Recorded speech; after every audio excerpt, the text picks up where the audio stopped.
السلام الملكي.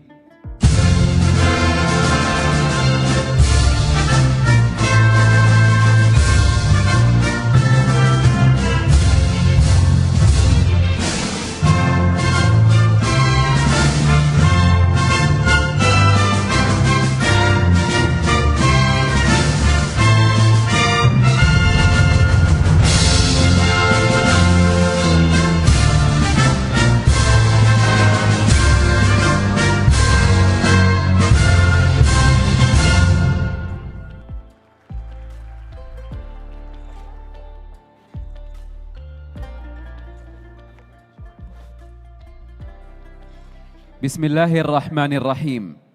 أصحاب السعادة، السيدات والسادة، السلام عليكم ورحمة الله وبركاته. ترحب بكم هيئة التراث في المؤتمر الدولي لمكافحة الاتجار غير المشروع بالممتلكات الثقافية، والذي سيناقش الجهود المحلية والدولية لمكافحة الاتجار غير المشروع بالممتلكات الثقافية وتعزيز التعاون الدولي لحماية التراث المشترك بمشاركة نخبة من الخبراء. يهدف هذا المؤتمر إلى مناقشة التشريعات المحلية والدولية وتعزيز التعاون بين الدول والمؤسسات الدولية، والخروج بتوصيات تطبيقية لتعزيز الجهود الوطنية والإقليمية والدولية لحماية الممتلكات الثقافية، كما يهدف إلى تفعيل مشاركة المواطنين والمقيمين وجميع الشركاء المعنيين في المحافظة على الممتلكات الثقافية والتوعية حول الاتجار غير المشروع بالممتلكات الثقافية وأثره على الهوية الوطنية. نصحبكم الآن في فيلم الافتتاح.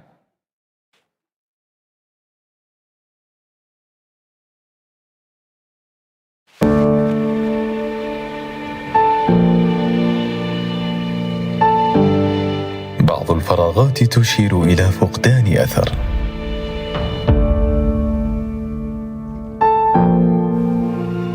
حين يفقد الأثر تفقد الحكاية امتدادها.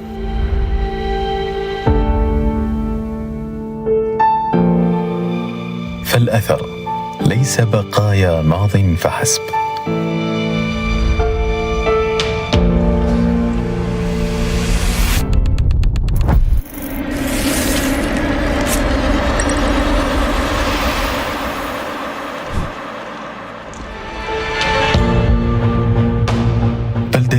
يربط الحاضر بجذوره ويقود المستقبل بمعناه.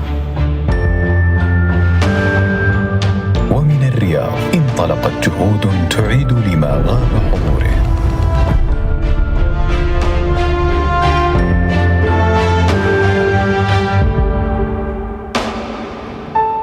وتوثق ما يستحق البقاء في الذاكرة.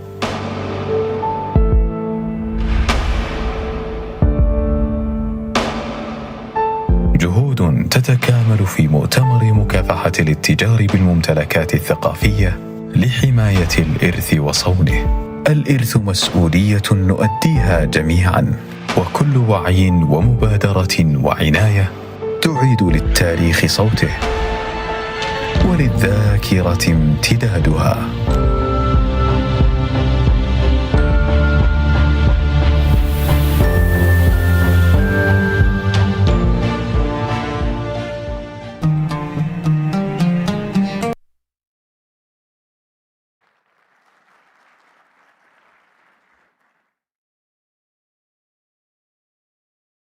أصحاب السعادة، السيدات والسادة، فيما يلي الكلمة الرئيسية الأولى لسعادة وكيل الشؤون القانونية والأنظمة، سعادة الأستاذ عاصم التويجري.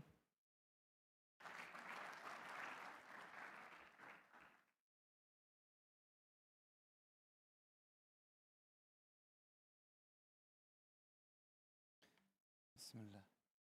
أصحاب السمو والمعالي والسعادة، الزملاء الكرام من الباحثين والأكاديميين والمهتمين، السيدات والسادة، السلام عليكم ورحمة الله وبركاته.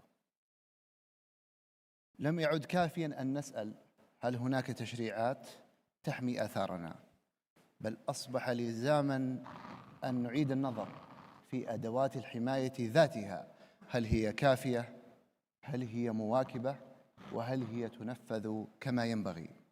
ومن هنا تبرز أهمية هذا المؤتمر لا كمناسبة للتنظير، بل كفرصة عملية لتبادل الخبرات وتعزيز التكامل بين الأطر القانونية الوطنية والإقليمية والتنفيذية والدولية لمكافحة الاتجار غير المشروع بالممتلكات الثقافية. تشهد المملكة نقلة نوعية في تطوير المنظومة القانونية الثقافية ضمن إطار رؤية السعودية 2030 وبقيادة ملهمة من سمو وزير الثقافة لتعزيز مكانة التراث كقيمة وطنية ومورد حضاري. ومن أبرز هذه التحولات يأتي مشروع في منظومة الثقافة وبقيادة رئيسية من هيئة التراث لتطوير نظام الآثار والمتاحف والتراث العمراني، والذي يهدف إلى مشاركة المعارف والتجارب المحلية والإقليمية والدولية عبر استثمار كافة الأدوات الممكنة من تجارب دولية وخبرات لتطوير ذلك النظام لتحديثه ليستجيب للتغيرات المؤسسية والتقنية، وكذلك لتعزيز أدوات الحماية القانونية على المستويين الوطني والدولي.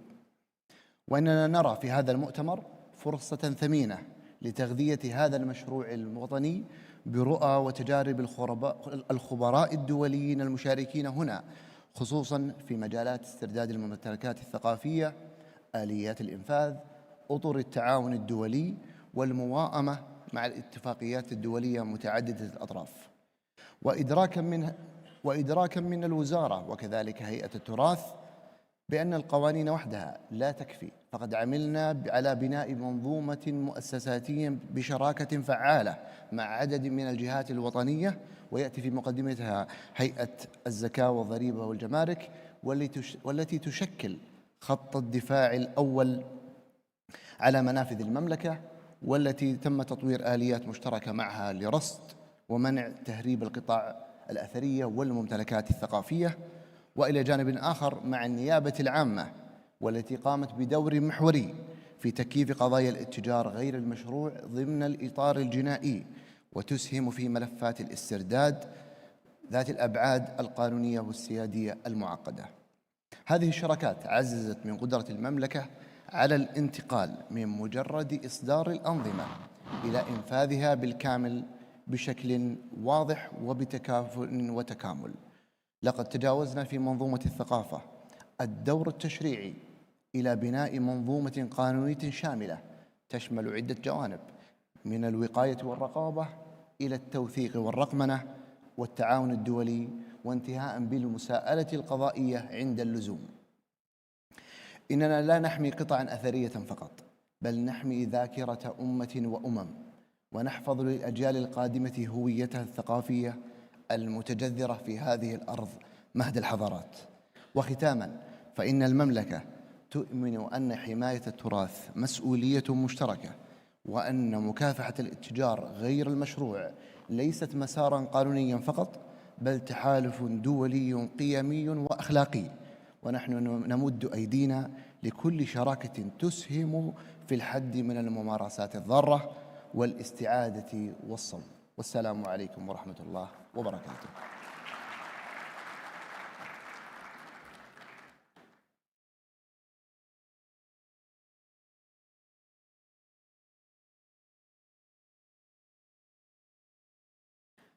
أصحاب السعادة، السيدات والسادة، فيما يلي الكلمة الرئيسية الثانية لسعادة مدير قطاع الثقافة والطوارئ في اليونسكو الأستاذة كريستا بيكات.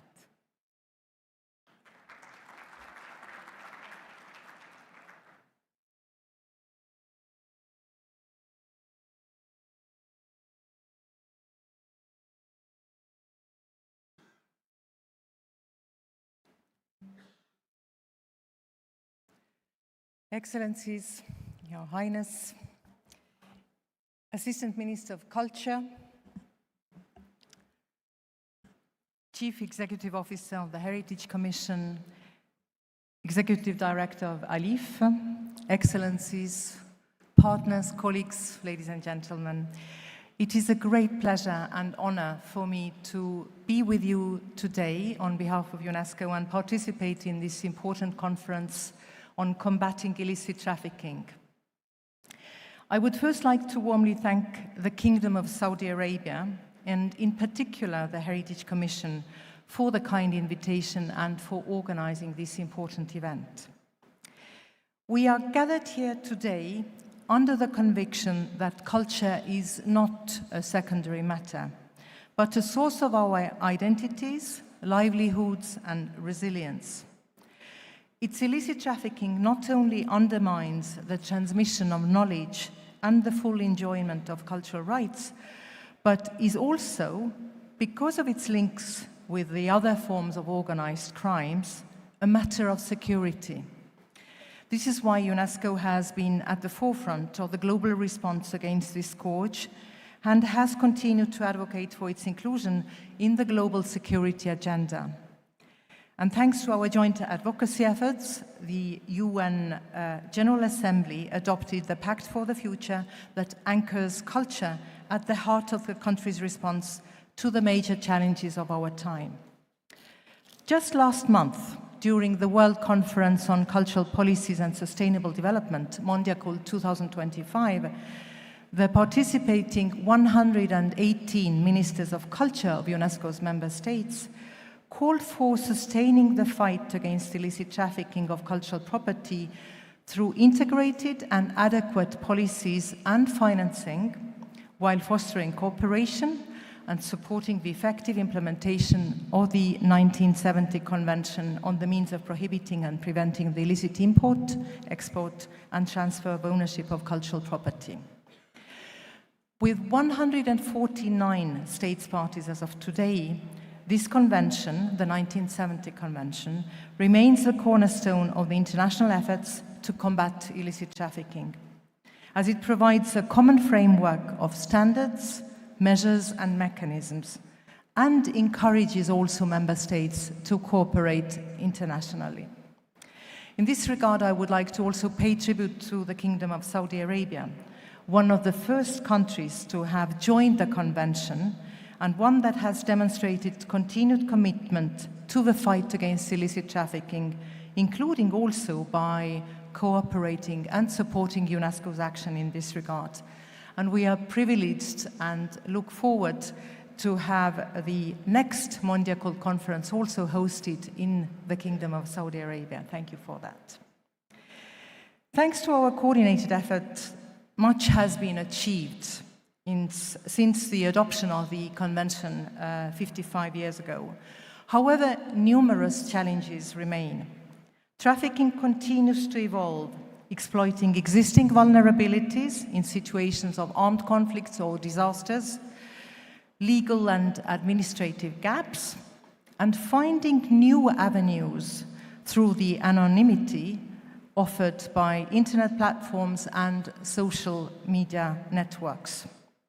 These threats require proactive, comprehensive, and coordinated response from a range of actors: governments, cultural professionals, law enforcement and customs authorities, judiciary, the art market, and the civil society. In cooperation with our key partners, many of whom are here also today, UNESCO continues to implement targeted programs to enhance capacities of all professionals, but also to develop practical tools, such as, for instance, model provisions on the prevention and fight against illicit trafficking of cultural property, which enables countries to fill legal voids in their legislation by facilitating the integration of the provisions of the 1970 Convention in national legal frameworks. Considering the critical importance of due diligence research, we are working also closely with the art market representatives in the revision of our 1999 International Code of Ethics for Dealers in Cultural Property, so as to strengthen and clarify the ethical principles and obligations for these professionals. We have stepped up our engagement also to protect culture in emergencies. In the last few years, And with support of our Heritage Emergency Fund, we have undertaken over 100 operations benefiting 96 countries in preparing for and responding to emergency situations that affect culture. In this framework, and since 2023, we have trained over 1,200 professionals in the fight against illicit trafficking from 80 countries worldwide, strengthening also cross-border networks of cooperation. Protecting cultural heritage is a shared responsibility. This is why it is so important also to raise public awareness. In the past year alone, we have launched large-scale sensitization campaigns in public spaces and travel hubs, including on the margins of the G20 meeting that was hosted in Brazil. We have organized meetings for online platforms to engage them in the fight against illicit trafficking. We are discussing with IAEA and our partners on the possibilities of using nuclear technologies in provenance research. And at the Mondial Conference in Barcelona, and with a generous support from Kingdom of Saudi Arabia, we also launched the UNESCO Virtual Museum of Stolen Cultural Objects, which is a digital platform to raise awareness and strengthen cooperation in the fight against illicit trafficking. It uses cutting-edge digital technology and is conceived not only as an exhibition space, but also as an evolving platform, highlighting the significance of these stolen objects for the communities concerned and the impact of the loss to these communities. But it's also a powerful tool to sensitize, especially young people, as they bear the responsibility for preserving and transmitting our heritage to future generations. Ladies and gentlemen, thanks to our joint efforts, the crucial issue of illicit trafficking is finally getting the needed attention internationally. And I'm confident that this conference also in Riyadh will contribute to these discussions, and also we will be able to build on these discussions to implement concrete actions. UNESCO stands ready to pursue our joint efforts and contribute to these coordinated responses that protect cultural heritage and ensure it continues to unite generations to come. Thank you very much for your attention.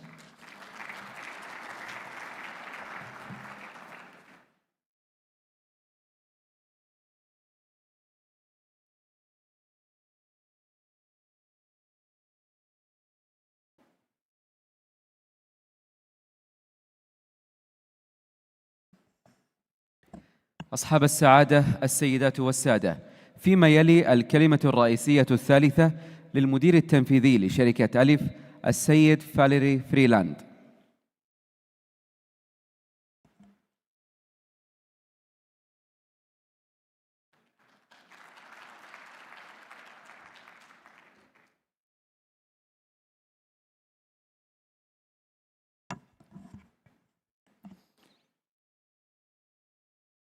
Dear Deputy Minister Assim Altou Ouejri, dear UNESCO Director Christa Picat, dear CEO Dr. Jassir Al-Erbish, Saïda Saïdati, Spahir, good morning, bonjour, buongiorno. That's the 4 languages I heard yesterday evening at the welcome party. And I will continue in English with a French accent. It's a great privilege to be with you today in Riyadh. Some people know that I've lived in Riyadh 35 years ago, and I can tell you that it changed a lot. To talk about one of the main threats to cultural heritage, the looting and the illicit trafficking of cultural goods. No one is immune to this scourge.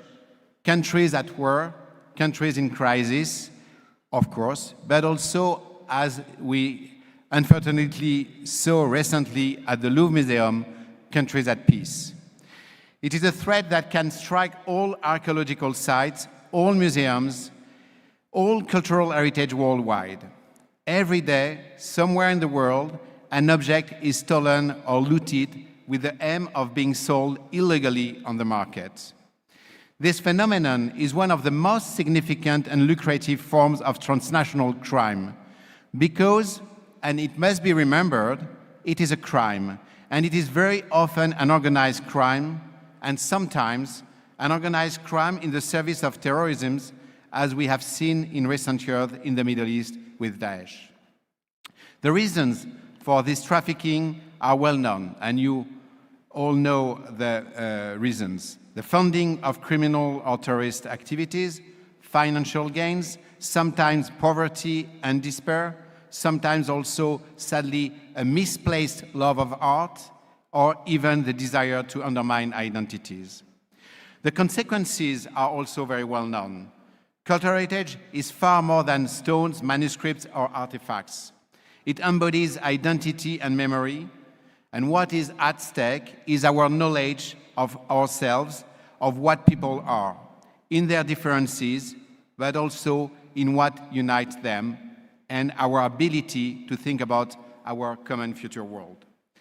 And the means to combat this international crime are also well known. Ratification and implementation of international conventions, awareness raising, professional training, sites and museum security, and of course, international cooperation.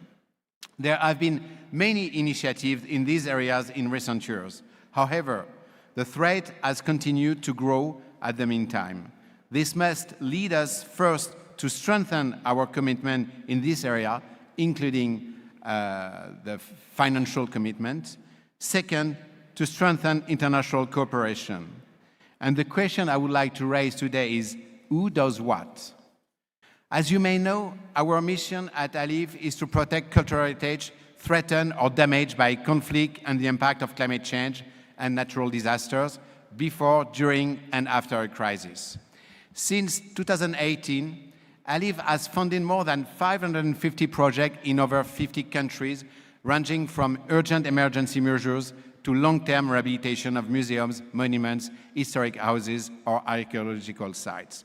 And allow me to thank all our supports, including Saudi Arabia, the Emirates, France, Morocco, people I met yesterday, and also I want to greet Switzerland, which is our host country. Our raison d'être is concrete, hands-on action.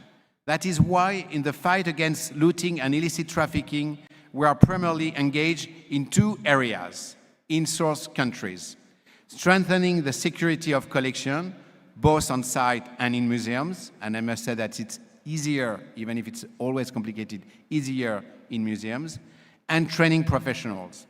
Our compass is always set on achieving concrete local results. Allow me to give you 4 concrete examples with some pictures. First example, Côte d'Ivoire, or securing museums facing potential threats. The Museum of Civilization of Côte d'Ivoire in Abidjan was heavily looted during the 2011 political crisis. Hundreds of priceless objects were stolen, many ending up on the illicit art market. To prevent such a tragedy from happening again, on the request of the director of the museum, ALIV provided in 2019, before new elections, its support to strengthen the museum's security systems, improve storage conditions, and train staff. Together with ICOM, ALIV also supported regional museums by upgrading buildings, repairing damaged infrastructure, and even constructing a new storage facility to protect collections. These measures may sound technical, but they reduce vulnerabilities and directly contribute to preventing future illicit trafficking. Second example, Gaza, or safeguarding collection in the midst of the conflict. Since early 2024, ALIV has strengthened its work in Gaza, committing nearly 700,000 USD to urgent actions aimed at safeguarding damaged or threatened heritage. Working very closely with Palestinian partners on the ground, ALIV supported the evacuation and protection of archaeological and ethnographic artifacts coming from 2 museums and 5 private collections, saving this valuable object from being lost to looting. Despite the extremely difficult condition, the collections were carefully relocated to a safer location within Gaza. At the same time, a simplified inventory was established to document each object, ensuring that even in the midst of war, these artifacts remain known, traceable, and protected for the future. Third example, Iraq, or recovering heritage after conflict.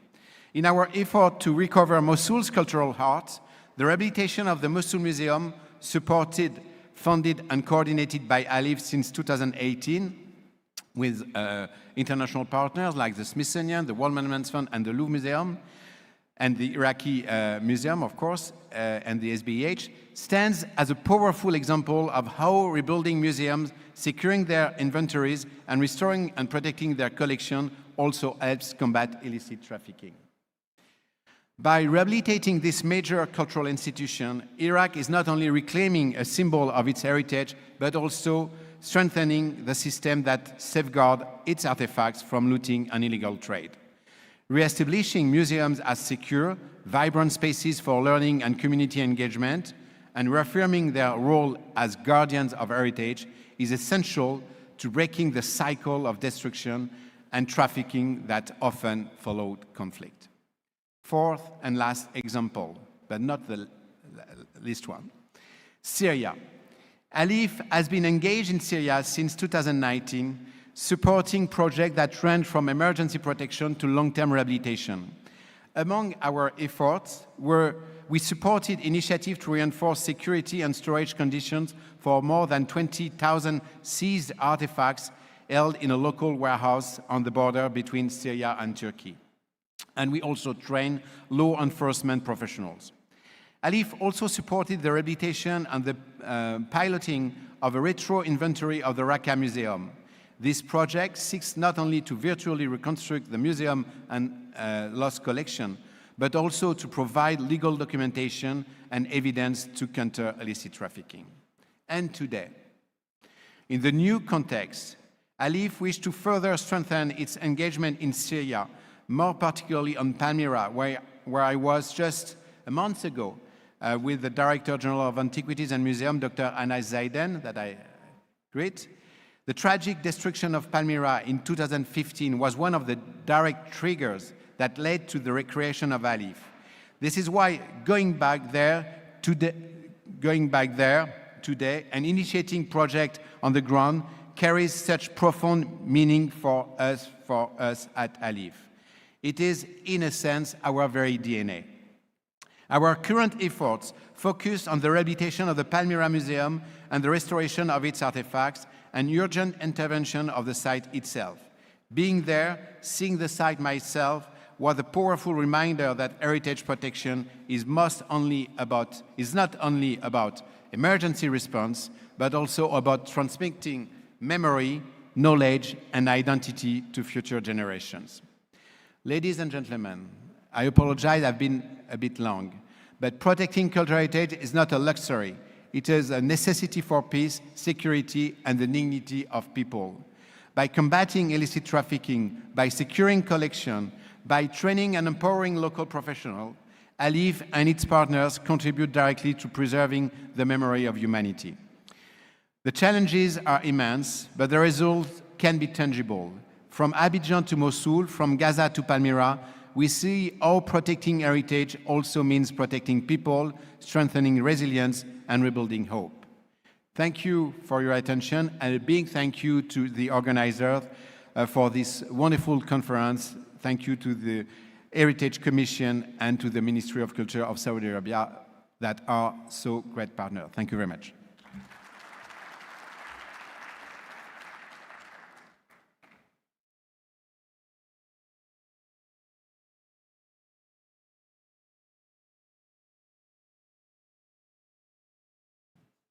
أصحاب السعادة السيدات والسادة، فيما يلي الكلمة الرئيسية الرابعة لسعادة الرئيس التنفيذي لهيئة التراث الدكتور جاسر الحربش.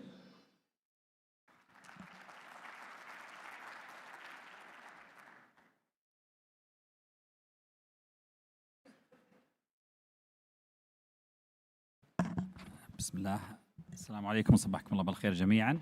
إن شاء الله تكون كلمتي الأقصر، فقط تلخيص ربما لبعض ما ورد من كلمات المتحدثين قبلي من المنظمات الدولية وزميلنا العزيز الأخ عاصم التويجري وكيل الوزارة الشؤون القانونية.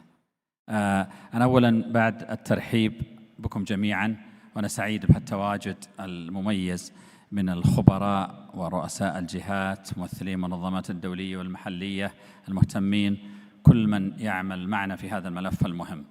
وأنا أبدأ أولا بربط بداية كلمتي بما قاله زملائي. زميلنا عاصم قال أن هذه القطع التي نجتمع في مناسبة تحاول أن تطور حمايتها ومعالجتها هي قطع ذاكرة، قطع تاريخ إنساني حضاري لكل الناس، وهذا فعلا أمر موجود. ولهذا نستدل من هذه القطع التي نجدها آلاف السنوات، مئات السنوات، على أمور كثيرة، على أمور حضارية، على شواهد تاريخية.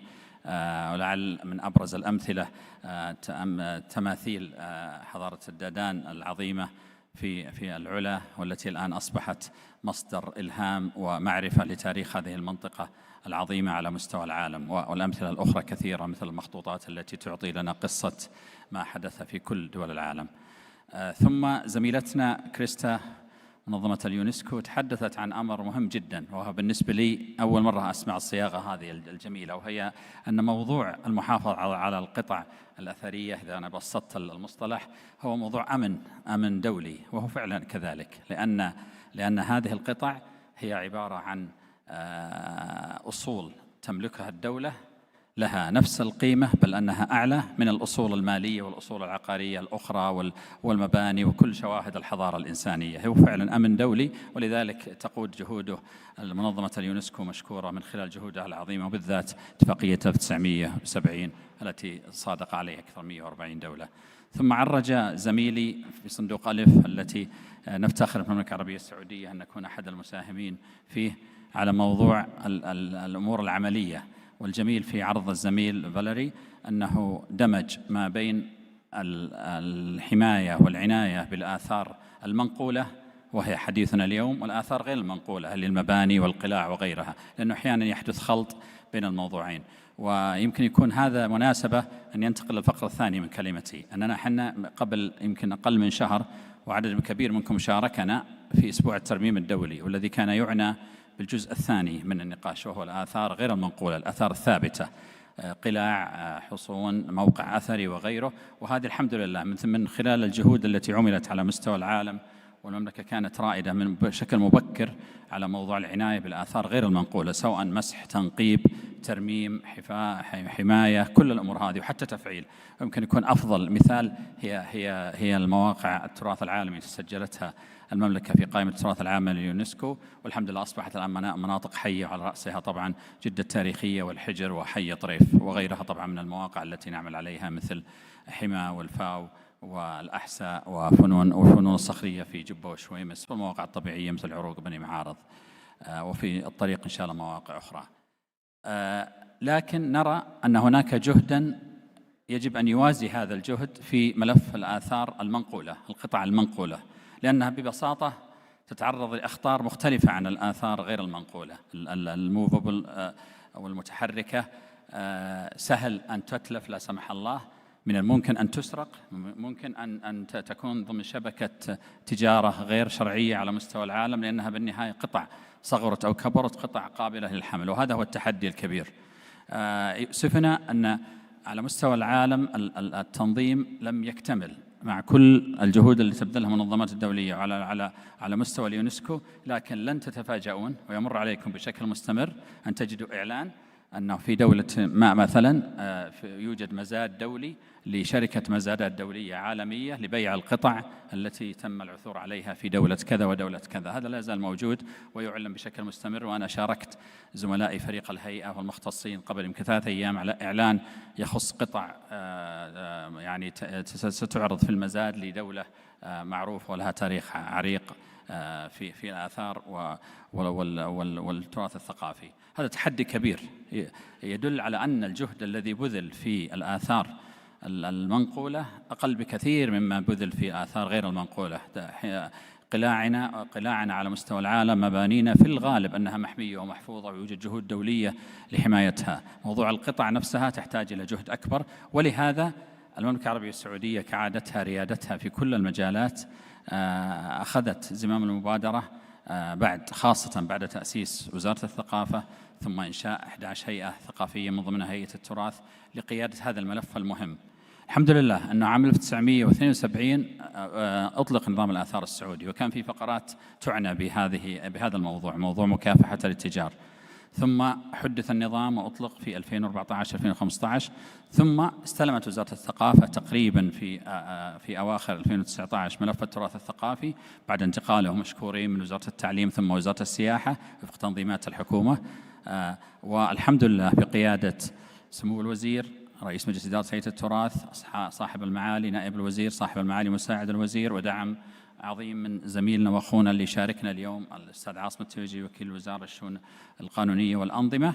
تم تفعيل النظام بشكل غير مسبوق، تم العمل على تحديث هذا النظام، على تفعيله، على اضافه فقرات. الان يحدثني عاصم قبل قليل ان ايضا موضوع تحديثات النهائيه والرئيسيه تحت الاجراء عندهم مع بقيه اجهزه الدوله طبعا، ومشاركه من الهيئات ذات العلاقه مثل هيئه التراث، هيئه المتاحف، والزملاء في العلا والدرعيه وجدة التاريخيه اللي هم يديرون ملف التراث الثقافي معنا. بعدها خلال السنتين الماضيتين أسست الدولة عزها الله تنظيمات وفرق عمل ولجان عليا ولجان تنفيذية للتعامل مع هذا الملف، ملف مكافحة الاتجار غير المشروع للممتلكات الثقافية ومن ضمنها القطع الأثرية. نتشرف هيئة التراث أن نرأس اللجنة التنفيذية لهذا الملف، واللجنة العليا يرأسها سمو وزير الثقافة وفيها أعضاء من قيادات ومسؤولية الدولة. ونعتقد أن قطعنا شوط كبير لتنظيم هذا الملف، وأحد مخرجات هذا التنظيم هو وجودنا جميعا اليوم في هذا الملتقى المبارك. ما نريد أن نقوله وذكره زملائي قبلي في هذا الحديث أن هذا الملف هو ملف ليس فقط ملف تنظيمي قانوني، وهو قد يكون العنصر الأهم الملف التنظيمي القانوني، لكنه أيضا ملف تعليم وبناء قدرات، هو أيضا ملف شراكات واتفاقيات دولية، هو أيضا ملف اجتماعي. سؤال بسيط: كيف نتعامل مع من يملك قطعة قد لا يكون سرقها لا سمح الله، قد يكون باعها اشتراها يعتقد أن عملية الشراء كانت نظامية، كيف نتعامل معه؟ قد يكون شخص كبير السن، قد يكون شخص يعني عنده اعتبارات أخرى اجتماعية، يرى أن تسليم القطعة هذه قد يترتب عليه إشكالات نظامية وقانونية، أو قد يرى أنه ليس هناك أحد له حق بامتلاك هذه القطعة غيره. كل هذه الإشكالات لابد أن نتعامل معها بشفافية ووضوح، وأن نقدم هذه الرسالة المهمة أن التراث الثقافي هو محمي ومحفوظ، وأن كل من يملك قطعة سواء امتلكها بطريقة مشروعة أو غير مشروعة يوجد له إجراء لكل حالة. أعلنا نحن في العام الماضي تقريبا في النصف الأول من هذا العام حملة وطنية أعطيناها اسم تسويقي جميل، هو اسم عادة، لحث الناس على تقديم قطعهم والمبادرة بإيصالها. الحمد لله تفاعل معنا عدد كبير، ومن ضمنهم حتى جمعيات غير ربحية، وتعرف زميلتنا الأستاذة دكتورة حصة أنها كان أيضا لها دور من خلال الجمعية التي ترأسها. ما رأيناه من تفاعل هو مبشر، لكنه لا يكفي. نريد أن ننظم العملية بشكل يعني أفضل، نريد أن نعمل على مستوى الدولي مثل ما نحن الآن في هذا الملتقى المهم، وأنا متأكد أنه في تجارب كثيرة ستقدم اليوم وغدا لهذا الموضوع. النقطة الأخيرة التي أختم فيها كلمتي وتحدثنا فيها أمس في ورشة عمل مغلقة مع ضباط الاتصال لاتفاقية 1970، وهي أننا نريد أن نعمل بسرعة أكبر في إنهاء الاتفاقيات الثنائية. تعرفون أن اتفاقية 1970 من أهم شروطها أو من أهم مخرجاتها أن يتم عقد اتفاقيات ثنائية بين الدول لتسهيل تطبيق الاتفاقية. نعتبر أنفسنا متأخرين، وقد يكون معنا دول كثيرة اعتبارات كثيرة أن الملف هذا على مستوى العالم ما بدأ العمل فيه إلا مؤخرا، لكن أنا يعني أرغب ونقدم يعني الرغبة الشديدة في المملكة وبدعم من زميلنا الأستاذ عاصم على جاهزين على إنهاء الاتفاقيات الثنائية، وخاصة مع دول الجوار، لأن دول الجوار هي اللي فيها التنقلات الحدودية التي تكون عادة أحد مصادر التجارة غير المشروع لا سمح الله. فإن شاء الله أننا نلتقي في مؤتمر قادم، ونحن وقعنا عدد من الاتفاقيات مع زملائنا وزميلاتنا في دول الجوار على الأقل والدول الأخرى. أنا سعيد تواجدكم جميعا، اعذرونا على أي قصور حصل الآن أو سيحصل. ما تعرفون مثل هذه المؤتمرات يحدث فيها بعض الأشياء البسيطة، لكن زملائنا وزميلاتنا كلهم بخدمتكم. نتمنى أنكم تستمتعون اليوم بكامله وغدا إن شاء الله بكامله. كثير من المتحدثين لديهم كثير ليقولونه، واتفقنا أنه يكون في جلسات فيها مصارحة وفيها نقاش.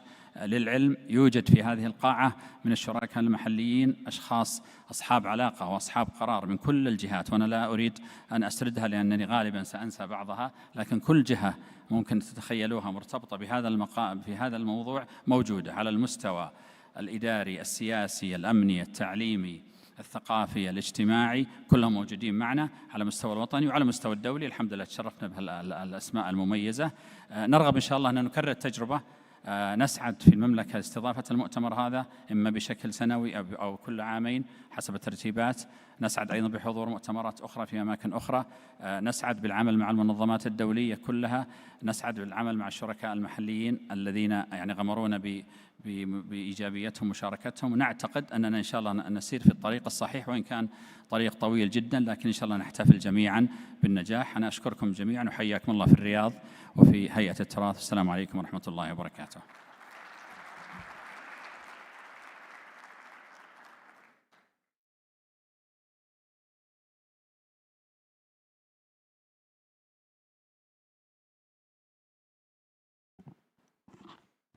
أصحاب السعادة، السيدات والسادة، ننتقل وإياكم لجلسات هذا المؤتمر والتي ستناقش محاور عدة، حيث تبدأ الآن الجلسة الأولى تحت عنوان تعزيز الأطر القانونية على المستويات الوطنية والإقليمية والدولية. يشارك هذه الجلسة كل من الأستاذ محمد محنشي، الدكتورة مارينا شنايدر، الأستاذة عهود محمد الهيف، الأستاذ أليفو جولوتا، الدكتورة مارلين ميشيل لوسي، ويدير الجلسة الدكتور عبد الرحمن السحيباني.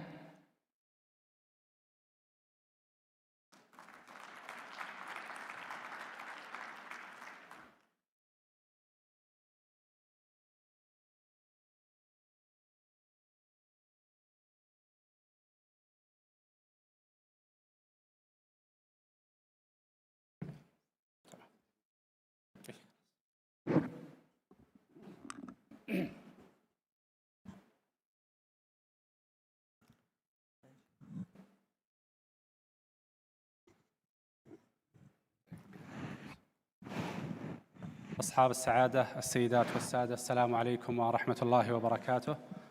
بداية نتقدم بخالص الشكر والتقدير لكافة الزملاء في هيئة التراث، وعلى رأسهم سعادة الرئيس التنفيذي الدكتور جاسر الحربش على إقامة هذا المؤتمر المتميز، والذي يأتي حقيقة في وقت في غاية الأهمية، خصوصاً مع تزايد الاهتمام العالمي بموضوع الممتلكات الثقافية ومكافحة الاتجار بها. والشكر كذلك لكافة القائمين على هذا المؤتمر على جهودهم المتميزة. يشرفني أن أرحب بكم في افتتاح الجلسة الأولى لهذا المؤتمر، والتي تأتي تحت عنوان تعزيز الأطر القانونية على المستويات الوطنية والإقليمية والدولية. تتناول هذه الجلسة الركيزة الأساس في منظومة حماية التراث الثقافي، وهو الإطار القانوني المنظم لهذه الحماية من خلال مناقشة التجارب الوطنية والإقليمية والدولية في سن القوانين والأنظمة التي تكافح الاتجار غير المشروع بالممتلكات الثقافية وتعزز التعاون بين الدول والمنظمات. سنستمع خلال هذه الجلسة إلى 5 من الخبراء المتخصصين الذين يمثلون مؤسسات وطنية ودولية رائدة في هذا المجال، وذلك لتسليط الضوء على الممارسات التشريعية وأفضل السبل لمواءمة الجهود القانونية بين مختلف المستويات. لدي تحدي ليس بالسهل، وهو ضبط الوقت وعدم التأثير على سير هذه الأوراق العلمية، لذا سأطلب من جميع المتحدثين مساعدتي في هذا التحدي والالتزام بالوقت المحدد لكل ورقة، وهو 15 دقيقة. Just a reminder to our colleagues, non-Arabic speakers, the presentations in our session will be mixed between Arabic and in English, so I would encourage you to keep the headphones close to you if needed. أول المتحدثين في هذه الجلسة هو الأستاذ محمد محنشي بورقته المعنونة بحماية الممتلكات الثقافية وفقاً لنظام الآثار والتراث العمراني السعودي. الأستاذ محمد محنشي هو رئيس الفريق القانوني في هيئة التراث، ويمتلك خبرة طويلة في قطاعي التراث والسياحة وعمل على صياغة الأنظمة واللوائح التنفيذية الخاصة بالتراث، وأسهم في تأسيس عدة فروع لهيئة التراث في المملكة. أدعو الأستاذ محمد للتفضل بتقديم ورقته. شكرا دكتور عبد الرحمن. أولا نرحب بجميع الحضور لهذا المؤتمر الهام الذي يعنى بحماية الممتلكات الثقافية. حماية الممتلكات الثقافية طبعا في النظام السعودي ليست وليدة اللحظة. النظام السعودي منذ تأسيس نظام الآثار عام 1972 نص على حماية هذه الممتلكات الثقافية، والسعودية من أوائل الدول الذي قامت بالمصادقة على اتفاقية 1954، وهي أم الاتفاقيات، اتفاقية حماية الآثار أثناء النزاع المسلح، وهي من الدول المؤسسة الخمس لهذه الاتفاقية. وأيضاً نود أن ننبه أن النظام الأساسي للحكم في المملكة العربية السعودية وهو الدستور السعودي، لكي يفهموني بقية الزملاء. الدستور السعودي نص في المادة 29 منه على صون التراث الإسلامي والتراث العربي، ومن هذا المنطلق وهو النص الأساسي في الدستور السعودي تنبثق منه أنظمة حماية الممتلكات الثقافية. فصدر بناء على هذا المنطلق في عام 1972 نظام الآثار والمتاحف والتراث العمراني، ثم نعدل هذا النظام في عام 2014 وألغي النظام السابق الصادر في 72. صدر نظام الآثار والمتاحف والتراث العمراني ووضع بعض الفصول، وأيضاً وضع لوائحاً تنفيذية تفسر هذا النظام تفسيراً واضحاً لكي لا ندع فيه مجالاً للشك. لكن مع رغم هذه التطورات التي شهدتها المملكة في الأنظمة، ولكن مع رغم هذه التطورات التي شهدتها المملكة لا زال هناك بعض القصور، وليس هناك عيب. فعند تنفيذ الأنظمة على أرض الواقع من الطبيعي أن نجد بعض القصور وبعض التحديات التي تواجه المنفذين على أرض الميدان، ويجب أن نعالجها تشريعيا ونسردها إلى مستندات نظامية، سواء بمراسيم ملكية أو قرارات مجلس الوزراء، لكي نستطيع تنفيذها بكل يسر وسهولة. طبعا نبدأ في نظام الآثار والمتاحف والتراث العمراني الصادر في عام 2014، حيث وضع هذا النظام 10 فصول. الفصل الأول، وكالعادة في أي نظام سواء في المملكة أو في أي دولة أخرى، تحدثنا فيه عن التعريفات وأحكام هذا النظام، وعرفنا فيه أيضاً الآثار، وضمنا في هذا التعريف الآثار المنقولة، ووضعنا تعريف منفصل للآثار المنقولة أيضاً في نظام الآثار والمتاحف والتراث العمراني، وهي الآثار المنفصلة بطبيعتها عن الأرض. وهذا هو محور حديثنا في هذه الليلة، وهو أساس الاهتمام في مؤتمر مكافحة الاتجار بالممتلكات الثقافية. بعد ذلك هناك الباب الآخر اللي هو يتكلم عن المواقع والآثار والمواقع التاريخية. المواقع الأثرية معروفة، وهي المواقع الذي يوجد فيها شواهد أثرية، ولكن المواقع التاريخية هي المواقع التي تكون مرتبطة بحدث تاريخي، فهذه نعتبرها أيضاً في المملكة العربية السعودية من الممتلكات الثقافية، وحتى إن لم يكن هناك فيها أي شواهد أثرية في هذه المواقع، ويجب أن نحافظ على مكونات هذه المواقع ومنعها أيضاً من الاتجار غير المشروع. أيضاً تكلمنا عن الآثار الغارقة، ونحن أيضاً مصادقين على اتفاقية الآثار الغارقة، وعكسنا هذه الاتفاقية على تشريعاتنا المحلية، وهو أهم ما نولي اهتمامنا فيه، أن عند مصادقتنا على الاتفاقيات الدولية نعكسها على تشريعاتنا المحلية لضمان التزام المملكة بتلك الاتفاقيات. فتحدثنا عن الآثار الغارقة، ونص نظام الآثار السعودي نصاً صريحاً بعدم انتشال أي أثر غارق إلا بتبليغ هيئة التراث، وإلا يعد ذلك مخالفاً لنظام الآثار والمتاحف والتراث العمراني. وأيضاً الباب الرابع، وهو الباب الأهم في هذه الجلسة، وهو تحدثنا فيه عن الآثار المنقولة وقطع التراث الشعبي والاتجار بها. وقد يسأل البعض ما هو الفرق بين الآثار المنقولة وقطع التراث الشعبي، وإذا وجه لي هذا السؤال سوف أحيله للأثريين لأني أصعب أن أجيب عليه. والباب الخامس أيضا تحدثنا فيه عن المسح الأثري والتنقيب عن الآثار.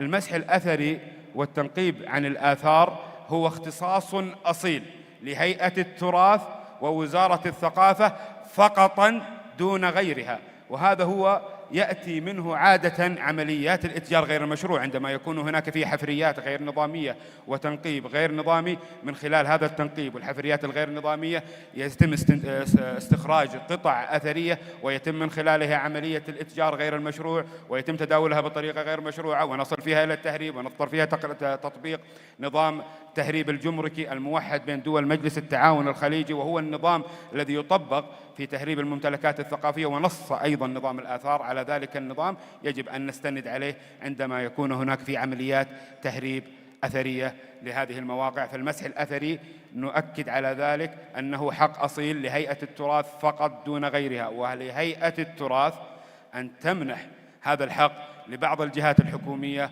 والبعثات العلمية والجامعات، وأيضا الجمعيات المتخصصة والمتخصصين هذا الحق، ولكن بموجب تنظيم معين وبموجب رخص معينة يتم منحها لهذه الجهات في حال رأت هيئة التراث أن تقوم بتقديم هذه الحقوق إلى بعض الجهات الأخرى. أيضا تحدثنا عن التراث العمراني، والتراث العمراني ليس بعيداً عن الاتجار بالممتلكات الثقافية. التراث العمراني، مواقع التراث العمراني يوجد في مكونات هذه المواقع يوجد فيها يعني تحف فنية تكون داخل هذه الموقع أو زخارف على هذه الموقع. عند انتشالها من موقع التراث العمراني فندخل في عملية الاتجار غير المشروع. جميع هذه الأمور ترتبط بعملية الاتجار غير المشروع، لذا حرصنا في نظام الآثار على أن نضع باب خاص للعقوبات. باب العقوبات في نظام الآثار حدث في عام 2022 وغلظت العقوبات في هذا الباب. ذهبت العقوبات في هذا الباب إلى السجن إلى 7 سنوات، وغرامات تصل إلى 700,000 ريال عند الاستيلاء بطريقة غير مشروعة على أثر من ممتلكات الدولة. فباب العقوبات باب مهم، ويوجد فيه 8 مواد تقريبا تنص على العقوبات نصا صريحا. طبعا من المادة 71 في هذا الباب إلى المادة 74 هو اختصاص أصيل للزملاء في النيابة، حيث أن نظام الآثار وضع العقوبات اختصاص جنائي وجرمها وأضاف عليها الطبيعة الجزائية لأنها تحتوي على سجن وغرامة. فالسجن والغرامة وضع في هذا النظام لابد أن تحال النيابة العامة، ويوجد بيننا مثل ما ذكر سعادة وكيل وزارة الشؤون القانونية أن هناك مذكرة تفاهم بيننا وبين النيابة، وأيضا محضر تنسيقي بيننا وبين النيابة من خلاله يتم إحالة هذه القضايا للنيابة. وهناك قضايا أخرى آخرها قضية قبل تقريبا شهر صدر فيها حكم قضائي على شخص قام بانتشال عملات معدنية من موقع أثري، وتم القبض عليه بالتعاون مع الزملاء أيضا في وزارة الداخلية، وتم تطبيق عليه نصوص هذا النظام، وحكم عليه بالسجن والغرامة. فهذه هي آخر هذه القضايا. أيضا صدر حكم، أنا أتحدث عن القضايا اللي في آخر شهر فقط، يعني على أساس ما نسهم بنطول جدا إذا تكلمنا عن جميع القضايا اللي بيننا وبين الزملاء فيها تعاون في النيابة العامة. فصدر حكم بمصادرة بعض القطع الأثرية، وبعض القطع الأثرية لا تصادر بشكل مباشر، وإنما تصادر إذا استطعنا تكييف هذه العقوبة بمادة من مواد هذا النظام، ثم بعد ذلك أصدرنا قرار بمصادرة هذه القطع الأثرية. وفي الباب الأخير تكلمنا عن الضبط والتحقيق في هذا النظام. الضبط والتحقيق طبعا هو اختصاص لهيئة التراث، وهيئة التراث تقوم بالتفتيش وعمليات الرقابة على هذه المواقع، سواء من جولات ميدانية أو من عمليات رصد إلكترونية. وأنشأت هيئة التراث وحدة خاصة بعمليات الرصد الإلكترونية، لأنها هي الترند الآن في عمليات التهريب وعمليات الاتجار بالممتلكات الثقافية بطريقة غير مشروعة.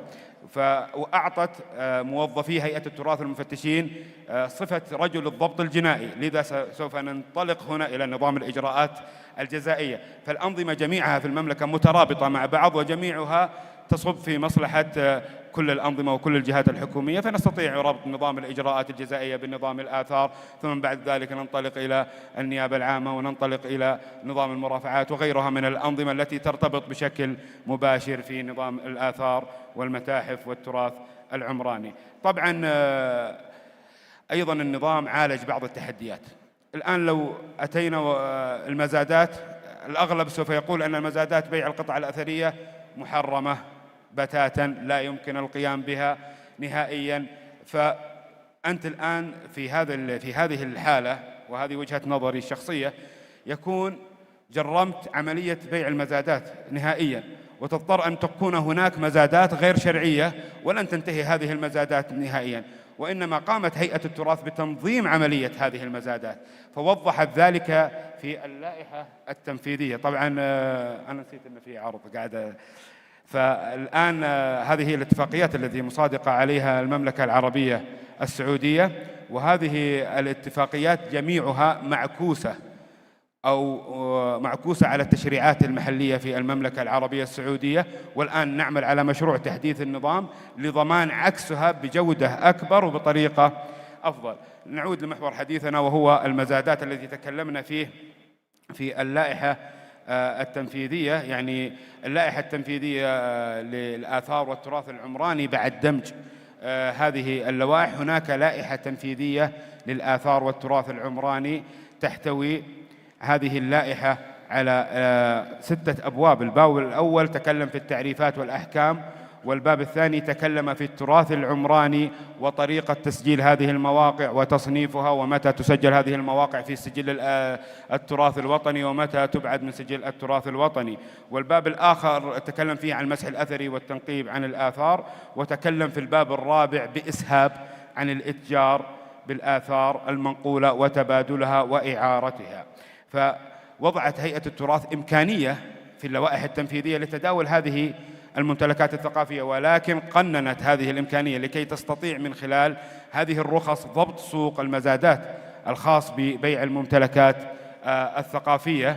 فوضعت هيئة التراث أنه يجوز الاتجار بالممتلكات بالآثار المنقولة شريطة ملكية حائزها، وأن يحصل على ترخيص من قبل هيئة التراث، وقبل ذلك يجب أن يكون هذا المالك مسجل تلك القطع في سجل الآثار الوطني. سجل الآثار عندما أنشئ نظام الآثار في عام 2014 أعطى مهلة تصحيح لمدة 2 لجميع الحائزين على هذه القطع الأثرية أن يقوموا بتسجيلها. وهيئة التراث تدرس الآن أيضا لضمان ضبط سوق المزادات والاتجار بالممتلكات الثقافية، تدرس عملية إعطاء فترة سماح أخرى لتسجيل في سجل الآثار الوطني، سوف يكون لها أيضا صدى إعلامي لكي نضمن أن لا يكون بعد هذه الفترة أي تجاوزات وأي أعذار أخرى تقدم لنا أننا تاجرنا لأنه لا نستطيع تسجيل ممتلكاتنا الثقافية أو الآثار التي نملكها في سجل الآثار أو سجل التراث الوطني. أبشر.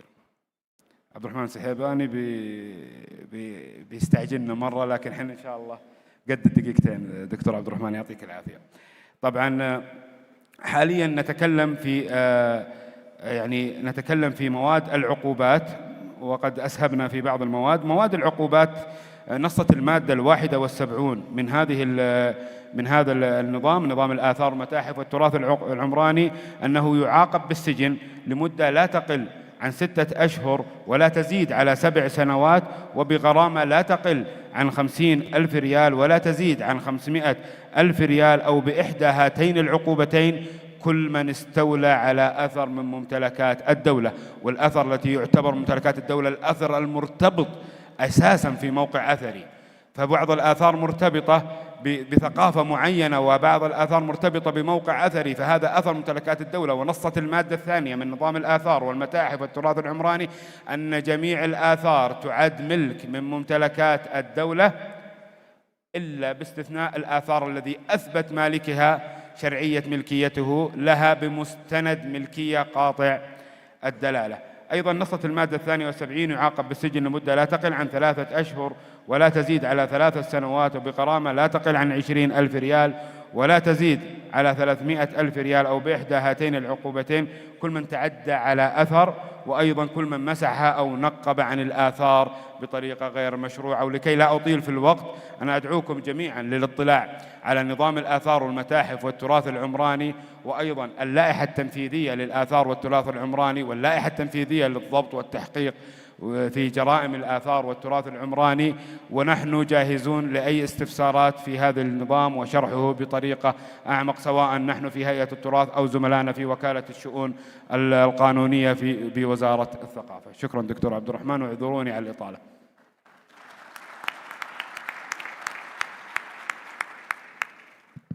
شكرا أستاذ محمد على هذه الورقة المميزة التي ناقشت التطور التاريخي لنظام الآثار في المملكة والتحديثات التي عززت بفاعلية النظام التنفيذي.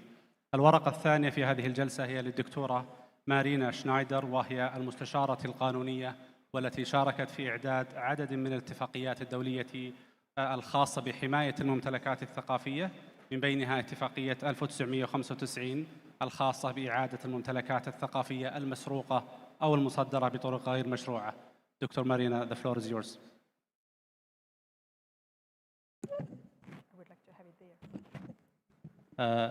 نستطيع تغيير العرض فقط.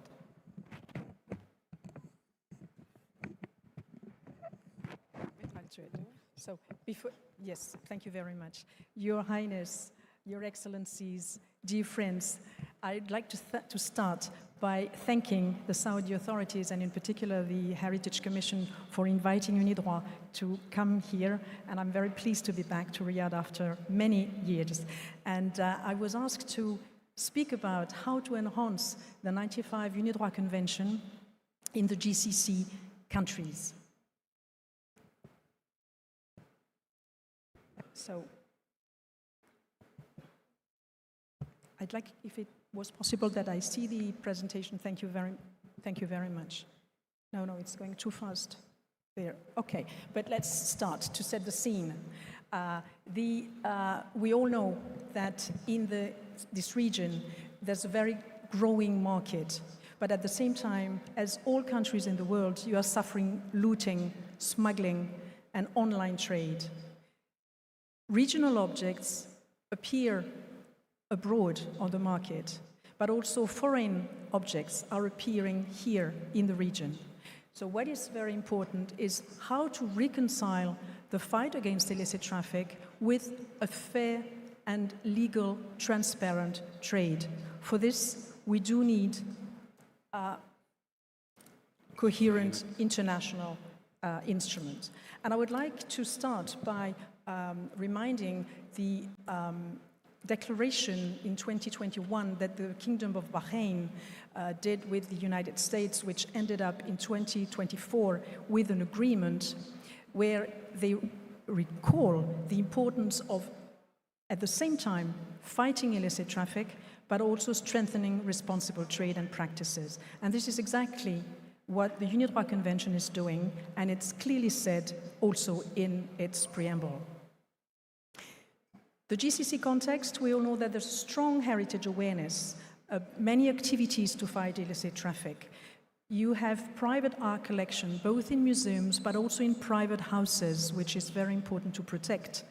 National reforms, we've heard, are being developed in the region. You all have a shared goal, which is to protect the heritage, but also the international reputation and solidarity. And you all have legal traditions rooted. This is seen in the national legislation that you have developed in time, also in ratifying the two main conventions, if I may say so, to deal with illicit trafficking in the framework of UNESCO, the 1954 Convention, and in particular Protocol 1 to the Convention, which is dedicated to restitution, and of course the 1970 Convention, to which all the 6 countries of GCC are a party to. When we speak about restitution, you can be at either the requesting state or the requested state, being a state of origin, or a state of destination. You can also be a transit state. And we know that all the 6 countries of the GCC can be the 3 of them. You are in a region where there are conflicts and objects do pass by, and there are many examples. This is why we need a balanced instrument, because you could be at various sites. Monsieur Fréland said, who is doing what? What is Unidroit doing? This is going too fast there. And, okay. But there it's not the same, I do apologize. Why the Unidroit Convention, which gives mechanisms and procedures specific for restitution? One, because it complements the 95, the 54 and the 1970 Convention. No, please, you're going too fast. Could you go back? Thank you so much. It closes loopholes. There are claims only of international character, meaning that it wouldn't change the national legislation if the theft is taking place in your country and found in your countries. It covers stolen, illegally exported, but also illegally excavated objects. It imposes due diligence duties on purchaser, and it's a binding instrument, if I may recall. It's directly applicable to individuals, but also applicable and used by individuals, which in the region is very important.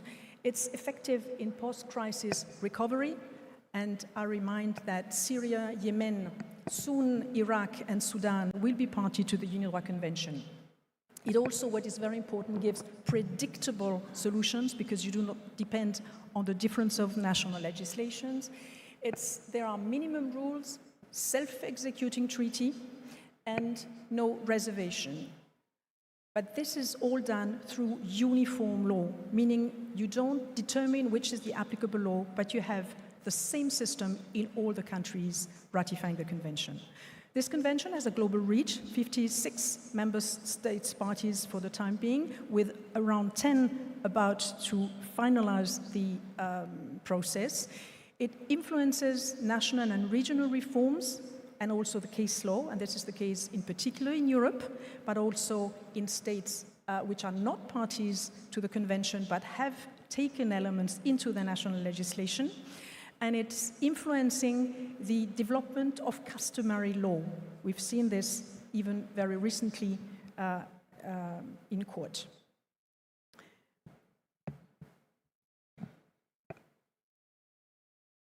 But there's always a difference between what I see and what is, I do apologize. What is the current situation in GCC country? As I said, all 6 countries are party to the 1970 Convention, which is the basis to fight illicit traffic, and it's fundamental. But also Kuwait and Qatar have entered into agreement with the Italian government in which they say that they agree to fight illicit trafficking in accordance with their obligation under the UNESCO Convention, but also taking into account the principles of the Unidroit Convention, which is a first step towards implementation.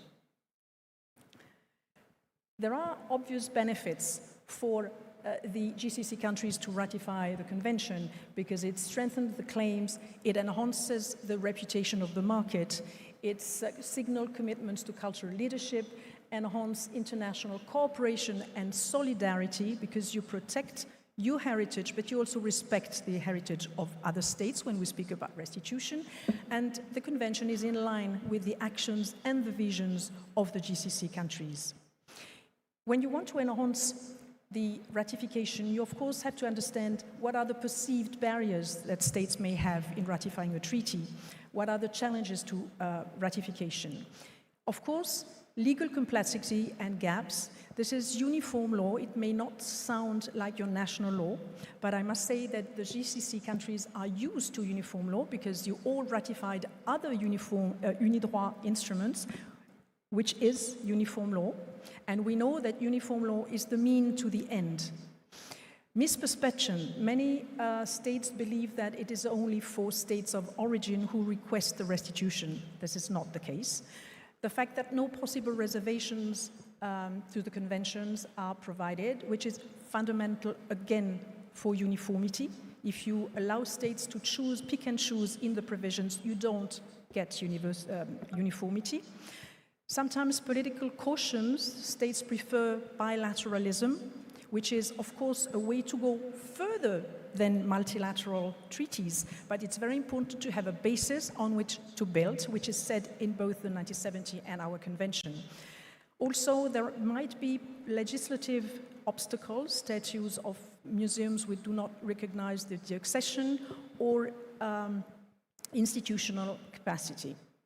There are, of course, strategic pathway to answer those challenges, which are what was already said this morning: capacity building, networks. We have to work with all the stakeholders, police, customs, prosecutors and judges, parliamentarians is very important, because when you ratify a convention, at the end you have to get to parliament, and so they have to be involved as soon as possible.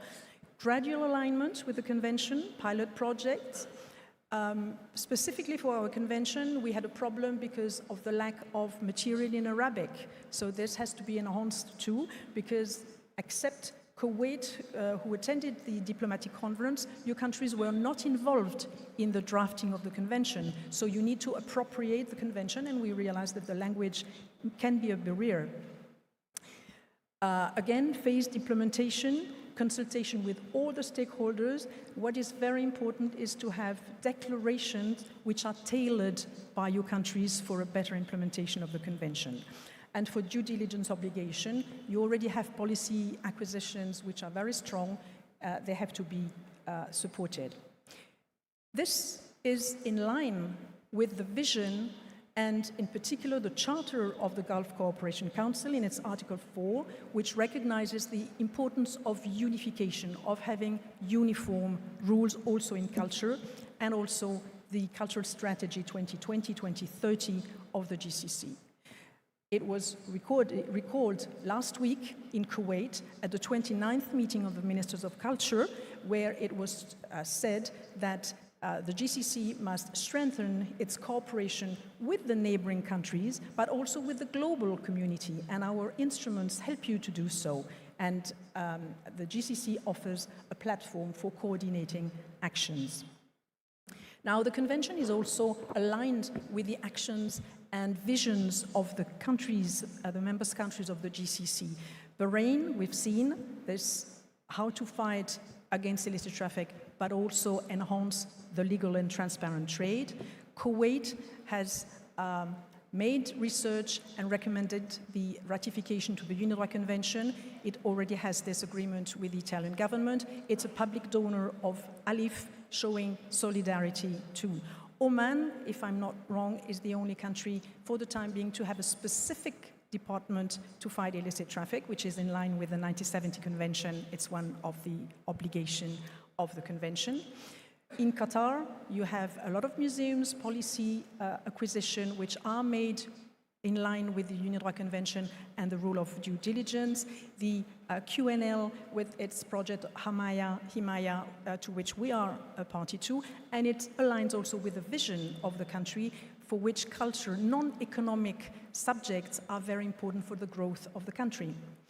The UAE, we all know, in 2016, the Abu Dhabi Declaration, the creation of ALIF, the co-sponsoring of the UN Security Council resolution, many capacity building being organized, 2025 Year of Community. The UNRWA Convention has several provisions to help community objects used by communities to be protected, and the UAE are about to welcome the ICOM General Assembly next month, where a side event specific on the fight against illicit traffic will be organized together with our partners, UNESCO and Interpol. Finally, of course, I take it for last but not for least, the Kingdom of Saudi Arabia. We have seen how involved the kingdom is in fighting against illicit trafficking and showing. But what is very important, what I wanted to show, is it's because thanks to the Kingdom of Saudi Arabia that the G20 has the Culture Working Group, which is meeting now every year during and since then, which makes and has always restitution as one priority items, which makes the GCC not a follower anymore of law developed by others, but a norm shaper. And this is very important because it increases leadership in cultural governance. Of course, this is also within the key initiatives in the alignment with the vision that someone else will for sure. So why ratifying now? First of all, because your national visions are at the horizon of 2030, which is tomorrow, and it would be an action to put your vision into actions. It helps your country to implement the obligation under the UN Security Council resolution, which are binding on all countries, some of them, but also other very important instruments. But most of all, it would strengthen your legislation and protect, again, of others. What UNIDROIT can do to help you in do this? We will continue to make advocacy, to make trainings with you, to explain to you the convention, how it works, and the benefits for your countries. Next year, we will celebrate our 100 years at UNIDROIT. We are a very old organization, and we will develop many initiatives, and we will revitalize the ratification task force, which was created in 2017, open to all states who wish to participate, to facilitate the ratification of the convention. It will be informed by our academic project, and this is the opportunity to invite you as institutional or individual partners to join our academic projects to discuss the implementation of the convention. And both the task force and the academic project were acknowledged by the General Assembly UN. We had the honor to welcome Dr. Al-Harbish in Rome 2 years ago. It was an honor for us. We very recently, last May, signed a memorandum of understanding with the Prince Mohammed bin Fahd University for a better knowledge of our instruments, and I'm sure that the Convention on Cultural Property will be one of them. And last week, we had the great honor to welcome His Excellency Michel Ali Ablaoui, Deputy Minister of Laws and International Cooperation of the Minister of Justice. When we speak of ratification, when we speak of law, the Minister of Justice is very important, and we also hope to work with the Ministry of Justice together with you. Of course, this is my final, final but one. We do not do anything alone. We need partners, and we take the benefits of our partners developing tools to implement our instruments. You have our main partners here on the slide, and we will in particular develop with ISISCO our cooperation within their strategy to combat illicit trafficking. And my really final words will be, the question is not whether the GCC country can afford to ratify the convention, but I would say whether they can afford not to, because it gives strength at the legal level, it gives cultural credibility, and this means global influence. And be assured that UNIDROIT will help your countries to, within this path, not only to ratification, but also into implementation afterwards, but the ratification will be the next step in the Gulf cultural renaissance. And I thank you very much for your attention.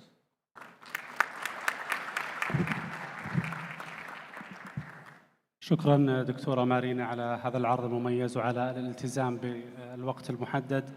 الورقة التالية هي للأستاذة عهود بنت محمد الهيف، والمعنونة بالإطار القانوني لمكافحة الاتجار غير المشروع بالممتلكات الثقافية، التحديات والفرص في السياقين الوطني والإقليمي. الأستاذة عهود حاصلة على درجة الماجستير التنفيذي في الإدارة العامة من جامعة الملك سعود، وتشغل حالياً منصب مدير إدارة الثقافة والسياحة والآثار في الأمانة العامة لمجلس التعاون لدول الخليج العربية، ولها خبرة طويلة في قطاعات الثقافة والتراث والسياحة. أدعو الأستاذ عهود للتفضل بإلقاء الورقة. شكراً دكتور. إن شاء الله أقل من الوقت. بسم الله الرحمن الرحيم. أصحاب السعادة، الأخوة الحضور، لا يخفى عليكم جميعاً أن الاتجار غير المشروع بالممتلكات الثقافية من أخطر التحديات التي تواجه المجتمع الدولي، لما يخلفه من آثار مدمرة على الهوية الحضارية للشعوب والذاكرة الإنسانية المشتركة. عمل المجتمع الدولي على تأسيس إطار قانوني متكامل لمكافحة الاتجار غير المشروع بالممتلكات الثقافية، نتج عنه عدد من الاتفاقيات التي تمثل الركيزة الأساسية للإطار الدولي لمكافحة هذه الظاهرة، إذ وضعت التزامات صريحة على الدول الأطراف لضمان الحماية والاسترداد. المنظمات الدولية المتخصصة مثل اليونسكو والإنتربول ومنظمة الجمارك العالمية والمجلس الدولي للمتاحف لها دور كبير في وضع آليات عملية مكملة لهذه الاتفاقيات من خلال تعزيز الرقابة الدولية وإصدار القوائم الحمراء وتنظيم عمليات تعاون مع الأجهزة الأمنية والجمركية. كذلك دول مجلس التعاون لدول الخليج العربية تبنت تشريعات وطنية لحماية تراثها الثقافي ومكافحة الاتجار غير المشروع به، كما عملت على تطوير أطر إقليمية مشتركة تعكس التزامها بالتكامل مع المنظمة الدولية.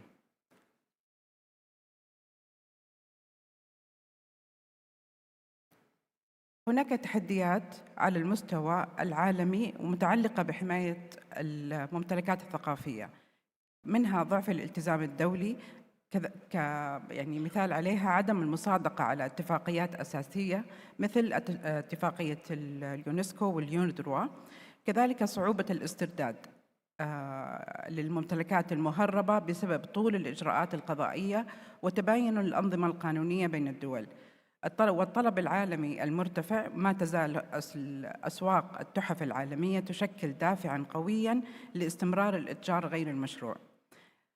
كذلك النزاعات المسلحة، الحروب والصراعات أحد أبرز أسباب فقدان الممتلكات الثقافية ونهبها. الأطر القانونية الوطنية في دول مجلس التعاون، اعتمدت دول مجلس التعاون لدول الخليج العربية تشريعات وطنية تناولت بشكل مباشر قضية الاتجار غير المشروع بالممتلكات الثقافية، حيث سعت إلى حماية هذا الإرث من خلال وضع نصوص واضحة تجرم التهريب والإتجار غير المشروع وتفرض عقوبات رادعة. ويمكن تلخيص هذه التدابير بالتالي: تجريم الإتجار والتهريب. نصت القوانين الوطنية في كل دولة على أن أي عملية تهريب أو إتجار بالممتلكات الثقافية دون ترخيص رسمي تعد جريمة يعاقب عليها القانون، مع عقوبات رادعة تصل إلى السجن والغرامة المالية. كذلك تقييد التصدير والنقل. أكدت التشريعات على منع إخراج أي أثر من الدولة إلا بتصريح خاص من الجهة المختصة، واعتبرت أي عملية تصدير أو نقل غير مشروع موجبة للمصادرة. الملكية العامة. أجمعت القوانين على أن الممتلكات الثقافية والآثار تعد ملكاً عاماً للدولة، ولا يجوز بيعها أو الإتجار بها إلا ضمن ضوابط محددة، مع بطلان أي تصرف قانوني غير مشروع يرد عليها. المصادرة والرقابة. منحت التشريعات السلطات المختصة صلاحيات واسعة لمصادرة أي أثر يتم تداوله بطرق غير مشروعة، وإلزامها بمراقبة الأسواق والمتاجر لمنع تسريب الآثار إليها. الأطر القانونية في دول مجلس التعاون. توجد هناك قواسم مشتركة بين هذه القوانين، منها تجريم الإتجار غير المشروع والتصدير غير المرخص، كذلك مصادرة القطع الأثرية محل الجريمة باعتبارها ملكاً عاماً للدولة، وفرض عقوبات رادعة تشمل الغرامات والسجن، ومنح الجهات الوطنية المختصة صلاحيات واسعة في الرقابة والتوثيق، وكذلك تقييد التنقيب والتداول بترخيص رسمي صارم في كل دولة. هذه التشريعات تظهر انسجاماً واضحاً في الأهداف والوسائل، ما يعكس إدراكاً جماعياً في دول مجلس التعاون لأهمية حماية الممتلكات الثقافية ومنع الإتجار غير المشروع بها. التعاون الإقليمي بين دول مجلس التعاون في مواجهة الإتجار غير المشروع بالممتلكات الثقافية نتج عن حرص دول المجلس في التكامل التشريعي فيما بينها، وسد الثغرات والفجوات التي قد تنشأ نتيجة اختلاف تطبيق القوانين الوطنية، وضمان حماية متماسكة للإرث الثقافي الخليجي. عملت إلى جانب تشريعاتها الوطنية المعمول بها عبر لجان متخصصة تضم خبراء قانونيين وفنيين على إعداد مشاريع قوانين ووثائق مرجعية تسهم في توحيد التشريعات وتقوية قدرات الحماية. ومن أبرزها هناك القانون الاسترشادي للآثار الذي أقره المجلس الأعلى لدول مجلس التعاون في عام 2008 في قمة مسقط ليكون نموذجاً موحداً تسترشد به الدول الأعضاء في صياغة أو تحديث قوانينها الوطنية. ركز القانون على اعتبار جميع الممتلكات الثقافية ملكاً عاماً للدولة، ووضع قواعد موحدة لتنظيم التنقيب والبعثات الأثرية، كذلك تجريم التصدير أو النقل غير المرخص للآثار، وتحديد عقوبات رادعة، وإلزام الجهات المختصة بمصادرة القطع المتداولة بطرق غير مشروعة.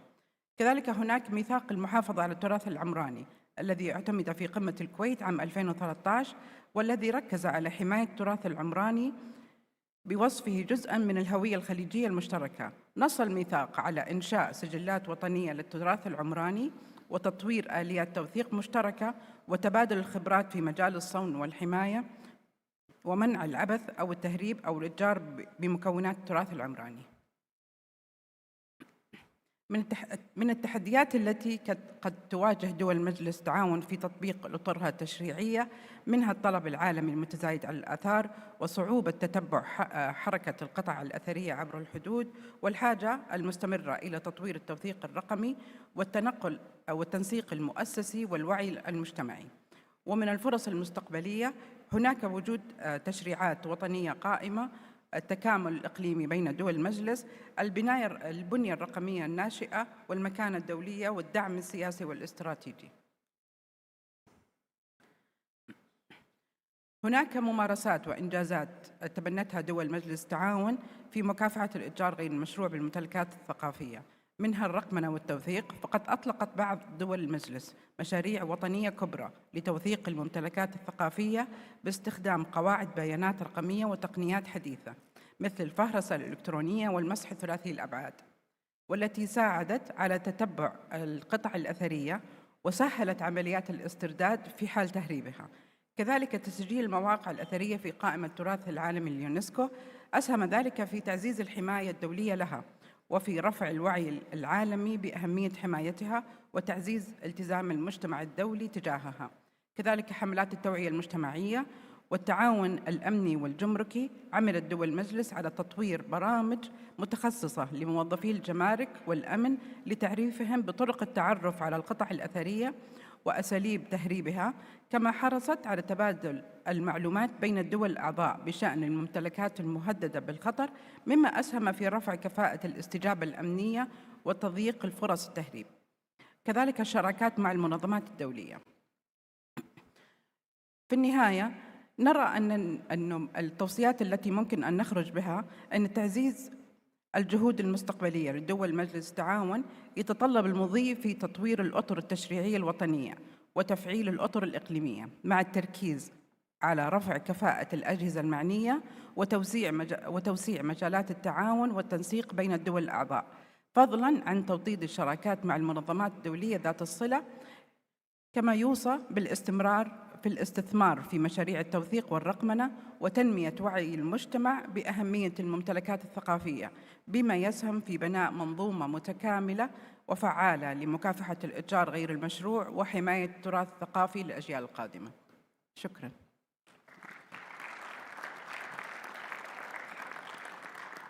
شكراً أستاذة عهود على هذا الطرح المتميز الذي تناول التحديات التي تواجه الدول في تطبيق القوانين الخاصة بحماية الممتلكات الثقافية، وشكراً على منحي 5 دقائق سأستفيد منها في نهاية الجلسة بإذن الله.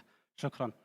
الورقة التالية والرابعة من هذه الجلسة هي مع الأستاذ ألفيو غولوتا، والمعنونة ب من السياسة إلى الممارسة: دور الاتحاد الأوروبي في حماية التراث الثقافي من الاتجار غير المشروع.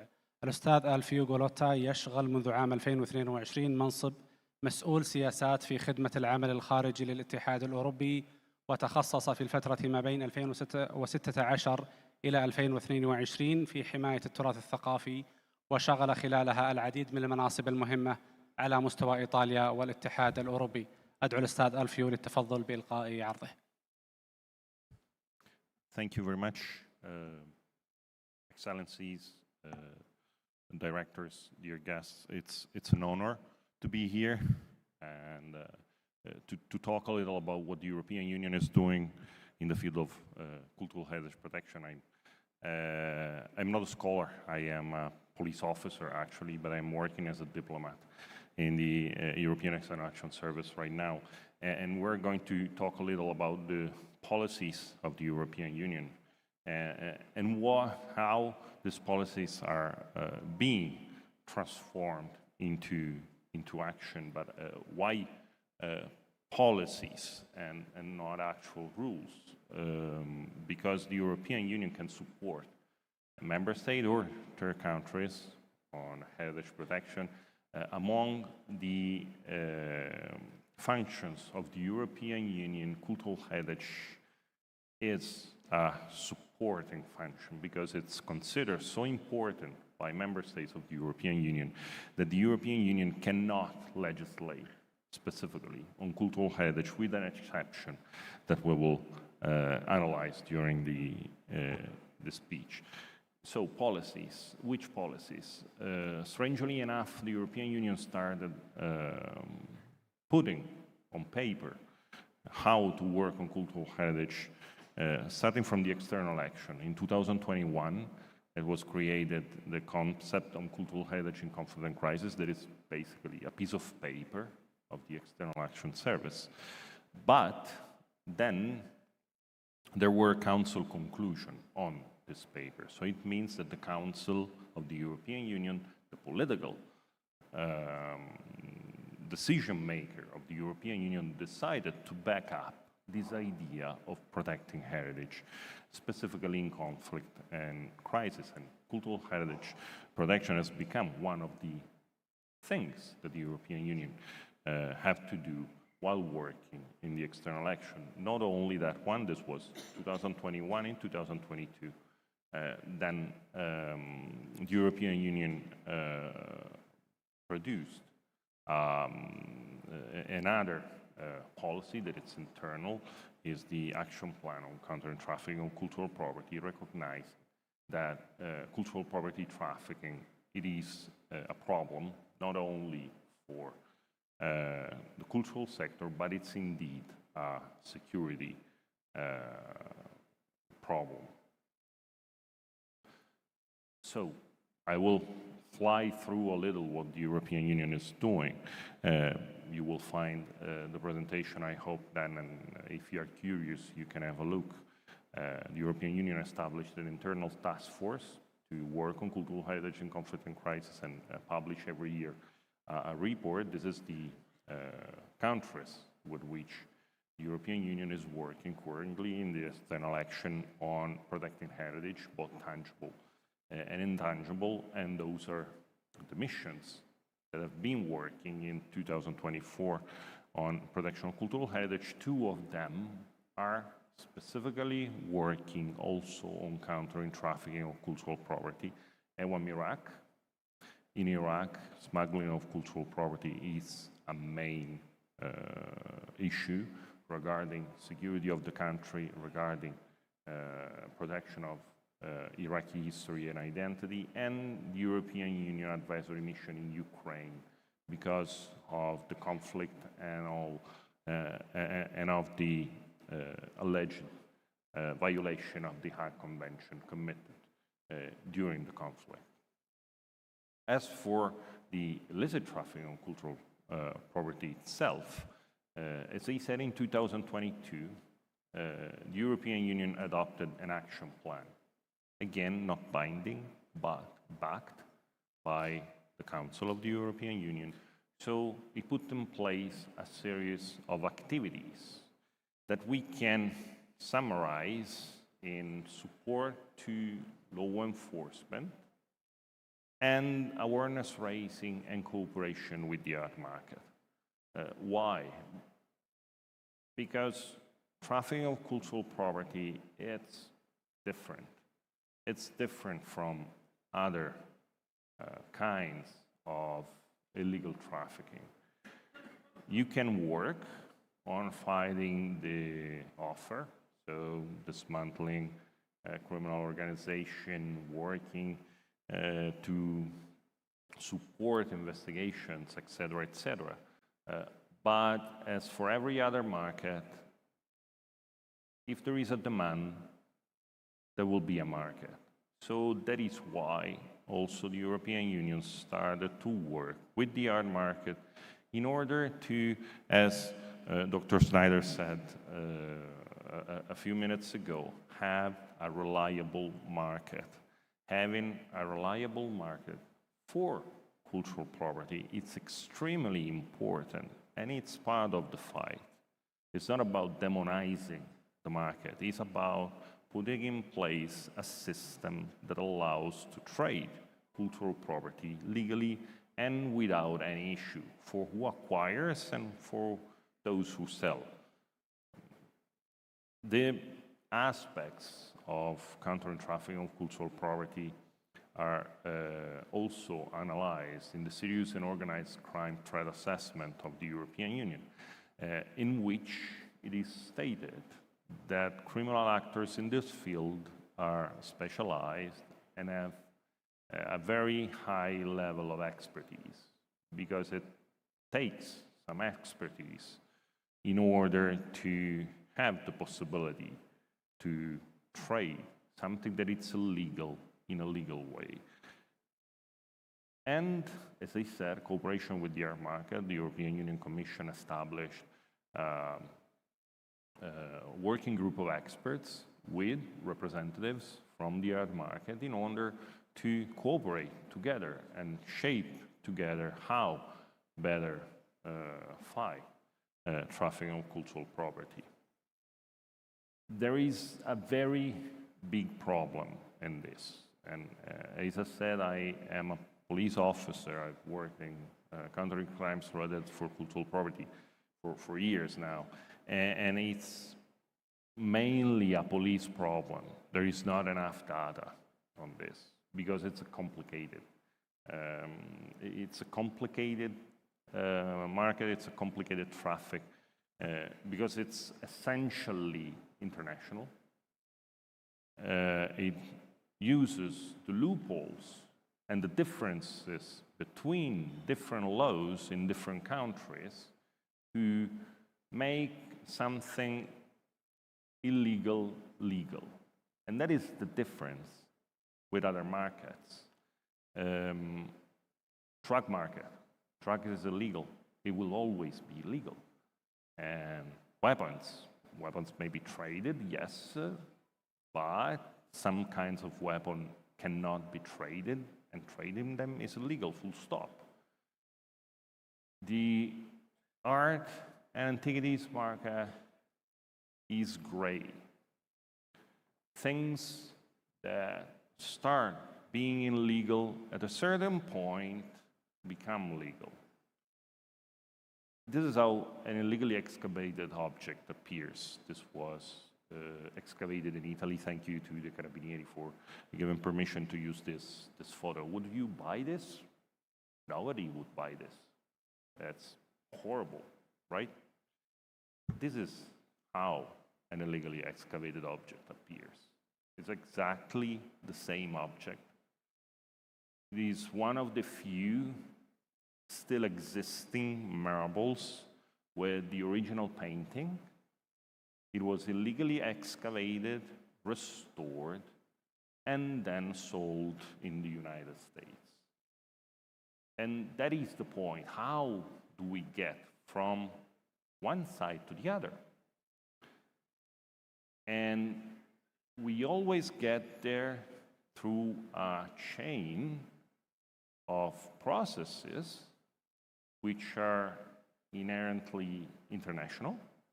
So something that is excavated in Saudi Arabia can be restored, I'm guessing, in Italy, then exhibited in Poland, then exported to France, then sold in the UK. And while doing all these passages, an item that was not legally excavated becomes legal, because it will be restored, it will be, there will be a transfer of ownership. Does that make it illegal? It's complicated, and that is the problem. Because if you have a good faith acquisition or the proper due diligence done when you have the UNIDROIT Convention in place, then it's legal. But was it? Are we sure? Are we analyzing all these passages? Are we sharing information? And the point is that all these passages are mainly done not in the dark world of criminality, maybe the first, the second step, but then it's in front of everyone. The point is that we're not sharing information. If we don't share information, we cannot recreate this process, and we cannot understand what is legal and what is not legal. And when time passes, lines blurs, and so we have something that was born illegal that now can be legally traded. And there is where the money is made. It's not made in the illegal excavation. They're being paid trinkets for items that are illegally excavated and for destroying the context, the archaeological context. I'm not an expert. I'm sure there will be archaeologists here. The context is everything. On the other side, the art market, they don't get that much money because they sell things that have a price, are important. The money is made in bringing items from the black to the legal market. And that is the place in which it needs to be stopped. And I'm happy that many European projects that are shown, there will be projects supported by the European Union, by the way, will be presented also here, because that is at the core of the support that the European Union is trying to give in this process. It's not about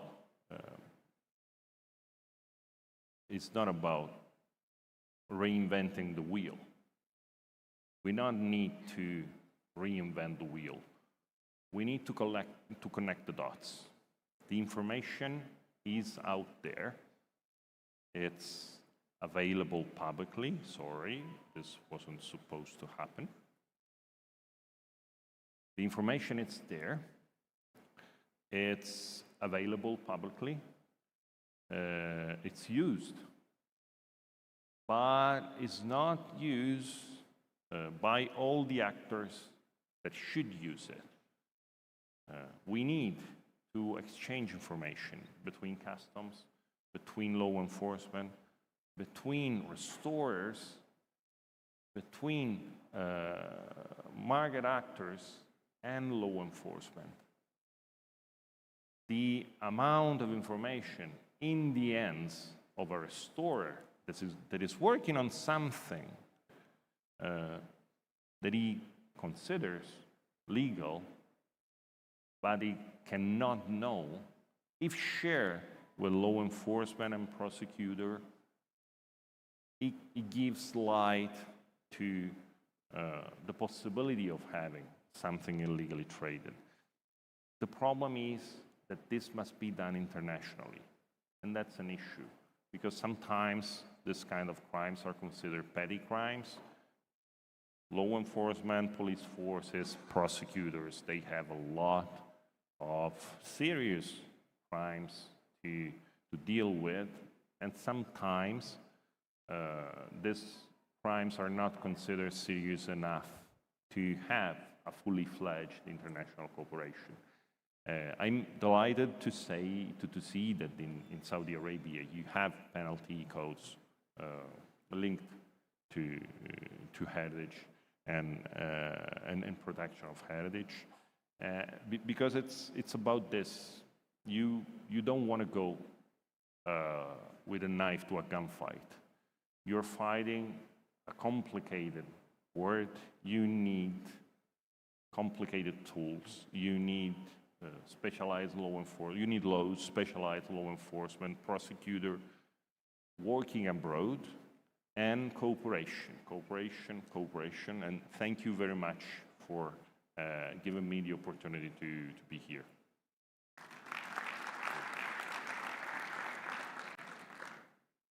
شكرا للسيد ألفيو على هذه الورقة وعلى هذا الطرح المميز الذي عرض التجربة الأوروبية في تحويل السياسات إلى أدوات تنفيذية فاعلة. أخيرا وليس آخرا، الورقة الأخيرة معنا في هذه الجلسة المميزة للدكتورة مارلين ميشيل لوسيه، والمعنونة بالأطر القانونية الوطنية والإقليمية والدولية لمكافحة الاتجار بالممتلكات الثقافية والتطورات الحديثة المؤثرة فيها. الدكتورة لوسيه هي خبيرة قانونية في التشريعات الثقافية والدولية واستراتيجية جيوسياسية وجيوفضائية، ولها خبرة طويلة في تقديم الاستشارات القانونية عن القوانين الدولية والوطنية المتعلقة بالتراث الثقافي على اليابسة والمغمور. دكتور مارلين, the floor is yours. Thank you very much for your kind welcome and invitation. It's a pleasure to be here with so many esteemed colleagues in beautiful Saudi Arabia. Very exciting time to be here. Thank you.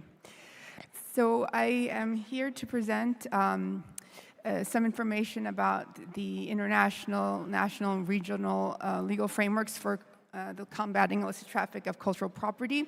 Just to give you a little bit more of my background to understand the perspective with which I come to you today. Very overarching, broad overview, more strategic than anything else, but I am a legal expert and geopolitical and geospatial strategist in international laws, particularly those relating to cultural properties under the water, on land, and beyond Earth.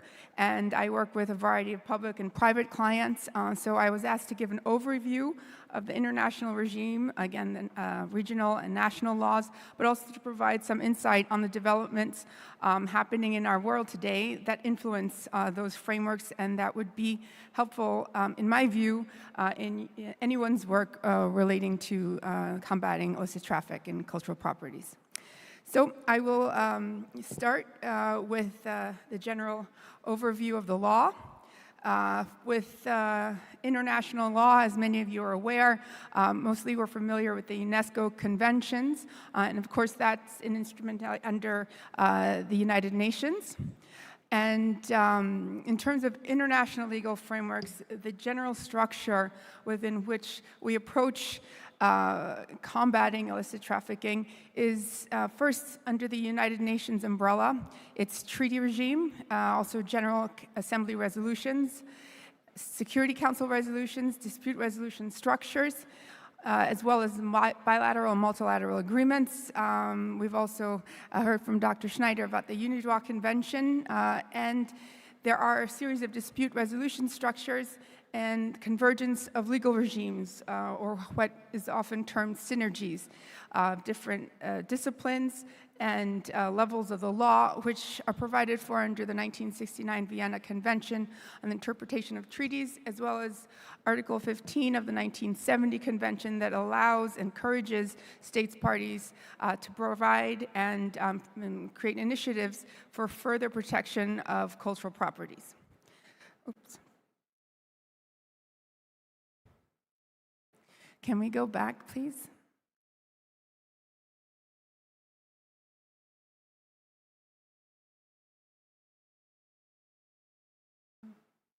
Okay. All right. Sorry, the screens don't match. So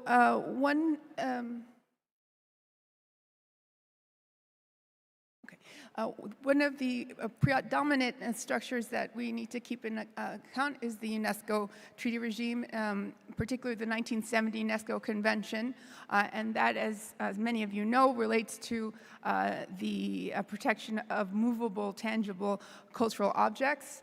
And it's also a very important document, not only because it provides the general overview, but because, as we heard earlier today, not 148, but 149 sovereign states are party to this agreement, which makes it a very powerful agreement, 75% of nation states in the world. That means better cohesion of the system.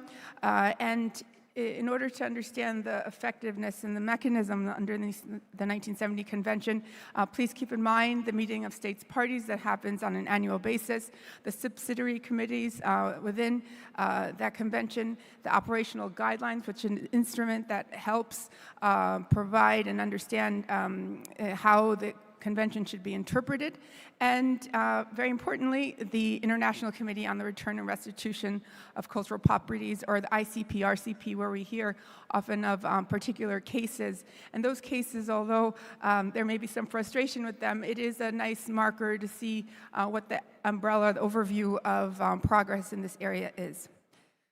Okay. Then we have the ICP-RCP. I would encourage you to look at the standard form concerning the request for return and restitution. Although you may not be requesting a return of a piece from another state, it does provide an overview of what type of information is required and can help frame and inform your strategies. Also the statutes of the ICP-RCP and its rules of procedure.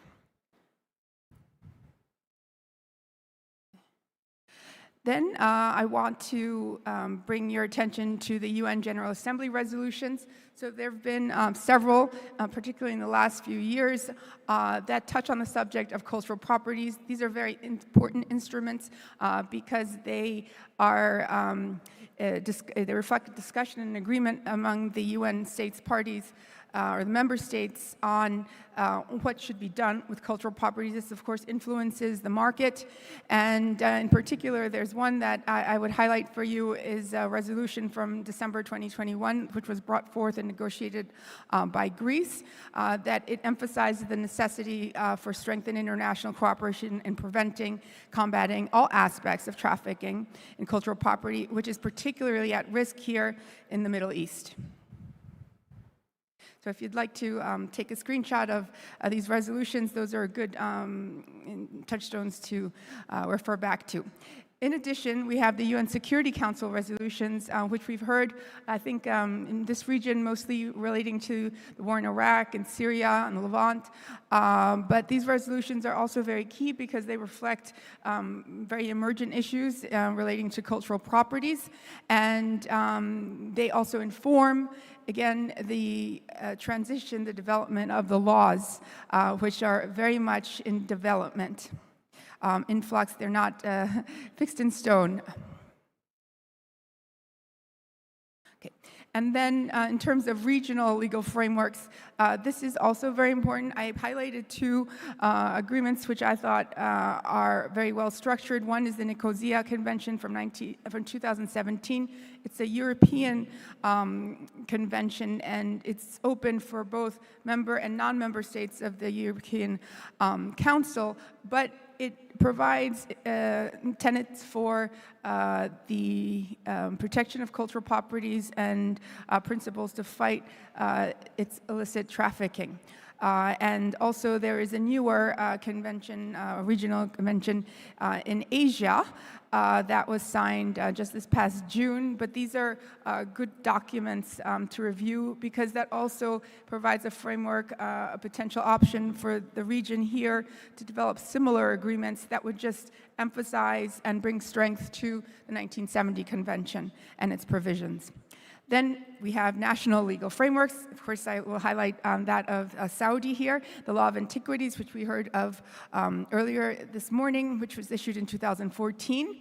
And then incorporated into the domestic laws is the opportunity for bilateral agreements between one country and another, and a series of bilateral agreements that have been very popular that seem also to be very important because of the market conditions in the United States are the bilateral cultural property agreements with the US, and you see here a list of countries from the region that have signed those agreements, and those are helpful to implement the 1970 Convention, particularly in the US, provide different protections. In terms of whether or not to sign them, there are different advantages, disadvantages in terms of sovereignty and negotiation leveraging, but these are renewable every 5 years. So that provides an opportunity not for a long-term fixed sense of what the law should be, but it allows for the development of fluctuation based on current circumstances. And so now is the part that I'm very excited to share with you. It reflects more of my work as a practitioner in cultural property. And so here I have 6 different areas that I'll discuss with you about how these areas influence the fight against illicit trafficking. Okay, the first area is advancing technologies. That seems very commonplace, but there are a few points that I'd like to point out to you, bring your attention to. And here you see a picture, of course, of the Earth, the Middle East region, and the geosynchronicity of satellites. These satellites provide a very strong space technologies that have a significant influence on both the trafficking of cultural properties and the fight against the trafficking of those properties. So it gives us increased virtual capabilities, and so of course that means growing application of electronic communications, emails, text messages, WhatsApp, as you know, many of us use that in our work for communication, enhanced identification and retrieval tools to be able to see where the pieces are, to know who's holding them, where their movements have been, the profusion of social media, Facebook, Instagram, etc., and expanded access to translations, archives, legal resources, access to facilitators and advocates, law enforcement to contact them, and generally closer proximity to diplomatic mechanisms. So satellite systems, which many of your countries work with your space agencies, that's something that I encourage you to look into in your work. And so we see then too the broadening scope of cultural heritage under UNESCO auspices, and so from the 1954 convention to the last 2005 convention promoting diversity, but also we have other instruments like the Memory of the World program that bring attention also to collective memory and how that's stored in physical means. In 2015 also this idea of digital formation.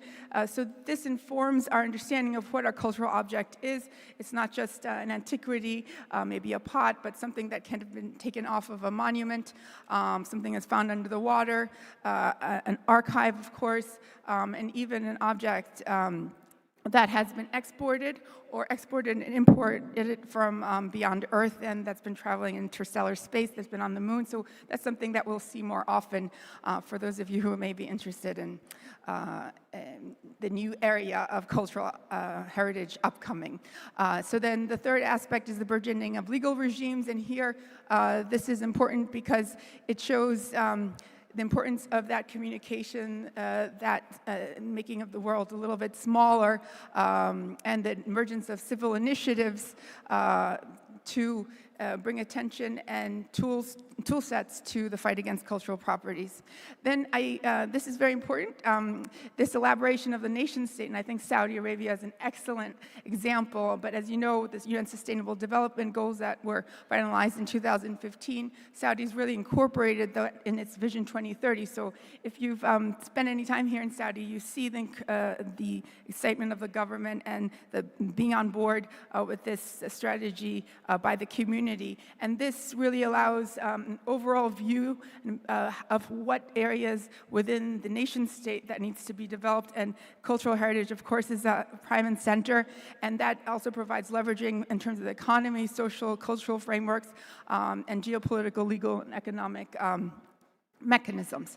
And the forces of evolving ethical and moral perspectives, very important as well. We have heard, of course, about the increased consequences and the mechanisms in terms of law enforcement, and we'll hear a little bit more today and tomorrow, but the rising identification and collective condemnation of events. So people in general now do not like how these pieces have left their countries of origin and have now circulated around the globe. So that idea of the condemnation of historical events is also informative, and the evolution of collection practices. So we see a shift generally of maybe not necessarily always antiquities, but now modern and contemporary art that's left this idea of antiquities more isolated, the way we saw around 2001, where the idea of trading in underwater cultural properties became more taboo.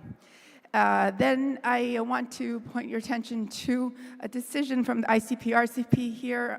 You can take a screenshot, or I encourage you to read the decision. But this also reflects a temperature gauging of where we are in terms of how this is viewed, the trafficking of cultural properties, by a UN instrument, by the international community, and it recognizes the interstate character of those disputes, the importance of the state actor in participation in that fight against trafficking. And this is my last slide, my most favorite slide, because it talks about the natural life cycle and its influence on the trafficking of cultural properties.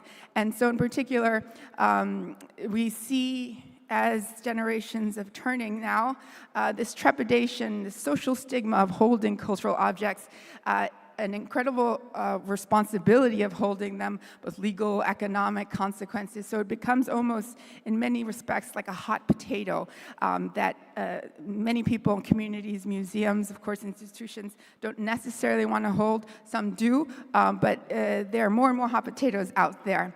And then we also see, in terms of the natural life cycle, the transition of objects from individuals, once they pass, to their children, to trusts, to states, to museums.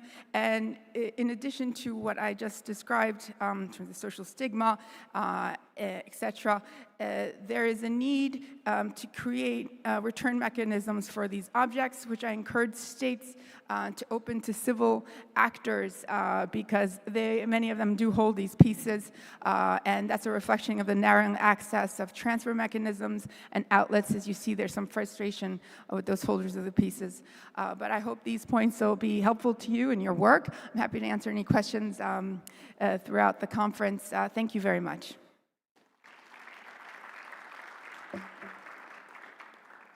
شكرا دكتورة لوسيا على هذا العرض وعلى الالتزام بالوقت، وشكرا لجميع المتحدثين على الالتزام بالوقت المحدد. نظرا لضيق الوقت سأختصر المجال لسؤالين أو مداخلتين فقط. أرجو من يطرح السؤال التعريف بالاسم وتوجيه وتحديد لمن يوجه السؤال. لدينا السؤال الأول عند الأخ الفاضل ومن ثم عند الأخ الفاضل.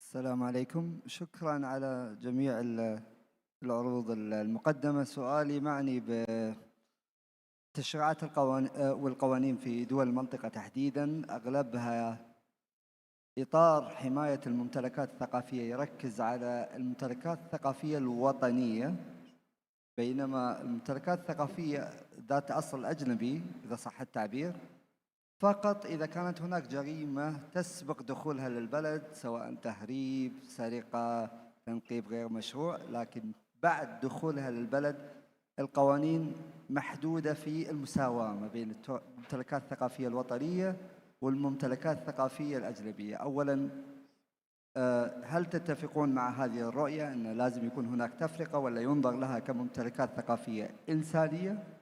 وثانياً، كيف ممكن التشريعات الوطنية تعالج هذه الفجوة، تضع الممتلكات الثقافية داخل حدود الدولة تحت مبدأ حماية موحد؟ شكرا. سؤالك محدد لشخص معين؟ للبانل بشكل عام. Anyone would like to comment؟ تفضل أخ محمد. يعطيك العافية. سؤال مهم جدا، لكن أنا أحب أوضح طبعا أن جميع الدول أغلب الدول مصادقة على اتفاقية 1970. وصل عدد المصادقة تقريبا 156 دولة إلى الآن. فالممتلكات الثقافية بشكل عام الآن داخل المملكة، نتكلم عن المملكة العربية السعودية، لدينا سجل الآثار الوطني. سجل الآثار الوطني هذا إذا سجلت فيه الممتلك الثقافي أو الآثار المنقول أو حتى الثابتة هو إقرار من الدولة بأهمية هذا الأثر. بالإضافة إن النظام السعودي نص على التزام المملكة باتفاقية والمعاهدات الدولية المنظمة لذلك.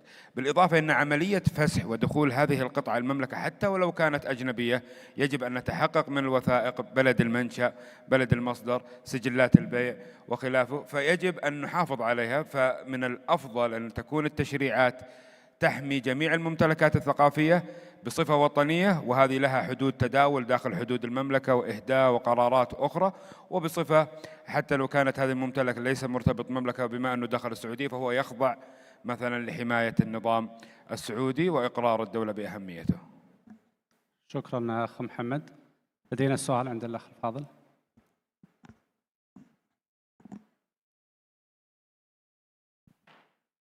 شكرا. أنا فيصل فاضل.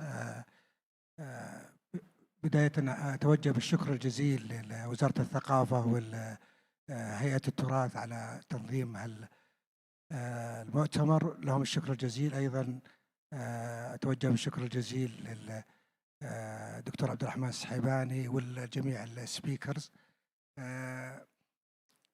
I will say it in English. I have a very quick question because I would like to direct the question to Dr. Marina.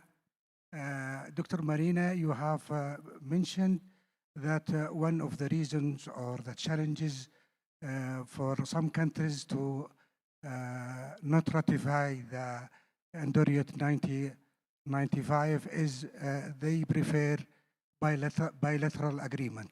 And that's what we heard from Dr. Jasser Al-Harbish.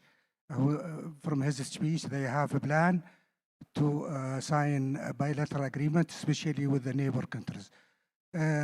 I would like to hear your point of view to convince Dr. Zahar to also add to ratify the Andoriot conventions as well as the bilateral agreement that he just mentioned.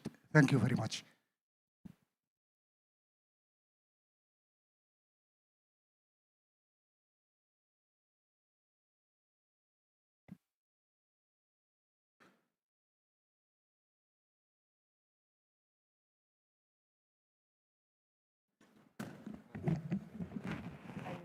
Yes, I use this one.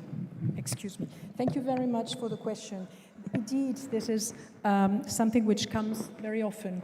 I don't think that bilateral agreements are against multilateral agreements, and the contrary. I think both are necessary. Multilateral treaties give the basis. You know, a treaty, multilateral, is a consensus. We had, during the diplomatic conference, more than 90 countries participating. Countries from origin, countries from destination, who do not share the same view on what they want in an instrument. But you have a bargaining power which is spread around all the countries. This is the basis, and I do think that in '95, when we adopted the convention, we had a very high consensus on the issue of combating, because countries which were more destination countries were also looted, so they understood the necessity. But both conventions, both the 1970 and the UNIDROIT Convention, have an article in the convention saying that states, the UNIDROIT Conventions are minimum rules. It said states can be more generous, cover more objects, have more generous for restitution. This can be done bilaterally. But I believe that the first reaction should be to have, because if you have uniform law, we heard from Alfio Gulotta how traffickers are very good in knowing the law and the differences in national law. So an object which is stolen in your country will not go usually to a country where the good faith purchaser is not protected. With the UNIDROIT Convention, if widely ratified, you will have a uniform system. Then on the basis of that, you can go further. But I don't think it's one or the other, because I also went to several countries which have bilateral agreements to show them that the bilateral agreement is less generous to them than the UNIDROIT Convention, because you have a bargaining power which is different. I hope it answers your question. Thanks, Dr. Marina. أرى الطاقة بدأت تنخفض في القاعة، وأعتقد نحتاج إلى شحن الطاقات، وأنا أول من يحتاج إلى شحن هذه الطاقة. هناك العديد من الأسئلة والمداخلات، أعتذر من الجميع. بالإمكان مواصلة النقاشات في فترات الاستراحة. بكل حب أعلن رفع الجلسة الأولى لهذا المؤتمر المتميز، وأدعو المتحدثين والمتحدثات للبقاء على المنصة لتسليم الهدايا التذكارية الخاصة بهم. شكرا لكم وشكرا لحسن الاستماع. شكرا. يتفضل الآن مدير الجلسة بتكريم المتحدثين المشاركين الأستاذ محمد محنشي.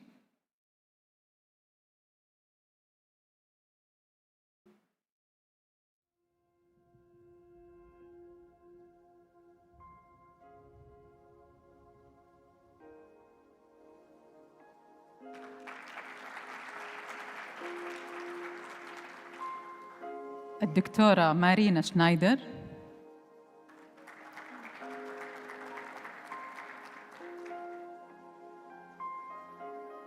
الأستاذة عهود محمد الهيف.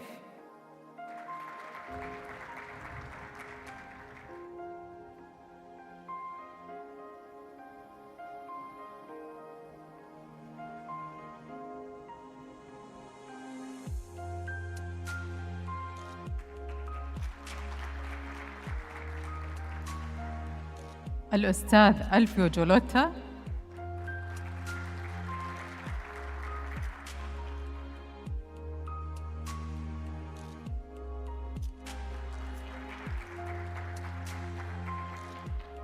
الدكتورة مارلين ميشيل لوسي.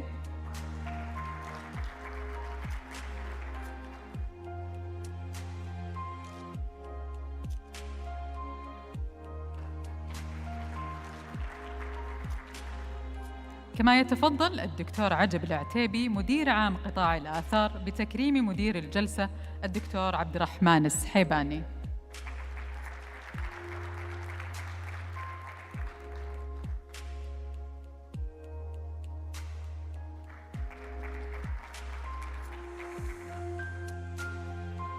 ونستأذن المتحدثين ومدير الجلسة بصورة جماعية.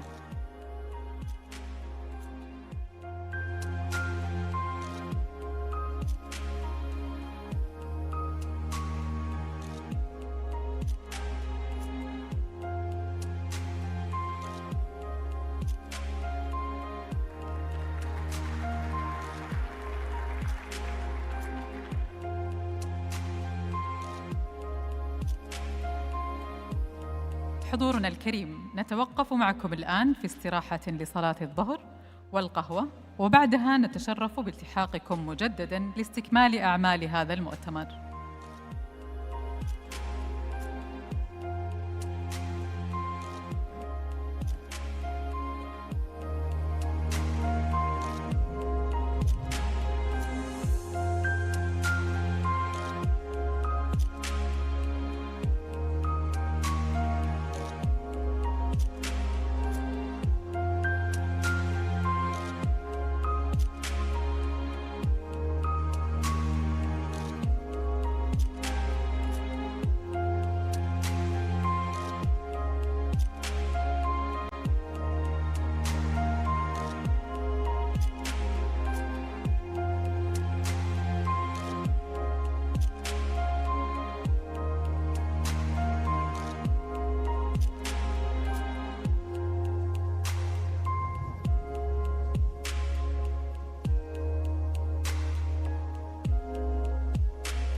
A A monitor A check check mic A check mic monitor. افتح مونيتور check mic A check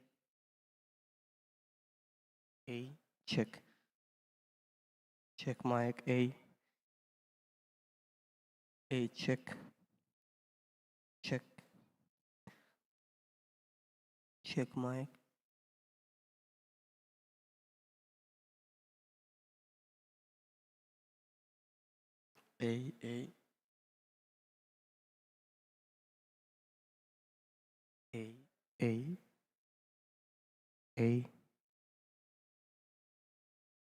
A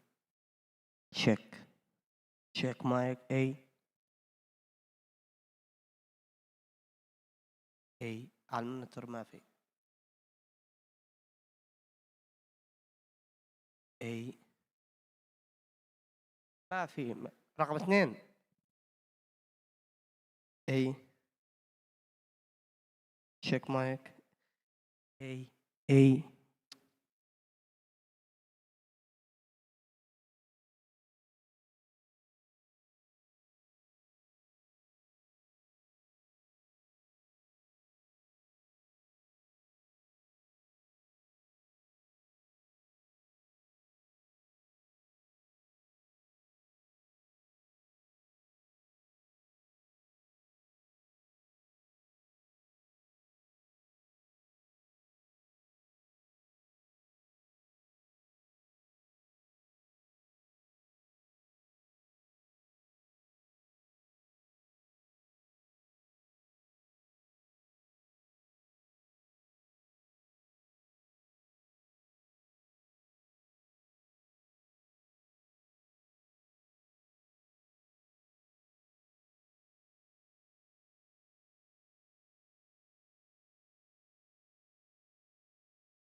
Santander was located.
نرجو من السيدات والسادة الحضور والمشاركين التوجه إلى قاعة المؤتمر لاستكمال جلسات اليوم الأول من مؤتمر مكافحة الاتجار بالممتلكات الثقافية.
أعزائنا الضيوف، الرجاء التوجه إلى المسرح لبدء الجلسة.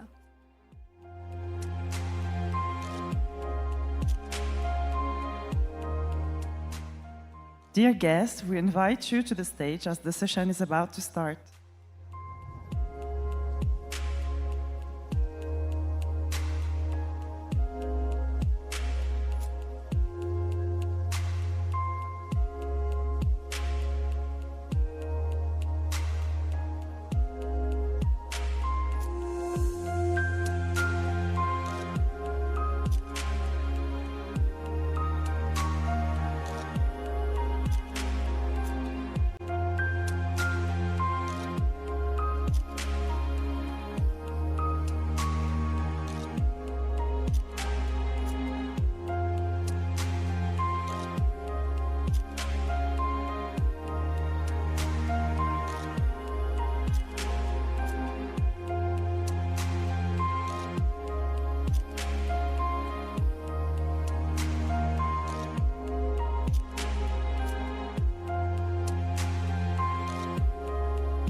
أصحاب السعادة السيدات والسادة، أهلا بكم مجددا في المؤتمر الدولي لمكافحة الاتجار غير المشروع بالممتلكات الثقافية. تبدأ الآن الجلسة الثانية تحت عنوان الدور الدولي في حماية التراث آفاق المستقبل. ويشارك في هذه الجلسة كل من السيد مراد يلدز، السيدة إنجي كيم، السيدة جالا أليكسا أماجات، السيد تيزيانو كويرو، الدكتورة أسماء المهديوي، السيدة فيوناولا روجرز، ويدير الجلسة الأستاذة آلاء العتين.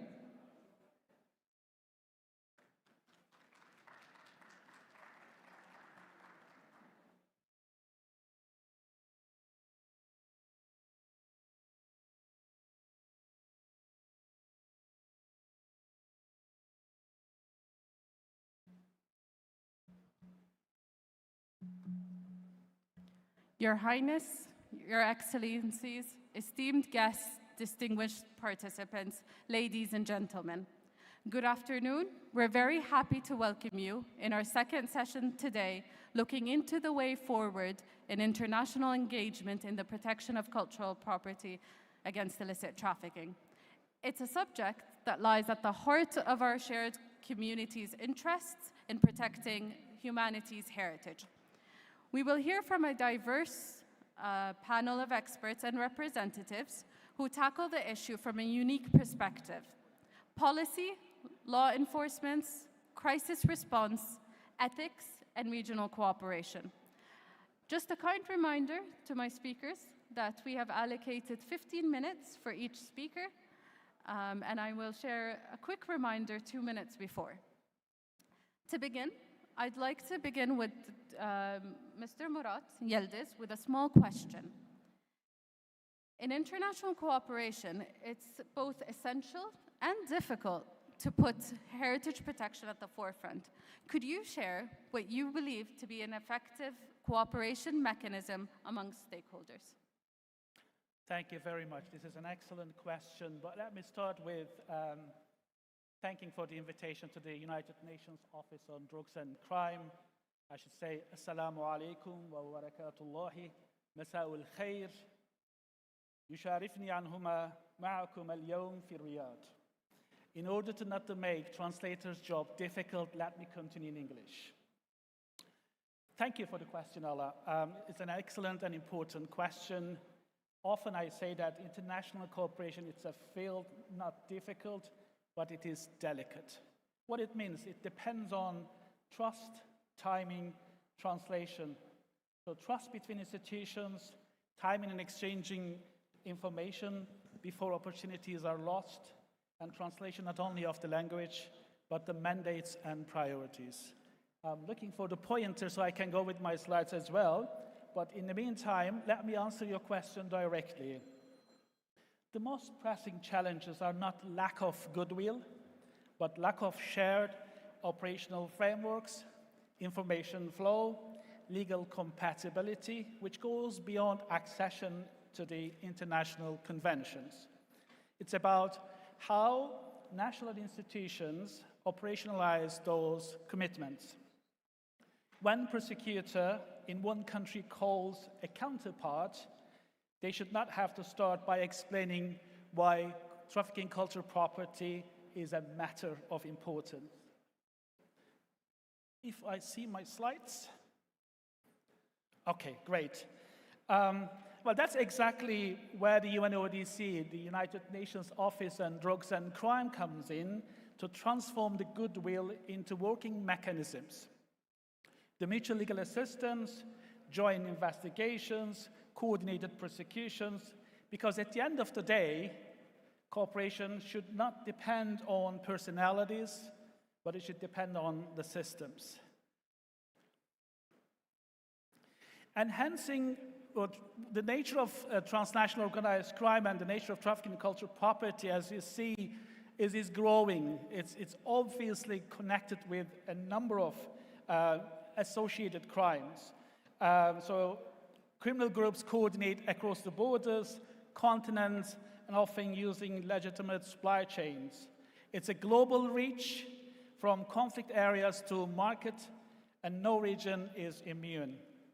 And as we have discussed and potentially will be discussing throughout these 2 days, that the trade is becoming increasingly digitally enabled.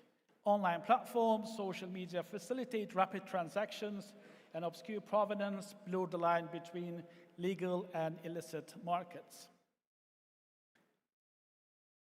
I'm mindful of the time. I'm just moving fast because we don't have too much time. The previous speaker before me have discussed quite lengthy about the international normative framework for the UNODC, for which I don't want to go into too much details, but I think it's important for me to talk a little bit about the UN conventions.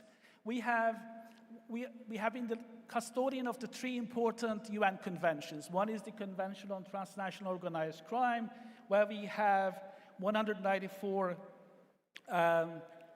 parties. This is an important convention. And then we have the Convention Against Corruption, to which we have 191 state parties. You may be aware that just a couple of days ago, the UN Convention on Cybercrime has been open for the signature, and as of today, we have 72 signatories in 5 days. This is an important convention because we know that the trafficking cultural property is often enabled through cyberspaces. So in essence, when we talk about the gaps persistent is in the legal fragmentation, limited data sharing, weak interagency cooperation, and uneven access to mutual legal assistance. These weaknesses form an ecosystem that criminal networks exploit with precision, moving objects faster than institutions that can respond. The gaps and challenges, what we have, judicial cooperation, the cooperation between prosecutors and judges are important, and there's been a huge gap in this field. And also the other important area is the extradition and asset recovery, ensuring that offenders are brought to the justice and that illicitly trafficked objects are repatriated. Of course, connecting police, customs, law enforcement agencies, and specialized units through regional and global challenges. And return and restitution of the objects.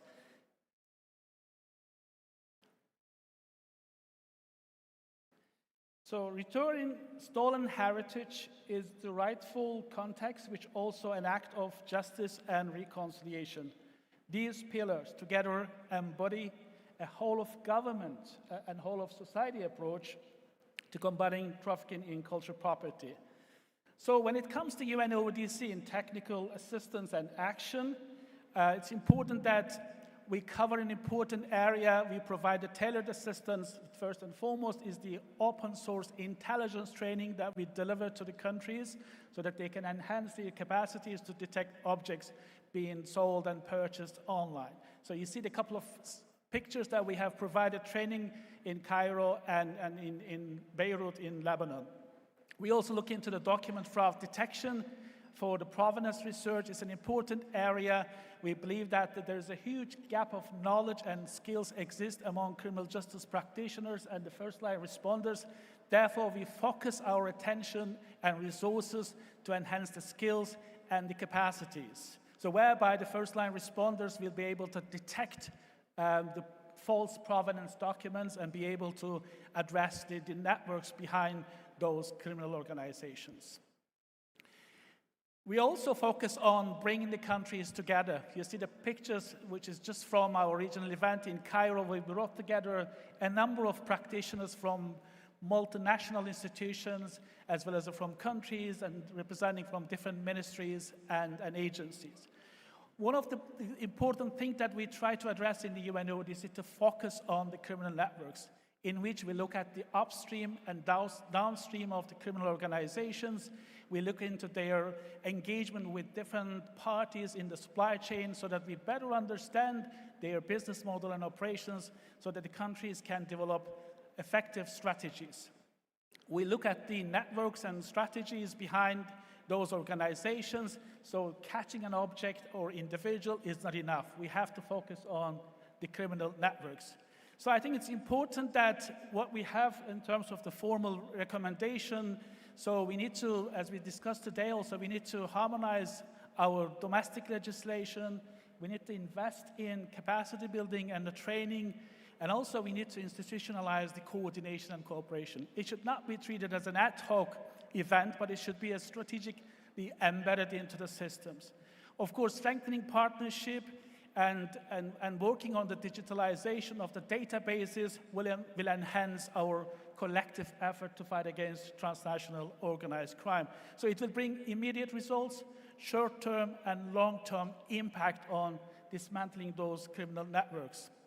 So with that note, I'll finalize my presentation that UNODC as a UN organization based in 154 member states are available to help support criminal justice agencies, law enforcement organizations to tackle with the important crime of trafficking in cultural property. I hope that answers your initial question. Thank you so much, Murat. I think we will give you the awards of the best speaker sticking to time, unless anyone else beats that.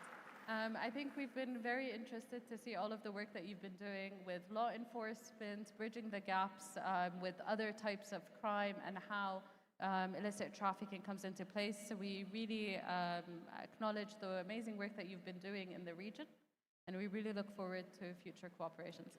I think this easily moves us to our next speaker, Ms. Inji.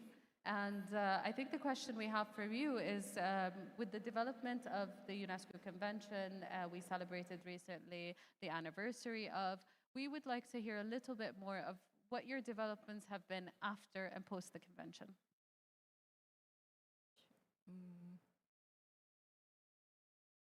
Thank you very much, Allah. I hope my presentation answers your question. And I've actually asked if I could stand in the podium because I feel more comfortable to stand.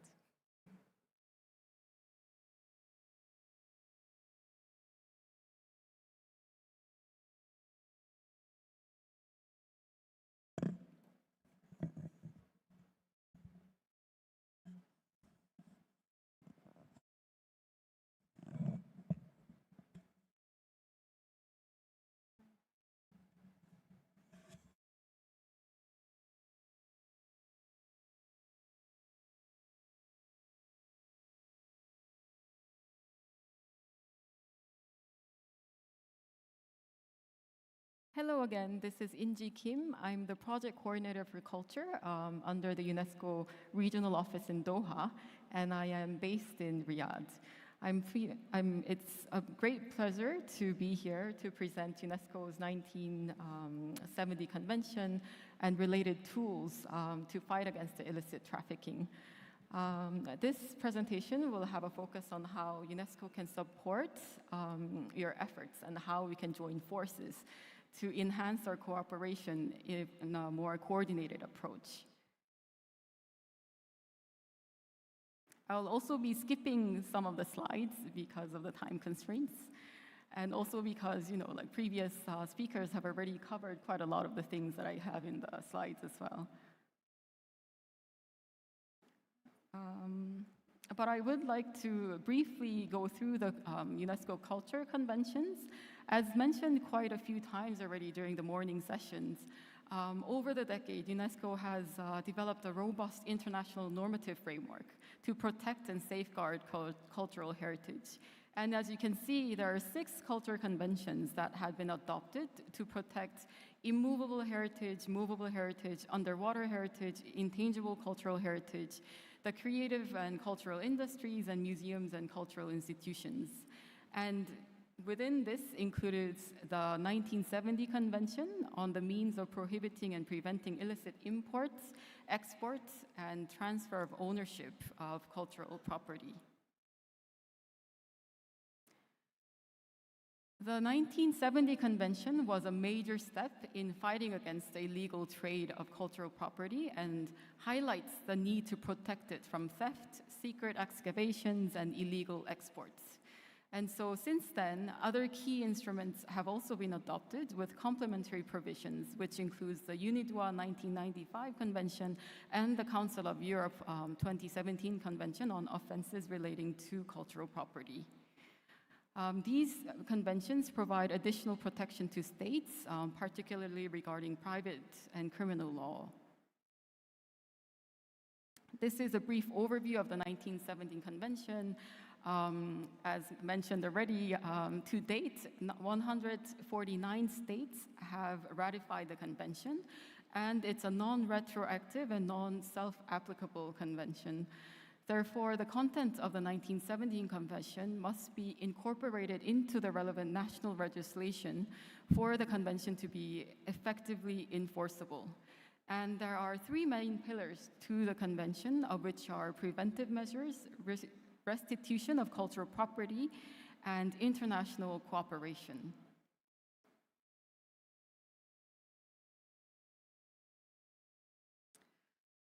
To briefly go through the 1970 Convention's preventive measures, it's important to highlight that the main focus is prevention. Once the states have ratified, they're encouraged to implement preventive measures such as elaborating appropriate national legislation, establishing national inventories of protected properties, introducing a system of export certificates, launching educational campaigns, and creating national services for the protection of cultural heritage. Another important fact to note is that UNESCO does not deliver certificates of expertise, origin, or authenticity. So if any of you see these in your hand, those are false. So that's something to take note. However, UNESCO and the World Customs Organization, WCO, have jointly developed a model export certificate for cultural objects to facilitate the work of customs officials by providing a standard approach. This tool is available in all 6 languages of UNESCO, including Arabic. The second pillar of the 1970 Convention is, of course, the return and restitution of cultural property. So UNESCO promotes the return and restitution within the framework of the 1970s and beyond, which means that the member states shall act in the spirit of the 1970 Convention. And as you may know, new types of agreements have emerged in recent years, proposing innovative ways of responding to these issues relating to ownership, possession, and even the narrative of these objects. So the recent examples are very inspiring in the way that they suggest new ways of resolving these demands, opening interesting prospects for international cooperation. And as Ms. Krista Picard has mentioned earlier in the opening remarks, in the line of the mandate given by the Mondial Code 2022 declaration, UNESCO promotes an open and inclusive dialogue on this return and reinstitution. And UNESCO has been organizing roundtables on new forms of agreements and partnership in the field to present good practices and how these enhance the scientific and cultural collaborations. So far, one roundtable was organized in Addis Ababa for the African continent in January this year. And UNESCO will pursue this work to organize in other other regions in 2026, including the Arab states.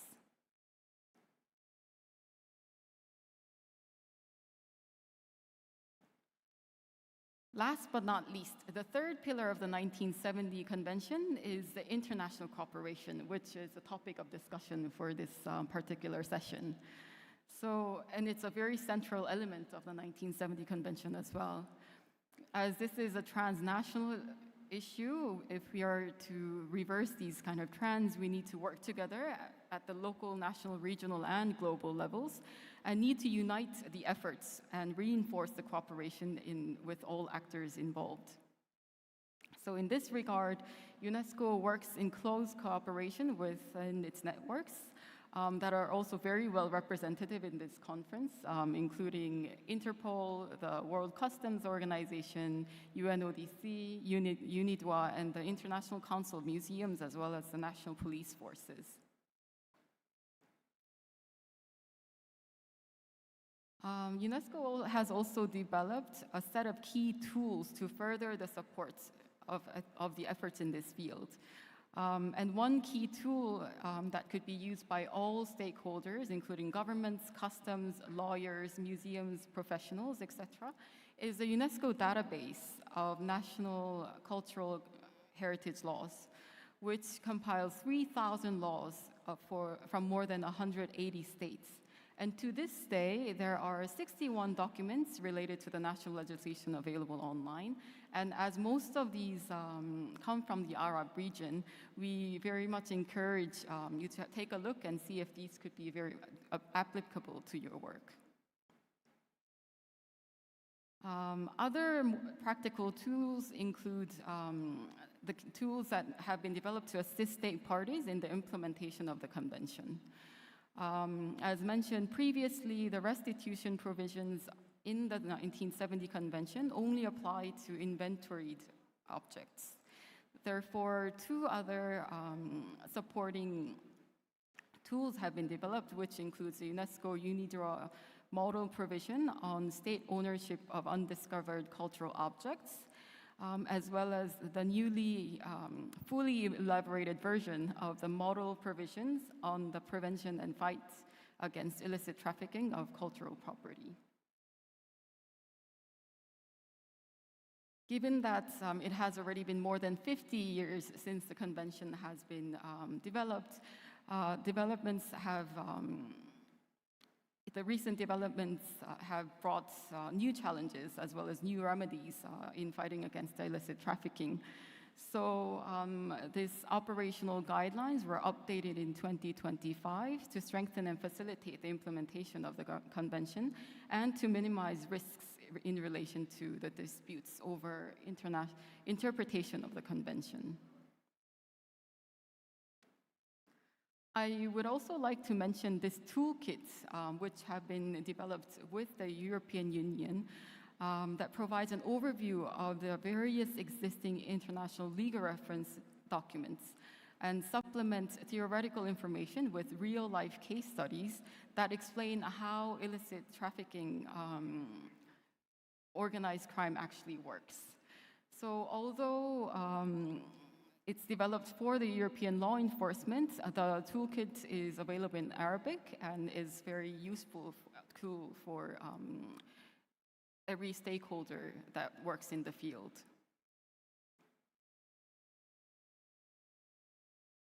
One other essential stakeholder that has also been mentioned earlier is the art markets, and UNESCO works closely with the art market through regular consultations and plays an essential role in pushing for better acquisition policies. UNESCO is currently revising the international codes of ethics for dealers in cultural properties in order to align it with the new trends since its adoption in 1999, and also strengthening provenance research through workshops targeted at art markets. The recent one was organized in June 2024 at the UNESCO headquarters with a focus on Afghanistan. Awareness raising is another area that UNESCO works in, which are key preventive measures as well as the 1970s convention. So we have recently launched social media packages that consists of concise and impactful messages that you can take and use directly on social media platforms to promote the understanding of the importance of the 1970 convention and engage with the general public. There's also sensitization campaigns, which was also organized in a public space during the G20 summit in Brazil, and also the International Day, which is held every year on the 14th of November. And UNESCO also publishes international alerts that you can see in the slides when national authorities share information on stolen objects. Last but not least, I also wanted to end this presentation with the mention of the newly launched Virtual Museum of Stolen Cultural Objects, which had been generously supported by the Minister of Culture of Saudi Arabia.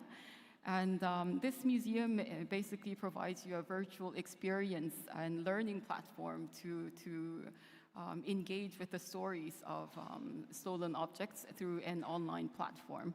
So it includes testimonies from communities to underline cultural, social, and spiritual dimensions, and understand how the loss of these objects have actually impacted the community.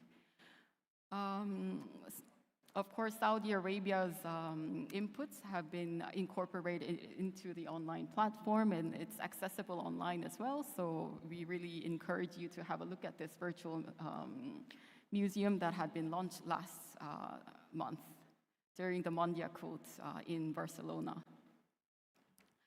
So I think my time has already Thank you very much, Ms. Kim. It was, if we can have a round of applause.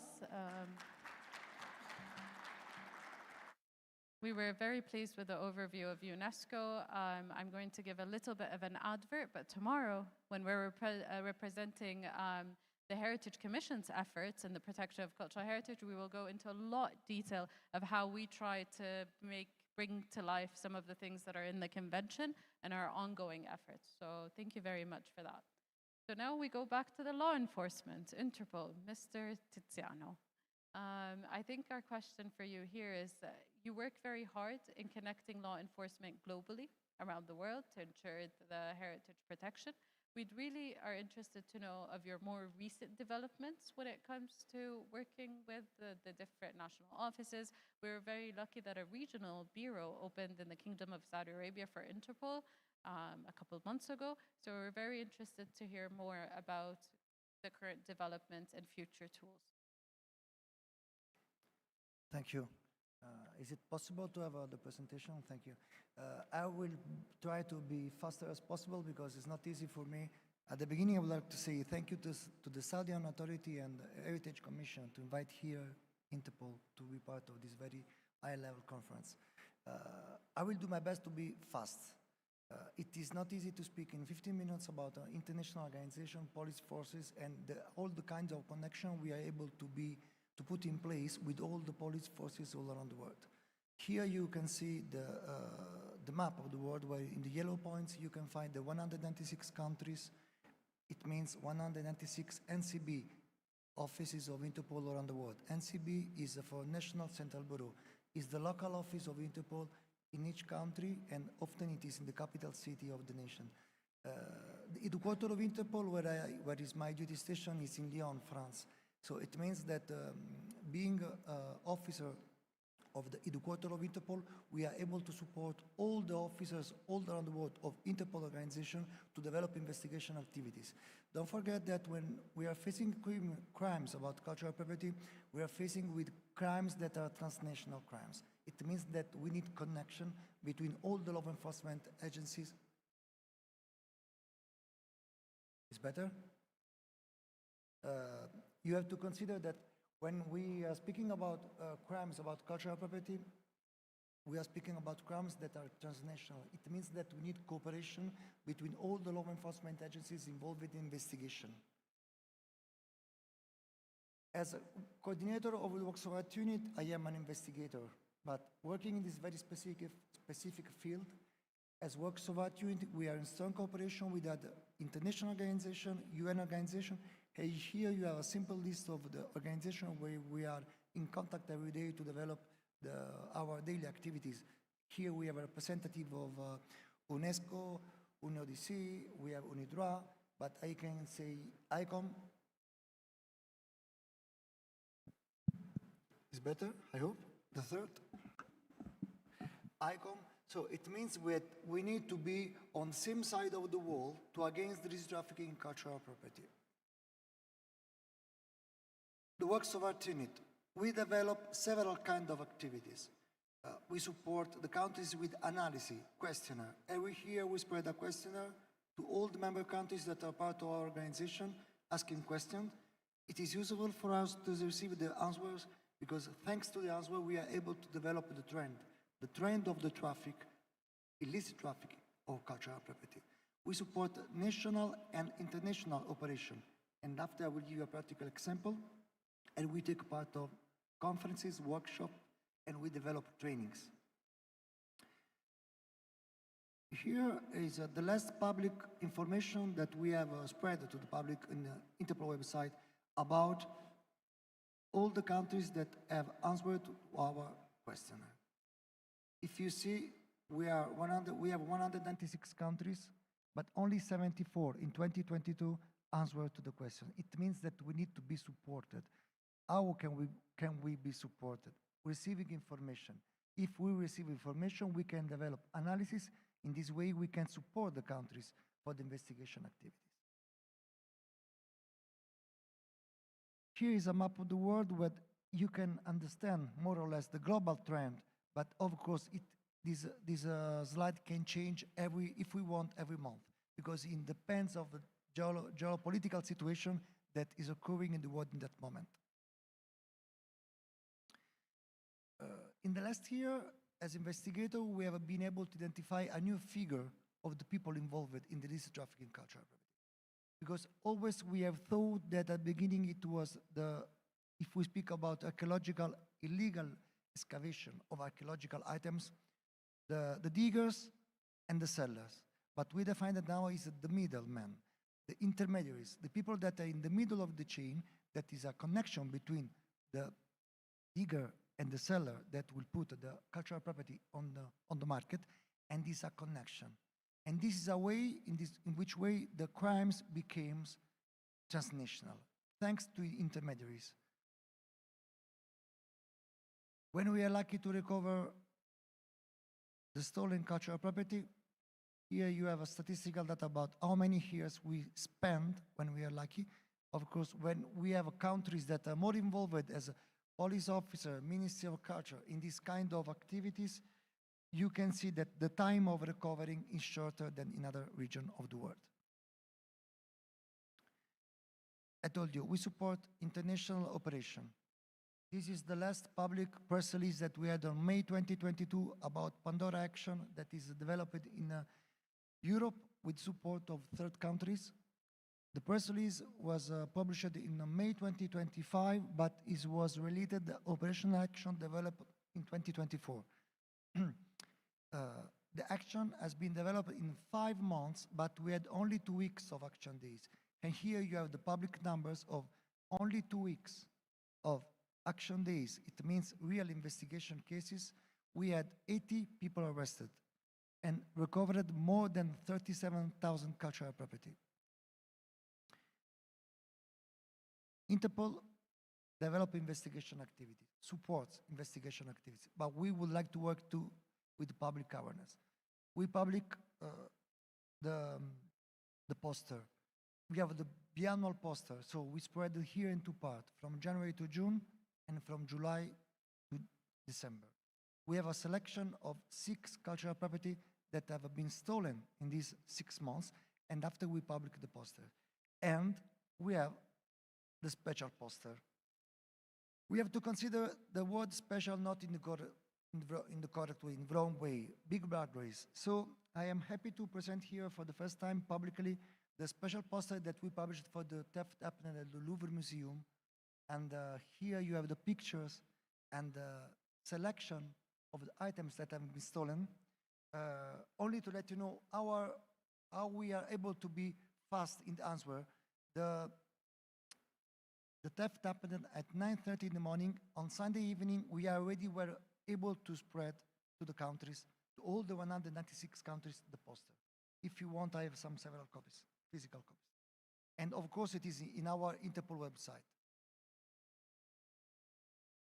And in the last part of the presentation, a very fast overview about the tools of Interpol, how we can support investigation activities.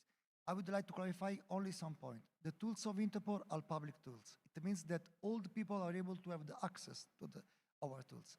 And we have the Stolen Works of Art database and RDArt application. The Stolen Works of Art database is the database of Interpol. The first time when we built the database was in 1995. We had several evolutions, and we arrived at the last and current situation of CK2 system. In 2021, we launched the hub, IDArt. IDArt is a twin of the database. It means that all the stolen items that we have inserted in the database, you can find in the hub. The hub is only a different way to reach the database, but the hub is the database. About the database, we recorded more than 57,000 cultural properties stolen. All the items recorded in our database came from the 196 countries. All the countries are able to insert, because the only information in our database are the countries. It means that if the country would like to insert stolen items, they insert, and at the end, we as Works of Art unit, we validate the insertion. In several UN resolutions has been recognized at the international level the high value of the database of Interpol. I don't want to put a long list of UN resolutions. I would like to highlight only on the last one of December 2024, the UNGA resolution, where thanks to the resolution presented by Athens for the restitution of cultural property, on Article 32 has been highlighted the importance of the stolen works of art database of Interpol, an ID art application to fight the illicit trafficking in cultural property. I told you the only information in the database are the countries. It means that if the country would like to develop investigation activities at the national level, they are not obliged to insert in our database. But we have to consider it, if we found an item in our database, it means that in the back of this instruction, it is an official report. It means that in our database, you can find only certified policy information. It is not possible to insert in our database stolen items if we have an official report to the local police forces. For the instruction, we need good quality of information and good quality of description. Good quality of pictures is a high resolution and picture of the stolen item. Good quality of description following higher object ID, the international standard for recognize in unique way as possible a cultural property. It's a public tool. You can receive your username and password, and you can have your own access to our database. ID art. It is developed in the 4 official languages of Interpol. Here you have the list of all the things that you are able to develop with using our hub. It's a free tool. You can use your cell phone. You can go to your Apple Store or Google Play, and you can download hub. Why to use the hub? The hub is important because it is useful, easy way to identify stolen items. In this case, you can reduce the illicit trafficking in cultural property, and of course, you are able to recover the stolen items. As I told you, it is the only one difference between the app and the database. For the app, you don't need to register yourself. It's a public with public access without username and password. And only to give you a fast overview about the hub, you have 2 ways to develop a search: manual search and visual search. The manual search is a deep search, and at the end you can save your search, and you can create the PDF file of your search. This is good to show your due diligence as it is indicated in UNIDROIT Convention, Article 4.4. The visual search is a faster way to develop a search, but you are not able to develop the search. So you cannot create your inventory, but it's a way to develop in the fastest way as possible the search. This is an example of manual search, and this is an example of visual search. You can take the picture, or can you upload the picture that you have in your cell phone, and after you can launch a search. Thanks to the app, you can develop, you can create your object ID, and you can create your site card. The object ID is the ID of a cultural property. The site card is the ID of archaeological site or of a site. The very important thing that thanks to the site card, you can identify in a unique way as possible the archaeological site, for example, thanks to GPS coordinate. This is an example. Positive match using the hub. If you are a positive match, you can report to Interpol, but before to report to Interpol that you had a positive match, you have to agree that Interpol will contact you, in this case me.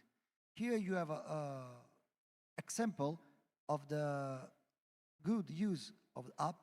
Of course, we have several, but as I told you before, we are not the owner of the information. So only if the country authorizes Interpol to make public this information, we can do it. And here we have two cases developed in Spain.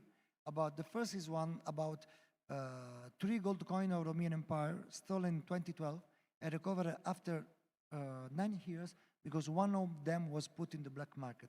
Using the hub, started investigation, and at the end, I tell you the results. The second case was about the 2 tables of Renaissance where the owner, in good faith, used the app and discovered that they were stolen. This is the results. The last information, and I close my presentation. Interpol works with notices. Each notice has a different color. With works of opportunity, we work with purple notice. It means modus operandi. Thank you. Sorry if I was a little bit long. Thank you very much, Mr. Tiziano. It's a very interesting presentation, and I think we'll also spend some time promoting ID art and the registration of objects in it, because it does help us working in the heritage. It helps law enforcement to know about stolen objects and the notices, because I think the notices and knowing that there's a purple notice focused on cultural heritage is super interesting, because the ICOM red list, and I'm promoting ICOM here as well, is very well known, but I think the purple notice is also something people need to know on their radar. Thank you very much. Thank you. Okay. Ms. Gala, we're very pleased to have you, and our question for you is, Alif works in a lot of very difficult sites, and we'd like to know a little bit more of how you manage to balance emergency heritage protection and long-term protection of cultural property against illicit trafficking. Thank you for your question and for inviting Alif to speak at this conference. I will further develop the points that were already addressed in the keynote address by our executive director this morning, by presenting indeed Alif's action to prevent illicit trafficking in a different context that we work in. So maybe first a brief introduction about Alif. Alif is the main global fund dedicated to the protection of heritage against the impact of conflict and climate change in conflict, post-conflict, and crisis areas. We are a private foundation under Swiss law based in Geneva, and a public-private partnership including 9 member states and the Kingdom of Saudi Arabia. We're a neutral instrument which allows us to work everywhere where there is a need. And we are in fact a scientific and financial instrument supporting and accompanying heritage protection projects by concrete measures. So we like to say that we are more than a fund because we bring expertise, our scientific committee network, but also more than 200 international experts. As I said, we work on concrete projects on the ground with tangible results. And as a grant-making organization, we try to be agile and flexible in order to respond to the needs on the ground by different forms of funding mechanisms, such as our call for projects, emergency measures, action plans, and first needs envelope. And when financing projects, we also pay a lot of attention to who benefits those projects, and because we believe that behind cultural heritage there are women and men on the ground. We work in, as I said, different contexts of conflict, post-conflict areas, but also in the context of the fight against climate change, before, during, and after crisis. So before, we support preventive measures, and I'll dive into how that affects the fight against illicit trafficking. So during crisis, with rapid and proactive response, and after crises, with reconstruction and conservation measures. So over the past 7 years, we've supported more than 550 projects in more than 50 countries. And throughout these years, we've launched several action plans, the latest one being an action plan for the protection of Syrian cultural heritage. These are the different countries in which Alif has operated until last year. And throughout these projects, we've supported several initiatives to prevent illicit trafficking of cultural property in areas of crisis, and I will dive into the different types of projects and actions we support. Excuse me. So I'll skip this video due to time constraints. And so before crisis, we support preventive protection measures through the support of inventories, digitization, emergency planning, and collection protection. So you will see several examples of projects that we funded where inventories were drafted of collections to ensure accurate identification of cultural property.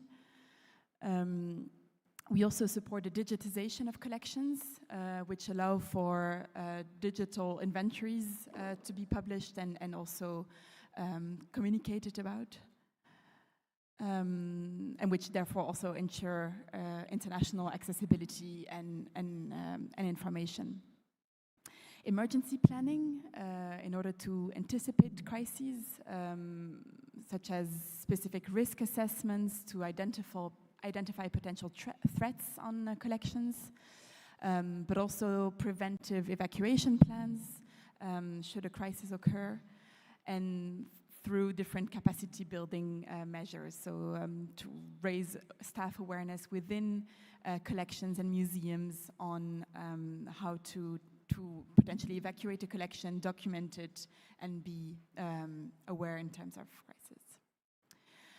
We also support physical and preventive protection by strengthening infrastructure of museum and cultural institutions, also by supporting the increase of surveillance and CCTV sites, but also upgrading storage spaces. You see several examples on the screen. The question indeed of community engagement and awareness raising is key in order to involve the communities in protection efforts to protect their collections. We have supported several projects, and I believe we will enter in more detail maybe tomorrow during the conference in one of those projects, but where we supported the inventory of a museum, the National Museum of Libya in Tripoli, where not only did we create a new inventory of the collections, but also trained the museum staff on a clear methodological project in order to process the collections. So during during crises, we support emergency protection measures. We briefly mentioned our action in Gaza this morning, where we have supported the evacuation of collections until we've supported the evacuation of 7 collections within Gaza, which allowed them to not only repack the collections, but also and transport them within Gaza in a safe storage space, but also conduct an inventory of the collections in order to keep a trace while they're being relocated and being documented on a database. So this is part of the action that we've led in the framework of Alif's Gaza Action Plan. That is a specific funding mechanism to support emergency actions in Gaza in particular. But we also have a dedicated action plan for Ukraine, in which in that framework we've supported also the improving of storage and equipment for museums in Ukraine, as well as the upgrade of storage facilities, which have supported the safe evacuation and storage of artifacts. And maybe a situation that we speak less about, but the situation in Haiti, where we've also supported the evacuation of collections in the midst of the ongoing gang violence, where we were able to relocate or support the relocation of collections of both artists but also national collections within newly designed storage spaces. I'll show a brief video of the work. I believe the video didn't.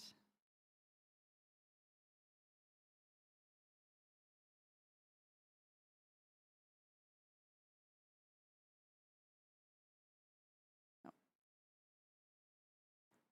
Sure.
So those are examples of very concrete type of actions that ALIF funds. And maybe after a crisis, we also support assessment and restoration of collections by means of supporting post-conflict assessments such as damage and loss assessments, but also the essential work of condition reporting and stabilization of collections. Most recent pictures of different projects. And maybe very briefly, I'll present the different types of funding mechanisms that ALIF proposes in order to support these type of measures. We have our call for projects, emergency reliefs, and our action plans under which these type of actions can be supported. Thank you very much for your time.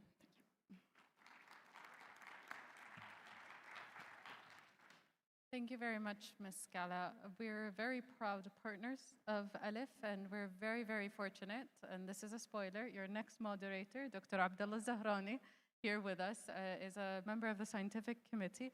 We're very fortunate to have him on board. We were also super pleased to see the new strategy in which you no longer are focusing just on funding, but also expertise. So we really look forward to our future collaboration in these subject matters. I'm going to switch into Arabic, so if you need your interpretation, please put that on. I'll give you a minute, please. And then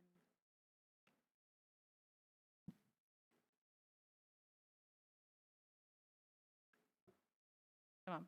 قبل ما نبتدي دكتورة أسماء الله يعطيك العافية، كان عندنا سؤال بسيط فيما يخص إنه الاستراتيجية الحالية اللي أنتم قاعدين تطورونها وكيف هي تتوافق مع التحديات والممارسات الحالية اللي موجودة في الدول الإسلامية. طبعاً قبل تقريباً سنة أطلقتم الدراسة اللي سويتوها فيما يخص الأنظمة والتشريعات المتواجدة في الدول الإسلامية والعربية، وطبعاً هذا كان ريسورس مفيد جداً لجميع الدول لأنه يلخص في مكان واحد إيش الأنظمة المختلفة اللي إحنا نحتاج نعمل عليها ونعمل فيها فيما يخص تداول القطع وإلى آخره. فتفضلي مشكورة. السلام عليكم. شكرا جزيلا على الدعوة، شكرا أستاذة آلاء، شكرا هيئة التراث على هذا المؤتمر الهام جدا، شكرا لدعوة الإيسيسكو لتقديم جهودها حول مكافحة الاتجار غير المشروع بالممتلكات الثقافية، والتي تدخل في إطار الجهود الدولية لمكافحة هذه الجريمة العابرة للحدود ومتعددة الأطراف أيضا والمتدخلين. هذا العرض سيكون كما كان، شكرا لسؤالك حول استراتيجية الإيسيسكو لمكافحة الاتجار غير المشروع بالممتلكات الثقافية، وهو مشروع من المشاريع التي تقودها الإيسيسكو في إطار حماية التراث الثقافي لدول العالم الإسلامي. أولاً للتعريف بمنظمة العالم الإسلامي للتربية والعلوم والثقافة، فهي منظمة دولية متخصصة في مجالات التربية والعلوم والثقافة. تأسست سنة 1982، مقرها الرئيس بمدينة الرباط بالمملكة المغربية. تضم في عضويتها 53 دولة من 4 مناطق حول العالم: المنطقة الإفريقية ب17 دولة عضو، والمنطقة العربية 21 دولة عضو، والمنطقة الآسيوية ب13 دولة عضو، ومنطقة أمريكا اللاتينية ب2 عضو. من خلال خريطة العالم الإسلامي أو الدول الأعضاء في منظمة الإيسيسكو يتبين أن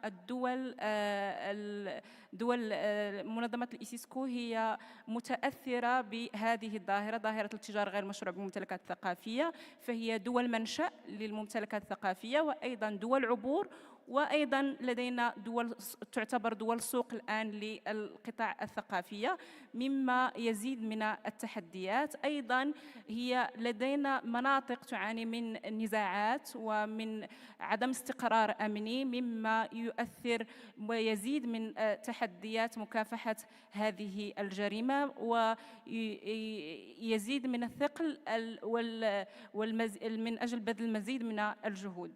في إطار مشروع اتفاقية الإيسيسكو جاء في إطار السياق العالمي أيضا وسياق المنطقة الذي تعرفه ويعرفه الجميع، وأيضا له سياق خاص يتعلق بالقرار من مؤتمر وزراء الثقافة في العالم الإسلامي في دورته 12 التي انعقدت في سبتمبر من سنة 2023 بمدينة الدوحة بدولة قطر، حيث تم تكليف إدارة الشؤون القانونية والمعايير الدولية والتي أنتمي لها، وأيضا مركز التراث في العالم الإسلامي، بإعداد استراتيجية الإيسيسكو لمكافحة الاتجار غير المشروع بالممتلكات الثقافية. هذه الاستراتيجية هي تعرف هدفاً عاماً لها، وهو تعزيز القدرات المعرفية والمادية لأصحاب المصلحة في مجال مكافحة الاتجار غير المشروع بالممتلكات الثقافية، وأيضاً استقراء أهم الآليات القانونية والعملية والمؤسساتية الناظمة لموضوع الاتجار، والتي من شأنها تكوين رصيد معرفي يمكن مختلف الفاعلين في هذه المسألة من حماية الممتلكات الثقافية بالعالم الإسلامي من خلال الانخراط في هذه الاستراتيجية التي تهدف إلى تحقيق عمل مشترك في مجال مكافحة الاتجار. أيضاً رسمنا 7 أهداف أساسية لهذه الاستراتيجية من خلال عملنا عليها، وهو كما قلت تعزيز القدرات المعرفية والمادية، أيضاً العمل على توحيد تعريف الممتلكات الثقافية، وهو من بين التحديات التي خرجت أو من بين مخرجات الدراسات التي سنتطرق لها التي عملت عليها الإيسيسكو، والمتعلقة بعدم توحيد مفهوم الممتلكات الثقافية بين الدول. فممتلك ثقافي في دولة ما عندما ينتقل إلى دولة أخرى ربما لا يدخل في إطار الممتلكات الثقافية، وهذه من بين أيضا التحديات. العمل على توحيد الجهود فيما يتعلق بالقوانين من خلال توحيد النصوص القانونية أو موائمتها أيضا مع الاتفاقيات الدولية، خاصة اتفاقية اليونسكو لعام 1970 واتفاقية اليونيدروا لعام 1995. أيضا العمل على تسجيل القطع، وفي هذه العملية أعتقد أنه من الأساسيات، وهي عمليات الجرد والتسجيل وإعمال سجلات بالممتلكات الثقافية الموجودة في الدول. أيضاً إنشاء قواعد بيانات ما يتعلق بالقطع الأثرية المسروقة وإتاحتها على شبكة الإنترنت من أجل سهولة مقارنتها بما يمكن أن هي قاعدة بيانات بالقطع الموجودة لسهولة مقارنتها بها مما يمكن أن يسرق في مستقبلا، وأيضا قاعدة بيانات بالمسروقات وإتاحتها أيضا عبر الإنترنت وربطها قاعدة بيانات الانتربول، تدريب المتخصصين من خلال تطوير مهاراتهم في سواء جهات إنفاذ القانون، الدرع الأول للوقوف أمام جرائم التهريب خاصة، فسيكون هناك عمل حول تدريب المتخصصين سواء في مجال التراث أو في مجال إنفاذ القانون. بالنسبة للجهات المستفيدة فهناك الدول الأعضاء في الإيسيسكو، الأطر العاملة في مجال حماية التراث، وأيضا كما قلت جهات إنفاذ القانون. تعمل الاستراتيجية على 3 محاور من خلال التنفيذ: بناء القدرات، محور أيضا التوعية والتحسيس وهو بالأهمية بمكان، وأيضا التنسيق المشترك بين مختلف الفاعلين. وهذا ما يتعلق بالتنسيق المشترك أساسا فيما يتعلق باسترداد الممتلكات الثقافية عن طريق الوسائل الودية والطرق الدبلوماسية. كذلك هناك محاور نعمل عليها في الاستراتيجية، وهي المحور الأول يشمل الآليات التشريعية التي تضم الضمانات والتشريعات القانونية التي يجب احترامها والالتزام بها. والمحور الثاني يتعلق بالآليات التنفيذية، أي كل ما يرتبط بالصيانة، الترميم، الجرد والحماية والحفظ والتوثيق وإعداد دراسات استكشافية. المحور الثالث يرتبط بالتعاون الدولي سواء فيما يتعلق بإصدار القواعد القانونية أو بالمساعدة في الجانب المتعلق بالرد والاسترداد، وأيضا الجانب الفني والتقني. من خلال العمل على المحور الأول المتعلق بالتشريعات، الإيسيسكو عملت على 3 دراسات متعلقة لتغطية كل مناطق العالم الإسلامي. الدراسة الأولى كانت خاصة بالمنطقة العربية، وتمت دراسة التشريعات ل 22 دولة، خرجت بمجموعة من النتائج والتوصيات إلى غير ذلك.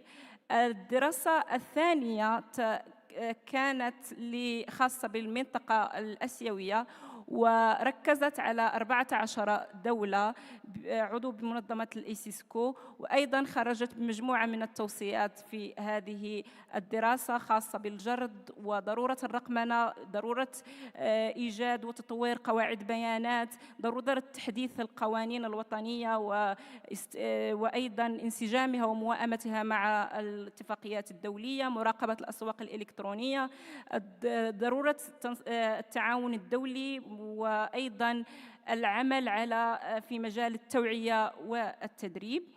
أيضا من بين توصيات الدراسة وهي تفعيل آليات الاسترداد من خلال إنشاء لجنة لمعالجة طلبات الاسترداد وتسهيل المفاوضات في هذا المجال. الدراسة الثالثة كانت خاصة بالمنطقة الإفريقية، وتناولت 17 دولة عضو بمنظمة الإيسيسكو، وسلطت هذه الدراسة الضوء على الدور الحاسم للأطر القانونية في حماية التراث الثقافي بالدول الإفريقية، وكشفت عن وجود فجوات في التطبيق الفعلي رغم التصديق على بعض الاتفاقيات الدولية. كما أكدت الدراسة على كون حماية التراث لا يقتصر على التشريعات، بل يتطلب أيضا آليات تنفيذية مثل سجلات وطنية، التعاون عبر الحدود، وتوظيف التقنيات الحديثة، إلى جانب إشراك المجتمعات المحلية لضمان مكافحة الاتجار بشكل مستدام.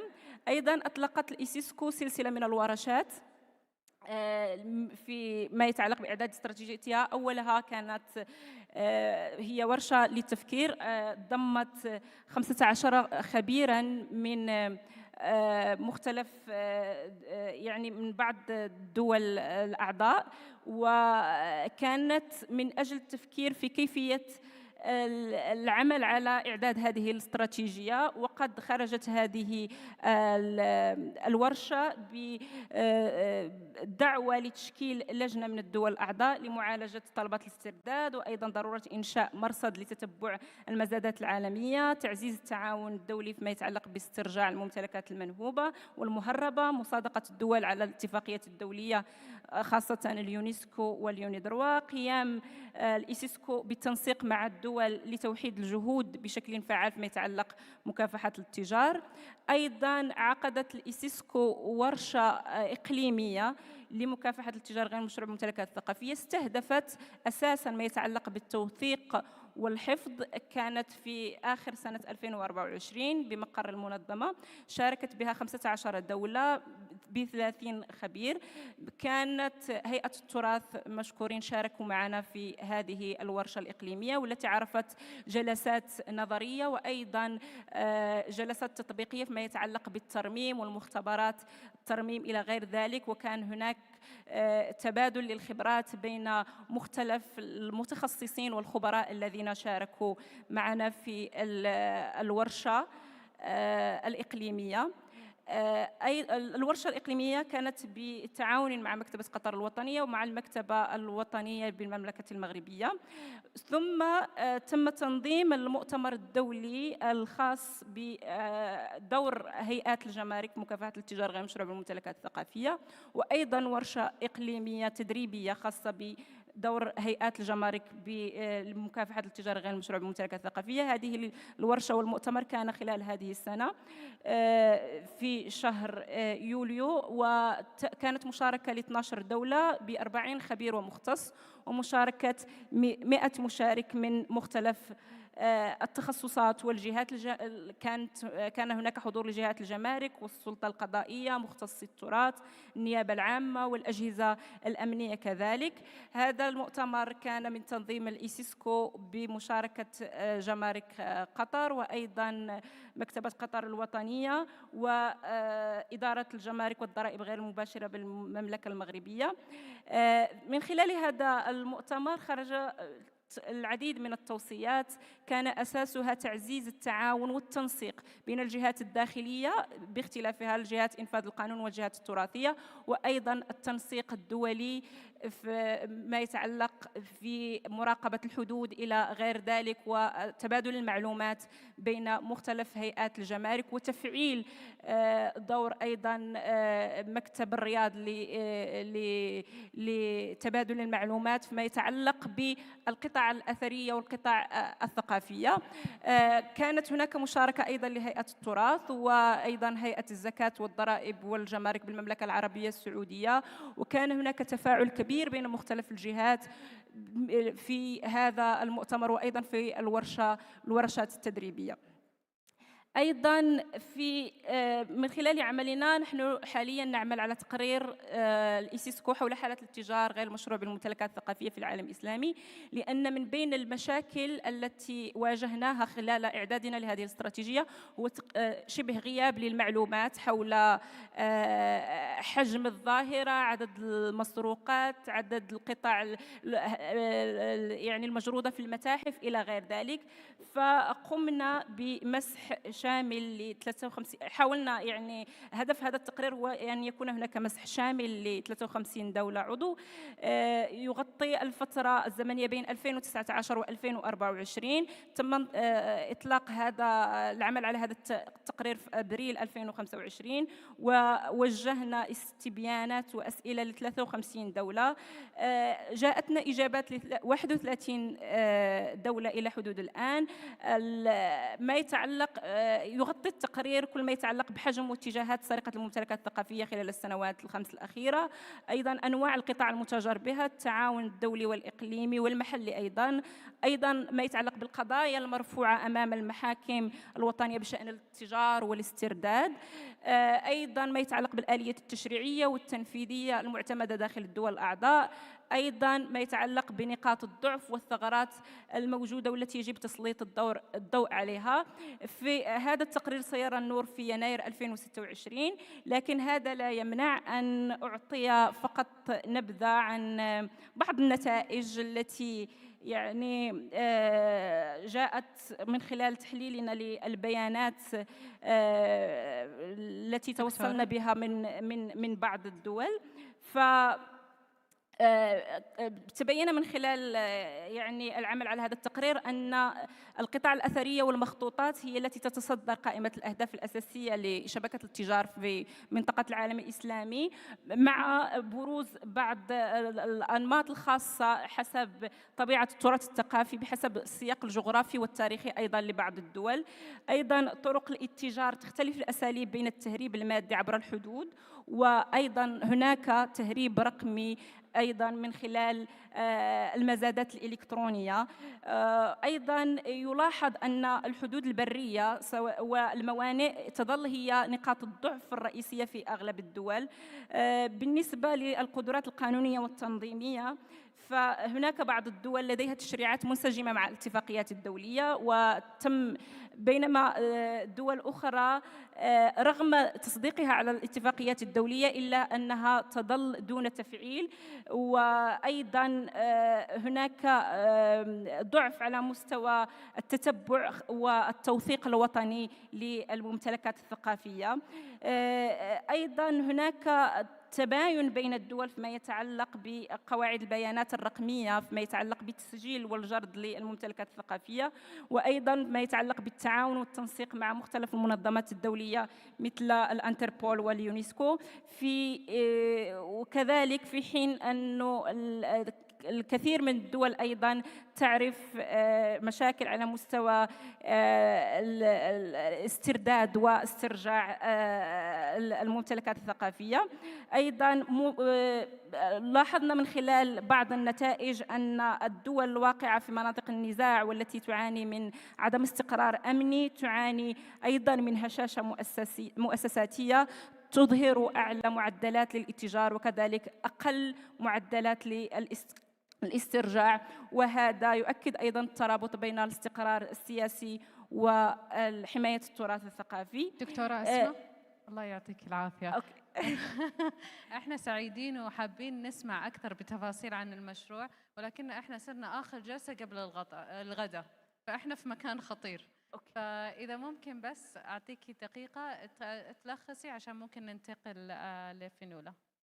فقط في أقل من دقيقة. من بين أيضا الجهود الأخرى التي نقوم بها هناك وهذه بقيادة المملكة العربية السعودية، وهي العمل على إنشاء لجنة استشارية لاسترداد الممتلكات الثقافية في العالم الإسلامي. هذه أيضا كانت بقرار من مؤتمر وزراء الثقافة 13 الذي عقد بجدة في فبراير الماضي.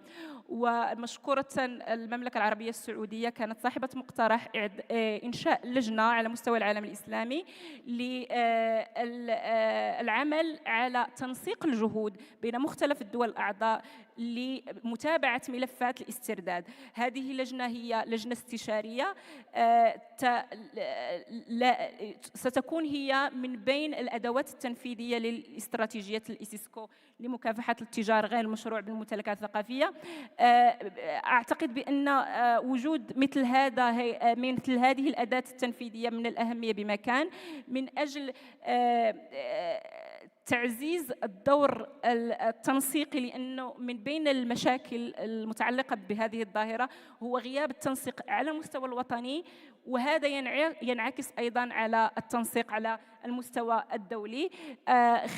ختاما أيضا من بين الأدوار المهمة جدا التي ستلعبها هذه اللجنة وهي إنشاء قاعدة بيانات للمسروقات. وهنا فقط للإشارة فقاعدة بيانات الانتربول هي تسجل غياب 41% من الدول الأعضاء بالإسيسكو لا توجد بيانات خاصة بالمسروقات في قاعدة بيانات الانتربول، والدول الأخرى اللي تمثل 59 دولة هي بيانات غير محينة بالنسبة لهذه الدول. فمن الأهمية بمكان إنشاء مثل هذه المنصة التي تساعد في الجهود الدولية لمكافحة هذه الظاهرة. ختاما هناك فقط أعتقد بأن هذا المؤتمر سيشكل منصة استراتيجية من أجل توحيد الجهود للمساعدة خاصة مثل الدول التي هي في حاجة حقيقية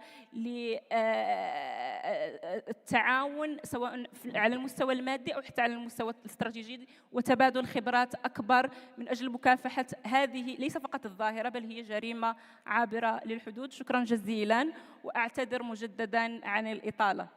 الله يعطيك العافية دكتورة. طبعا احنا نعرف انه ممكن نقعد ساعات وايام نتكلم بالجهود الرائعه اللي تقوم فيها الايساسكو، ولكن منحصرين شويه بالوقت.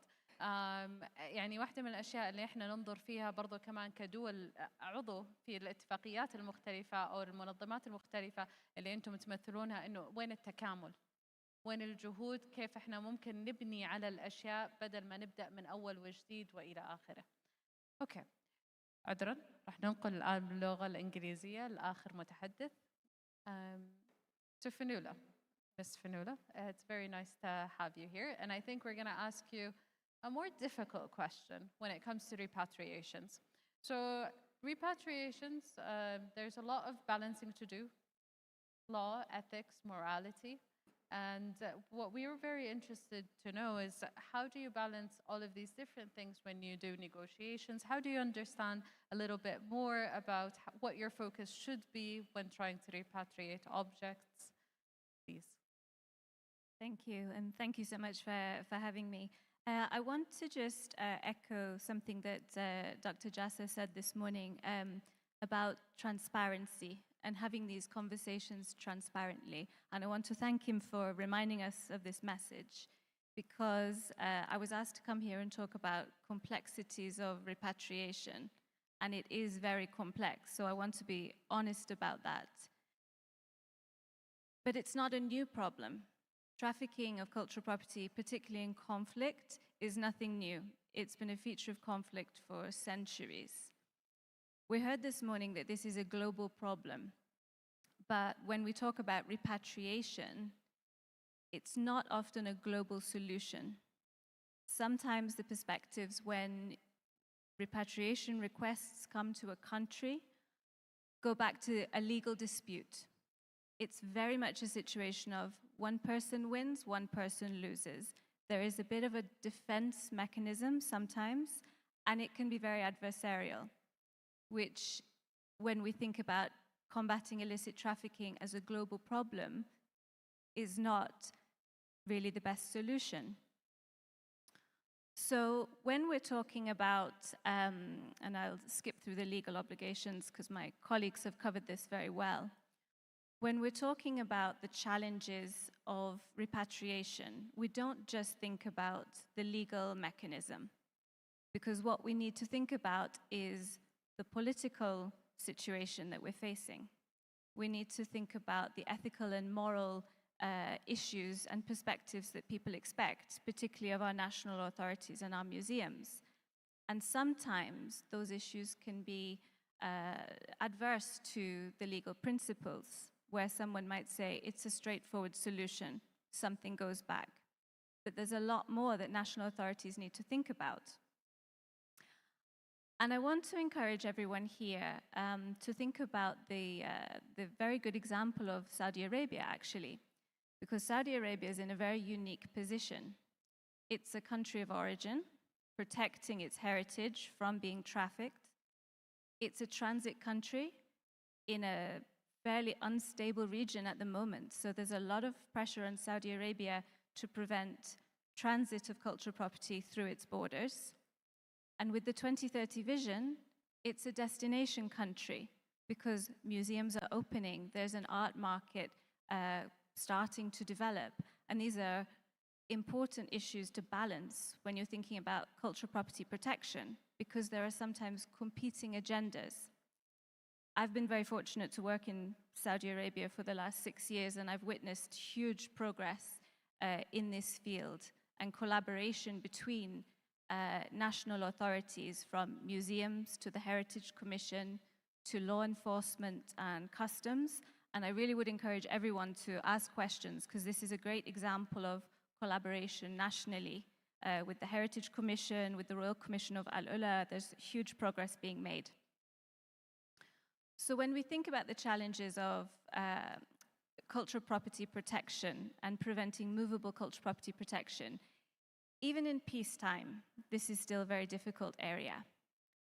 And it's because it's not always about antiquities. Cultural property is much wider. And I know some colleagues will talk later about manuscripts and documentary heritage. But there's also folk heritage, and some of these will be in private ownership, legitimately. So national authorities need to think about respecting the ownership rights under their legal systems. That's their obligation, as well as their obligations internationally under the conventions that we've talked about. It's also very challenging when you're talking about cultural property and protecting cultural property in the country of origin if you don't know it was there in the first place. Some objects are not documented because they haven't been discovered yet. So when the arguments come from the art market or from owners who've acquired these objects, they say, well, they were not listed on a database. They were not documented. How was I supposed to know that this has been stolen? But if you look at the perspective of the national authority, they also didn't know it existed. So these have been illegally excavated, and they've got through potentially weaknesses at borders, and they've been trafficked. So I go back again to say this is a global problem because everybody has a part to play. And I will just go back to the legal slide, if I can. Yes, just here. We've talked a lot about the legal obligations, but I wanted to highlight the Hague Convention in particular, because there are obligations on repatriation of objects exported during conflict. And when we talk about repatriation, everybody thinks about UNESCO 1970, and they think about UNIDROIT. Very few people pay attention to the Hague Convention, but there are articles in there that oblige state parties to protect cultural property in conflict, to oblige the occupying forces to prevent export, and recipient countries, when objects come in, they are supposed to take them and safeguard them so they can be returned at the end of the hostilities. These articles in the Hague Convention are not well implemented anywhere. They're very much the lesser focused of the convention. So when we think about the issues of cultural property protection and combating trafficking in conflict situations, we have to think about the reality of the situation. In a conflict situation, resources are incredibly stretched. The authorities are focusing on protecting people, protecting buildings, protecting security. There might not be the relevant authorities in place to focus on procedures like looking at export licenses. Borders are exploited by organized criminals taking advantage of a conflict situation. So when you're thinking about cultural property protection in conflict and thinking about repatriation maybe years later when these objects surface, we have to consider that context of what was going on at the time and how these objects might have got out. The reality of cultural property in conflict is you also may have a hostile regime. You may have, as we've seen in recent conflicts, excavation licenses and export licenses being issued and encouraging looting to fund the ongoing conflict. From a legal perspective, sometimes those permits could actually be legal if that regime is in power. So changes in regime also change the legal situation. So when you're thinking about repatriation, maybe years later, internationally, you have to think of the political agenda at the time. You have to think of the ethical solutions.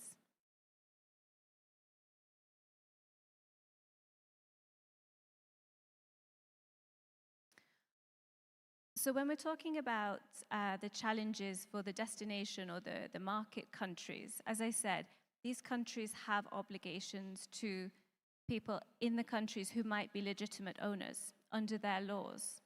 And there might be rules around paying fair compensation. There's no universal standard of due diligence. I think perhaps the UNIDROIT Convention has the most useful and descriptive standard there is. But they have to balance their ethical responsibilities, their reputation, the fact that potentially public funds have been spent on objects, and so they have to consider their own spending, the citizens who might have bought them, as well as the need to uphold the international conventions. So these challenges are all very, very complex, and this is why repatriations can take many, many years. one of the things that I would stress is that we need to think about these things and international collaboration in peacetime. I've put an example on the screen of a very complex principle, which is that of safe havens. And safe havens of cultural property during conflict was actually one of the concepts that was discussed when Alif was founded 10 plus years ago, because this was a need. Now, safe havens are often very controversial because there are concerns about the rules around repatriation. When would something go back? What would be the triggers? Would they go back if there was a hostile regime in place? These issues are very complex, and often in conflict, safe havens are considered right at the last minute. If we want to effectively use safe havens and think about future repatriation, these discussions have to happen in peacetime. In a recent conflict, in our memory, safe havens were discussed, and we were given, in some of the negotiations, 5 days to go through all of those issues. And of course, it failed, because 5 days is not enough to have these discussions with international partners. So these principles really need to be thought about and integrated into peacetime planning if we're really to have effective mechanisms for repatriation. I'm going to end on just putting some notes here on the screen. I don't have all the solutions because, as I said, this is a very complex problem, but some things to think about. And I want to look back to the example of the Washington Principles. Now, the Washington Principles were non-binding guidelines set in place to deal with the World War II looting of paintings and artworks. And these have been set up to create fair and just solutions, balancing these rights of private owners versus the dispossessed owners, and thinking about the ethical solutions as well as the legal basis. So this is not perfect when we're talking about cultural property, because that was a very finite period of time, of just 12 years, and to a very specific situation. But those principles of having fair and just solutions really should be the things that we're discussing when we talk about international collaboration and how we can facilitate repatriations, particularly from conflict. When we're thinking about the legal framework, this is really important. But as Dr. Marina Schneider said earlier, some of these conventions are a minimum standard. The law often is very slow. It doesn't catch up with the situation at hand.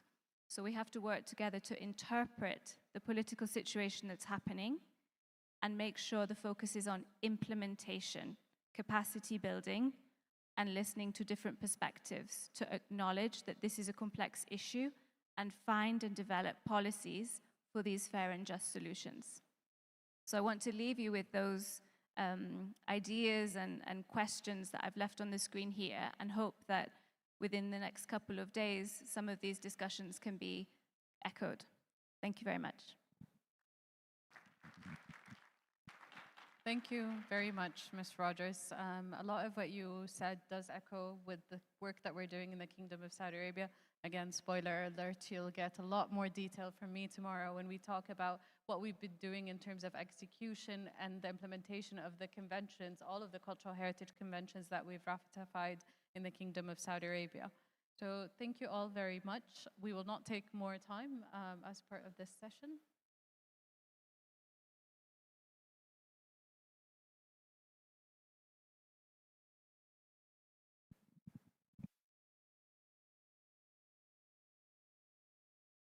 شكرا للمتحدثين المشاركين في هذه الجلسة، وتتفضل مدير الجلسة الآن بتكريم المتحدثين.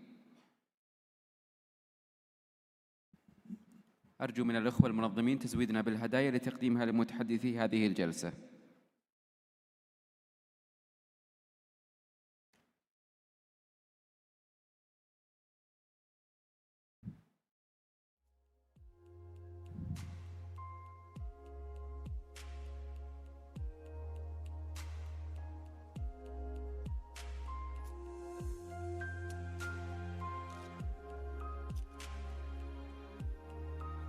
إهداء مقدم إلى السيد مراد يلدز.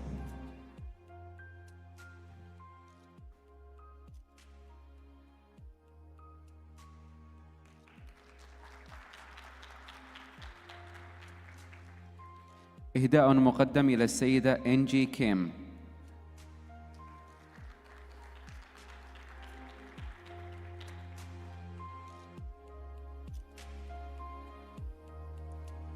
إهداء مقدم إلى السيدة جالا أليكسا أماجات.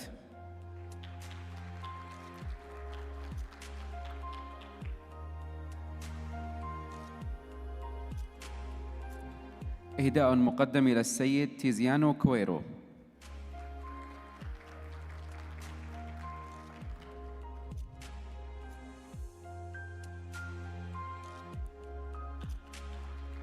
إهداء مقدم إلى الدكتورة أسماء المهديوي.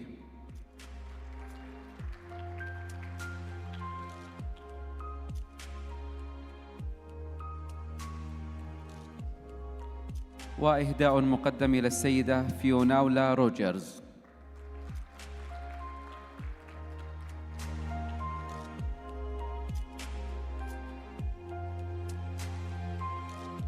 كما يتفضل مدير عام قطاع الآثار في هيئة التراث الدكتور عجب العتيبي بتكريم مدير الجلسة الأستاذة آلاء العتين.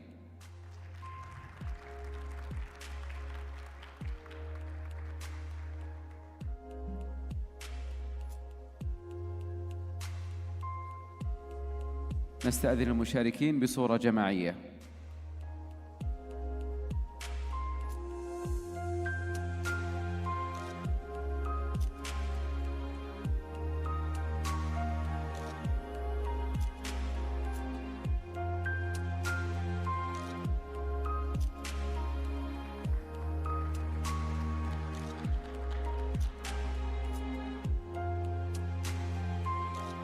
أصحاب السعادة السيدات والسادة، ننتقل وإياكم مباشرة إلى الجلسة الثالثة تحت عنوان العناية الواجبة في مجال التراث الثقافي، ممارسات متطورة. ويشارك في هذه الجلسة كل من الدكتور كريستوس تسيرو جيانيس، والدكتور ستيفان إيبرت، والدكتورة نانسي كاريلز، والدكتور ألكسندر هيرمان، والدكتور مارسيل ماري. كما يدير هذه الجلسة الدكتور عبد الله الزهراني.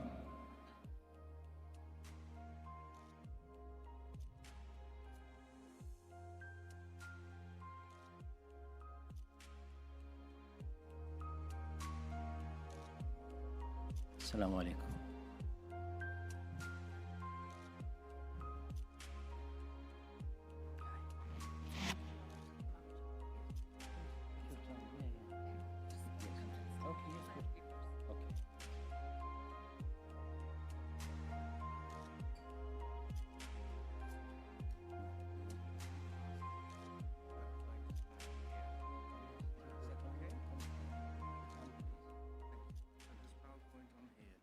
Yes, I think, yeah.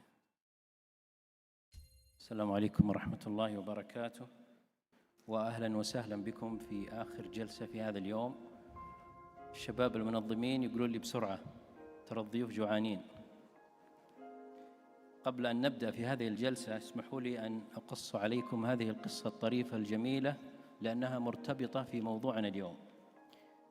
تقريبا في عام 2016 حصل أو وجد فريق البحث العلمي الذي يقوم بإجراء مسوحات أثرية في شمال غرب المملكة في منطقة تسمى بتل الغضا أو منطقة الأثر، عثروا على بقايا إصبع بشري لا يتجاوز طوله 3 سنتيمتر.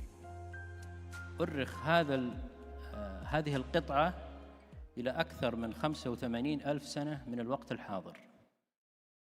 هذه القطعة ساهمت في تغيير كثير من الفرضيات في علم الآثار فيما يخص المملكة العربية السعودية والشرق الأوسط.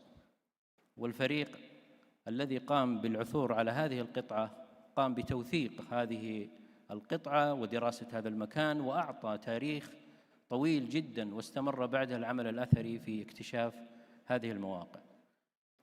فلنتخيل اليوم أن هذه القطعة فقدت لأي سبب كان، سواء كانت في الكثبان الرملية أو تم نقلها إلى مكان آخر، فكم من المعلومات التي سنفتقدها حول هذا الموضوع، وكم من المعلومات التي ستكون غائبة عن هذه الأرض التي نعيش عليها. هي نفس الحالة اليوم عندما تعرض قطعة نادرة في مزاد عالمي ولا يعرف لها تاريخ دقيق. هذه الجلسة اليوم أو الأخيرة سوف تتحدث عن أبرز الممارسات الحديثة في العناية الواجبة في مجال حماية التراث الثقافي والتصدي لتحديات الاتجار غير المشروع بالممتلكات الثقافية. وبما أن كتيب الورشة وأيضا السير الذاتية الخاصة بالمتحدثين أمامكم واستثمارا للوقت، فسوف أتجنب الحديث عن الموضوع وملخصاته وكذلك السير الذاتية حتى لا نبخس الزملاء المتحدثين مشاركاتهم الكبيرة جدا. نبدأ مع المتحدث الأول الدكتور كريستوس، والذي سوف يتحدث عن المعايير الأخلاقية في المتاحف العالمية، خاصة فيما يتعلق باقتناء القطع الأثرية المشبوهة أو غير القانونية. تفضل دكتور. 15 minutes please.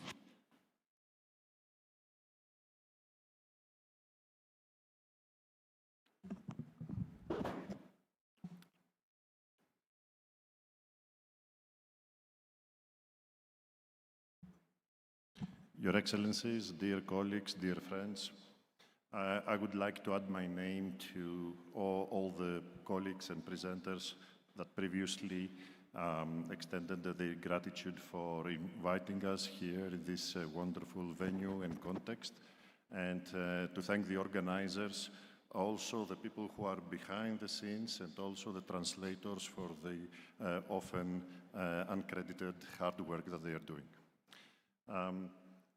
I'm coming here combining 3 different hats in my research. First of all, as a person heading the List Antiquities Research in an UNESCO chair at Ionian University, although I'm based in Cambridge, in UK. And second, as an expert advisor to the Swiss Federal Office for Illicit Trafficking. And third, as an advisor at the Heritage Commission here in Saudi Arabia for the past 3 years, and is ongoing and fruitful this cooperation.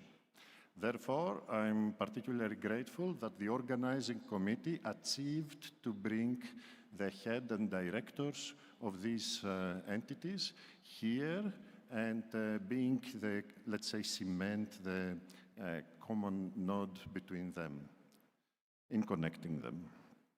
My presentation today will focus on actual change in museums. I will refer first to the achievements that took place in understanding the nature of trafficking networks in the West, starting from the western side of the Atlantic, focusing on North American museums.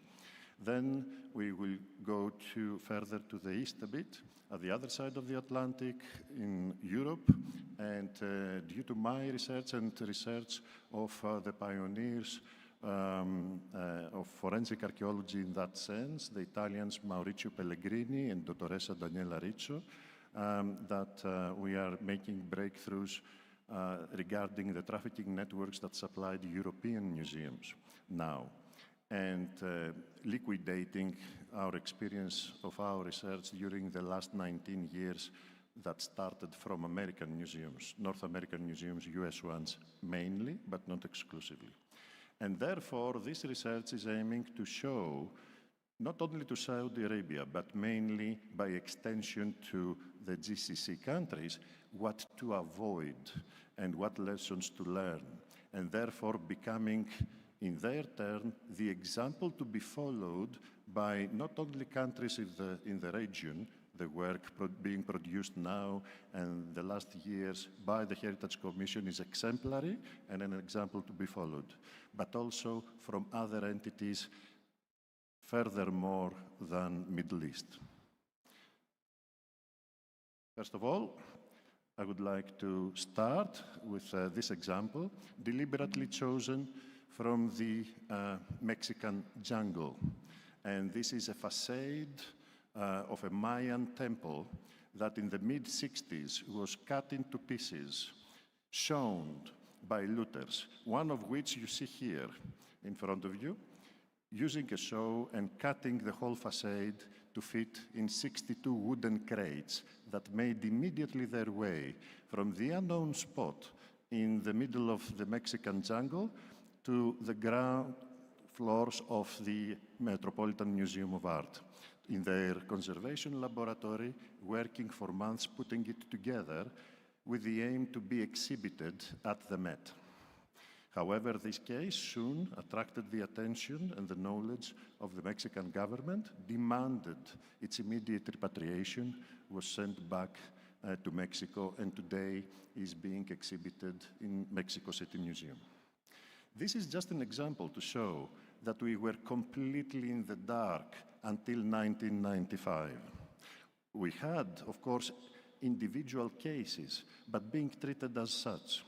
No connected cases with each other because of the same providers, because of the same looters or middlemen involved, because of the same entities, recipients of stolen objects as such.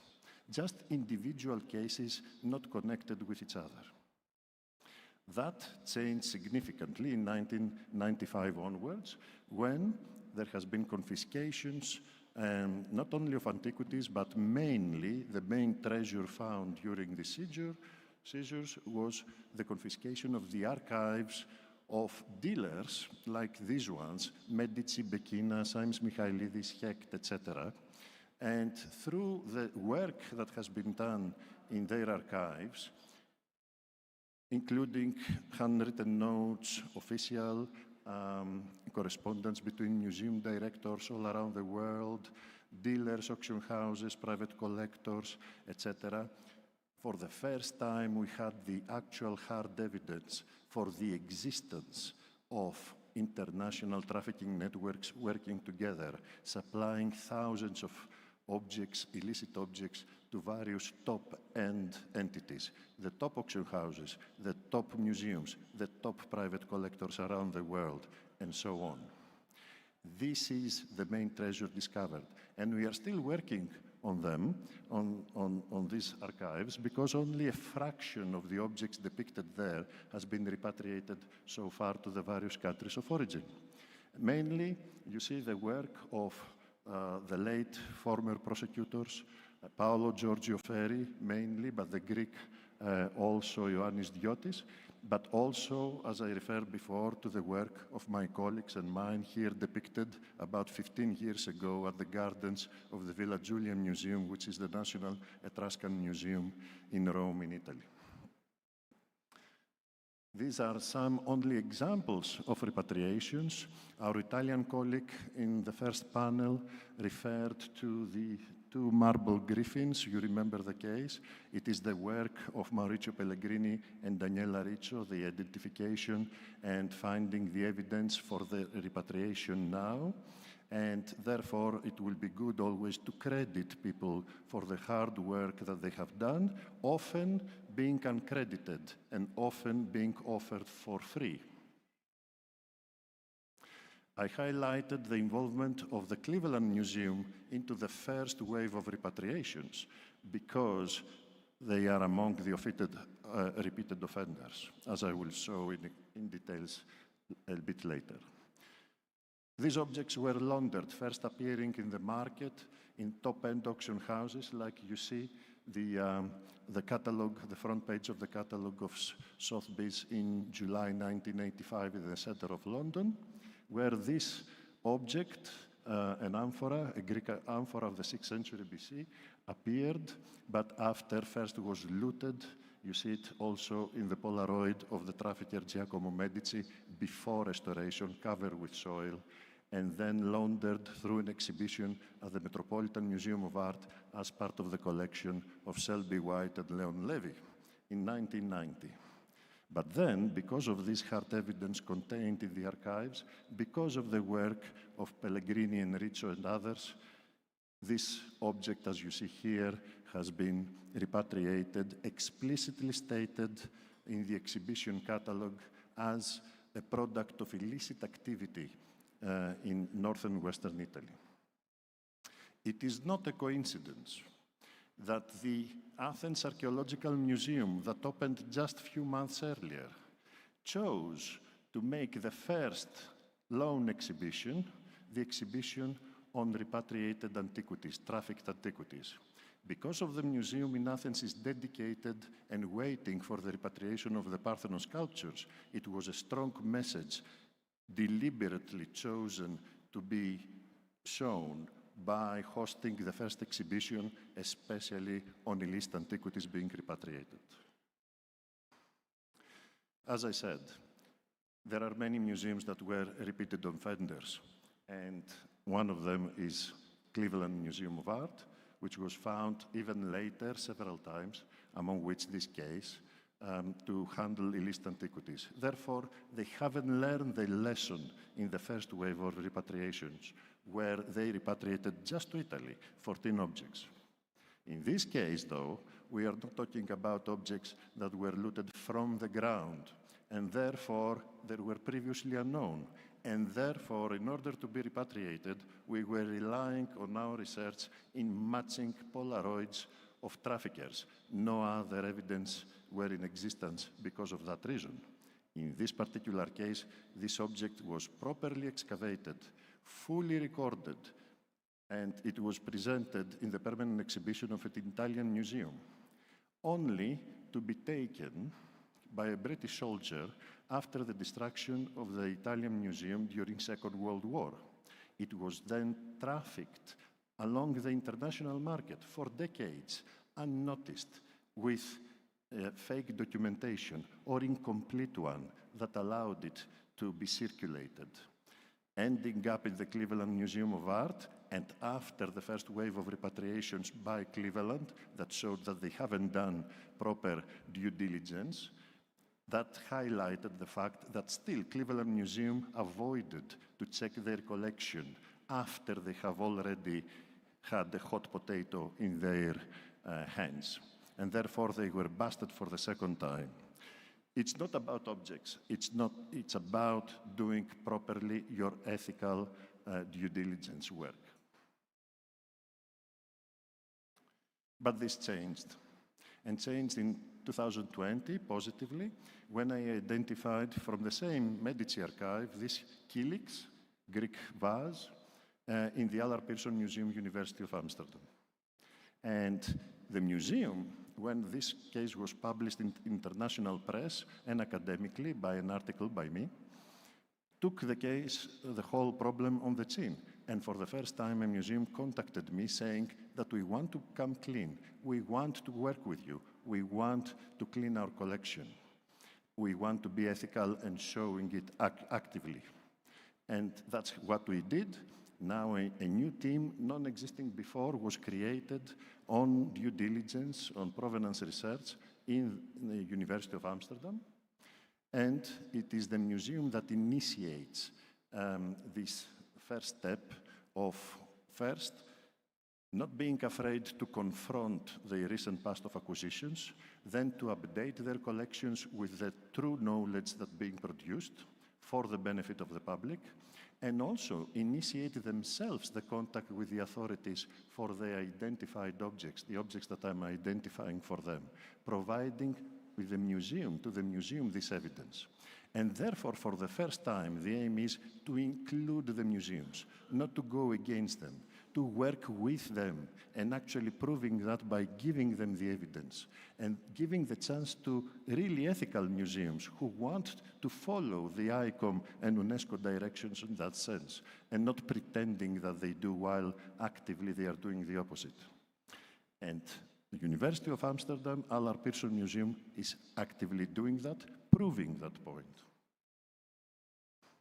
We are creating various tools, not only categorizing antiquities, but also matching these objects. That save us time, money, and produce more accurate work by multiplying the identifications. And the museums are actively benefiting from that work. And therefore, these are the steps. We are doing the traditional work by matching objects. But then we are doing the same work by taking advantage of the technological advancements, and with AI we are producing much more work, much faster, much cheaper, much more accurately. And then we are providing visual maps of the criminal networks. And together, all three, we are approaching with this new modus operandi to work with the museums, not against them. That's the real change. We succeeded with Amsterdam. We are spreading it along Europe. We are going to spread it internationally. And this is what we offer with today for Saudi Arabia and beyond. I would like to end this presentation by dedicating it to the memory of the late Italian prosecutor Paolo Giorgio Ferri, with whom I worked 20 years ago and starting this research, but also to thank publicly my ongoing cooperators, the pioneers of forensic archaeology in that sense, working on illicit antiquities with evidence, Maurizio Pellegrini and Dottoressa Daniela Riccio. Thank you so much, all of you.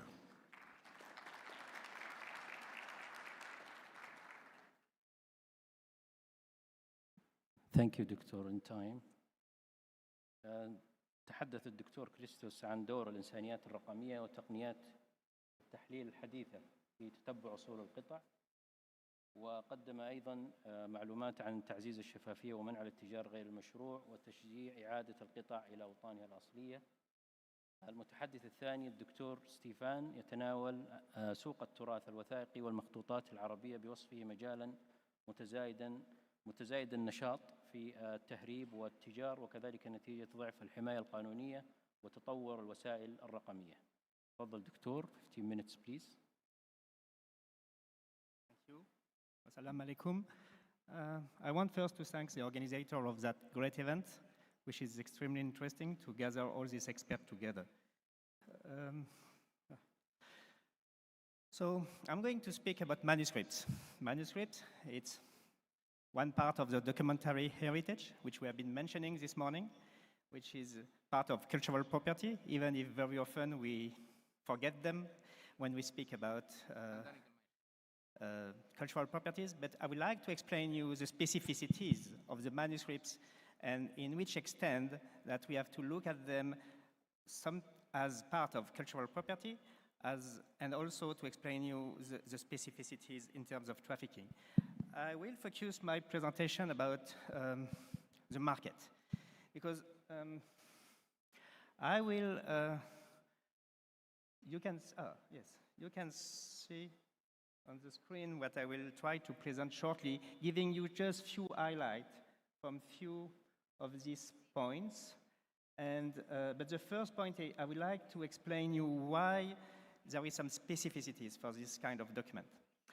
At the end, if I have time, I will present you a project which is not only for documentary heritage, which is for any kind of cultural property, on which we are working with the Office of UNESCO Doha about Yemen, which is not yet finished, it's under progress, but I would like to show you what are the steps of how can organize the steps of that project. But speaking about these specificities, first, I want to insist that books and manuscripts are produced for the market. So that's quite different from the archaeological objects, which have been sometimes looted and are produced to must stay where they are, to be in the contextualization, whereas you have to remember that a book or a manuscript is produced to circulate, to be sold, and to circulate. Books and manuscripts are internet before time. It was the tool to bring the knowledge all over the world, so it must travel. Doesn't mean that it's allowed it to steal them and to exclude them from the studies of the scope of the trafficking, but you have to understand that specificity. It's not only the books. Other items like this one, for example, Chinese ceramics done for the market to be exported to Arabic world. Carpets, coins are also this kind of items which have been produced to circulate. So I don't mean they should be excluded of our scope, but they have a kind of specific status which should be considered at the time to study them in the process of circulation, illicit circulation, trafficking, and repatriation. But when I was speaking until now about documentary heritage, I was focusing about manuscripts. I want to insist that archival documents, which are always written on paper, so for many people it looks to be the same, but it's not. Archives are much more like archaeological items. They are related with the place where they have been produced. They need this kind of contextualization. That's why we cannot consider that archival documents can be sold and circulated like it is the case for the manuscripts and the books. One aspect of the books, I would like to insist that it's very easy to export books and manuscripts. This is a manuscript from the 14th century. This is a book printed 5 years ago, and both can be exported as a custom very easily because it's too close, and if you are not expert, even a modern book looks quite similar to that one. So it's difficult for the custom. That means that that's very easy to export, and I have also to understand that if we speak about manuscripts and books, for Arabic world, we have almost 15 million manuscripts in the world. That makes a lot of items which could be occasionally stolen and which can arrive on the market. That's what I will speak more of the market. Speaking about Arabic manuscript today, we have to insist also on the source countries. Source countries in Arab countries also are at risk of traffic and risk of conflict. We have been mentioned that before this morning.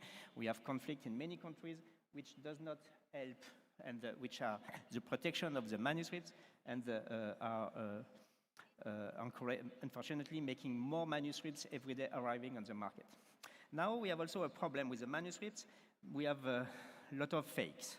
That's not only for manuscripts, you have the same for the archaeological items. Again, it's difficult. These are fakes, and it needs a specific studies to understand why the manuscripts are arriving on the market at this time. There are various theories, which I will not go in details, but we have to remember that. This is also a fake circulating in Sudan. Now we have some specificities. We have these books and manuscripts. They are registered in libraries and archives, and we are not in the same process of looted items. We have various difficulties to characterize them, because in some Arab countries, the protection of the documentary heritage is less strong than it is for archaeological items. And if you look specifically in your countries, in the chapter, for example, for export of cultural properties, you will see that sometimes even the documentary heritage is not even covered or included. That makes and facilitates, unfortunately, the circulation of the illicit circulation of the manuscripts. As our colleague was mentioning before, we have also to consider that when I was saying we have 15 million manuscripts in the Arabic world, maybe I would say approximately 70% of these books are in private, of these manuscripts or books are in private hand. That means that we have also to consider the specific status in Arab countries where most of the manuscripts or a large part of the manuscripts are in private families, taking care of those collections since centuries, giving them from father to children these collections, which gives them a specific status, and that needs also a specific consideration at the time of the legal protection. Now, for example, this sale yesterday in London, very strange. Collection of manuscripts, well-known collection in Syria, in Aleppo, which was, I saw that collection many times in Aleppo 20 years ago. I studied that collection, and I discovered it was sold yesterday in London. Well, circulation, export, it seemed that it was not very a problem, but it is a problem, because these documents should have stayed in Syria. Most of these documents are manuscripts related to the Syrian histories, and it's a pity they are exported and sold like that. So you can see how many manuscripts are circulating And I want to insist, exporting a manuscript is easy. You have a book which is the size of a pocketbook. You put it in your pocket.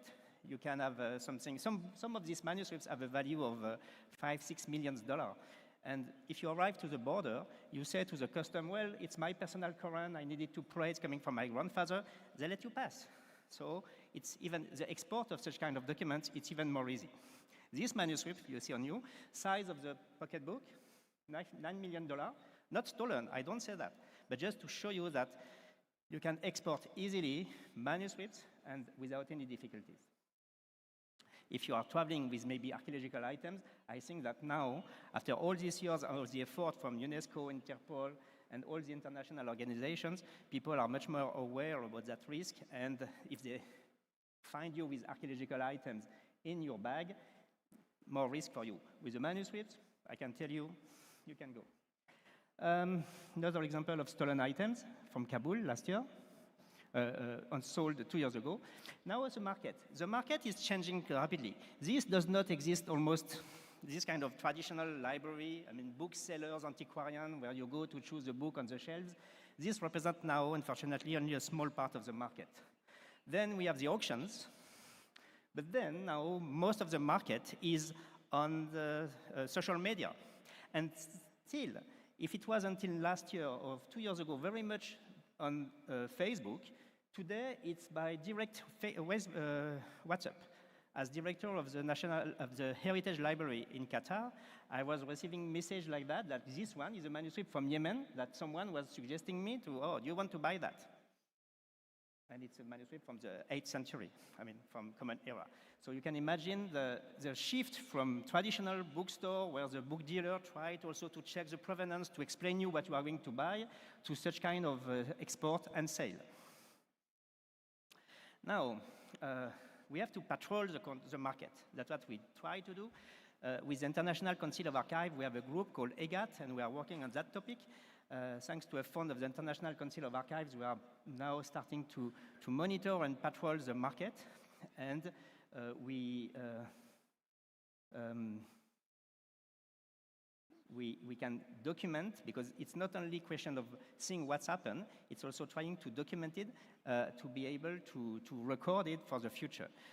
Because one day it could be useful for scholars, but also for the justice or the police to track and to see what has been exported where and what has been offered on sale. Patrolling, many people are dreaming about artificial intelligence. It could work. By experience, we try in Qatar National Library when I was working in such an institution. It's not always so efficient, and now we are trying to work on a system to mimic the human on the social media, because the systems are blocking many of the automatic investigation of the social media, whereas you have to find our ways to be more clever than the big social media company. I want to insist also on the fact that someone this morning was insisting, I think it was our colleague from speaking for European Commission, that there is a lack of data. That is dramatic. We all speak since 20 years about trafficking, and it's a little bit strange that we don't have more data. I think it's really, at least for books and manuscripts, it's very dramatic, because we don't know how many, the circulation, the values, where it's exported, where it's come from. And I don't have time now to go more in details, but I think it's really the key point on which I think we should all work more in the future. I just give you a few data.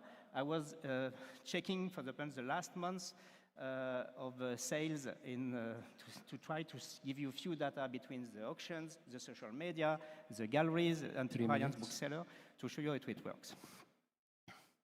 Now, just shortly, I would like to show you a project we are working with UNESCO Doha about Yemen at the request of the Ministry of Culture in Yemen.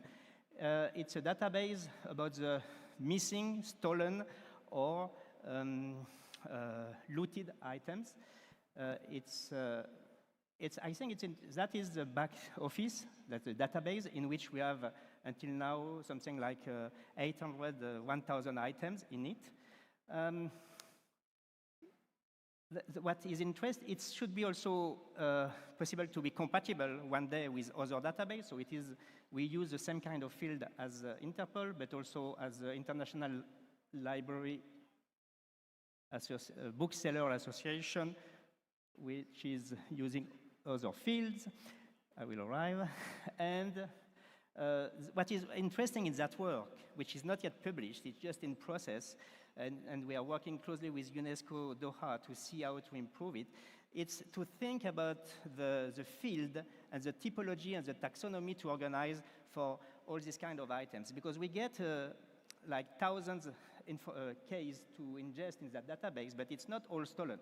Some are stolen, some are looted, some are supposedly stolen. I mean, you can see all the vocabulary we are all developing, and by the way, in Arabic, we can even more words, so it makes a kind of a little bit mess at the end. So what was interesting, I think, in that database was also to work, if you want to integrate everything, not only the stolen items, but also the looted items, the supposedly looted or which are now in Western collection or on sale. Plus what is reported stolen, but we don't know it's missing or what happened.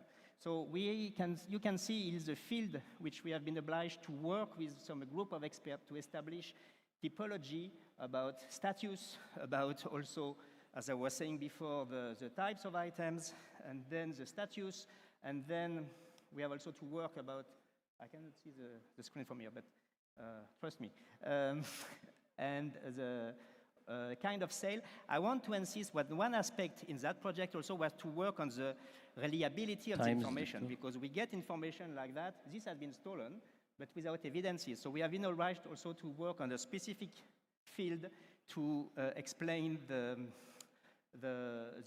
what is the reliability of the information, to make sure that, and where is coming the information. I don't have time to go in detail to explain you that, just want to show you how it will look like when it will be published in a few months. It will look like that, a basic database with filters.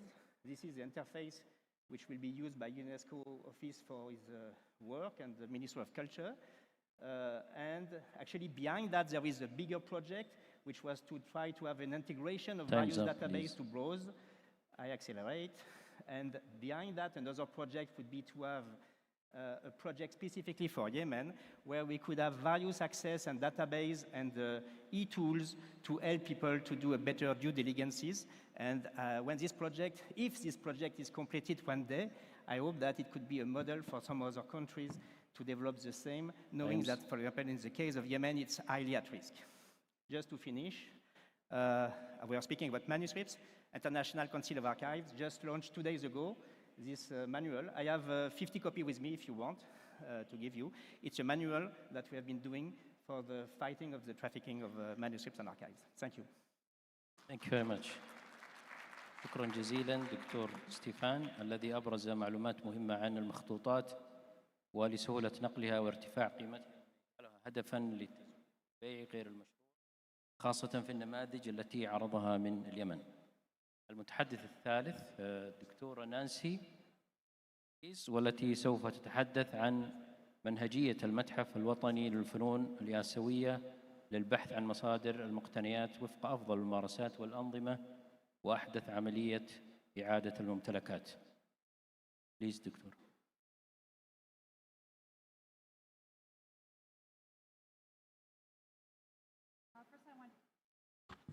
Excuse me. I'd like to thank the Heritage Commission for this kind invitation, and also special thanks to Lama Al-Hassan for her extraordinary work to get us all here and organized today. I'm grateful for the opportunity to speak to you about one small piece of this complex puzzle, namely the work that we are doing at the Smithsonian Institution's National Museum of Asian Art to address provenance research in our collections. Our approach is just one of many models that can be envisioned, and I hope you'll see it as just that. It's one data point to consider in developing provenance practices in museums as part of a bigger strategy to combat illicit trafficking. I'll begin today by giving you a brief overview of our museum's history and collections before turning to the principles that guide our ever-deepening commitment to provenance research, then turn to a restitution case study and a shared stewardship case study, and finally discuss the kinds of collaborative projects that allow this work to grow outside our museum's walls. So just by way of an overview, the Smithsonian Institution is the world's largest museum, education, and research complex. The National Museum of Asian Art is just one of 21 museums, as well as a national zoo, that form the Smithsonian, which is a quasi-US federal agency. So it's complicated. We are partially caught up in the current US government shutdown, and our museum is indeed closed at the moment. If the name is new to you, National Museum of Asian Art, you may know us under our former name, which is the Freer and Sackler Galleries, up until a few years ago. We opened in 1923 with a generous gift of artworks and an endowment from Charles Lang Freer, who was an American industrialist. Today, the museum is home to one of the most comprehensive collections of Asian and Near Eastern art in the United States. With over 46,000 objects spanning millennia, the museum's a global hub for scholarship, conservation, and public engagement with the arts of Asia and the Islamic world. So to make sure we're all on the same page here, I'm just offering a definition of provenance that we work with at the National Museum of Asian Art. Provenance is the ownership history of an object from the moment of its creation to the present day. Provenance research helps us to determine historic means of transfer and the legitimacy of those transfers. The results of provenance research at our museum guide decisions on acquisitions, loans, interpretations, and repatriations. Provenance research shouldn't just be about asking legal questions, even though of course we do that. It should also bring ethical questions to light, such as whether objects were transferred under duress or other unfair circumstances that denied legitimate owners the ability to offer free and informed consent to the transfer. Unlike most museums, the National Museum of Asian Art has a mandate to understand and to resolve both illicit and unethical transfers of cultural property. This stance was actually codified recently by the Smithsonian in 2022 in a shared stewardship and ethical returns policy. So what that does is it allows us to look beyond the law when we consider repatriations. Today, the National Museum of Asian Art is an active agent in global conversations around the rightful ownership and stewardship of cultural property. The museum's approach reflects a shift in the museum field at large. As our director likes to say, we are adjusting our institutional objective towards collaboration, not accumulation.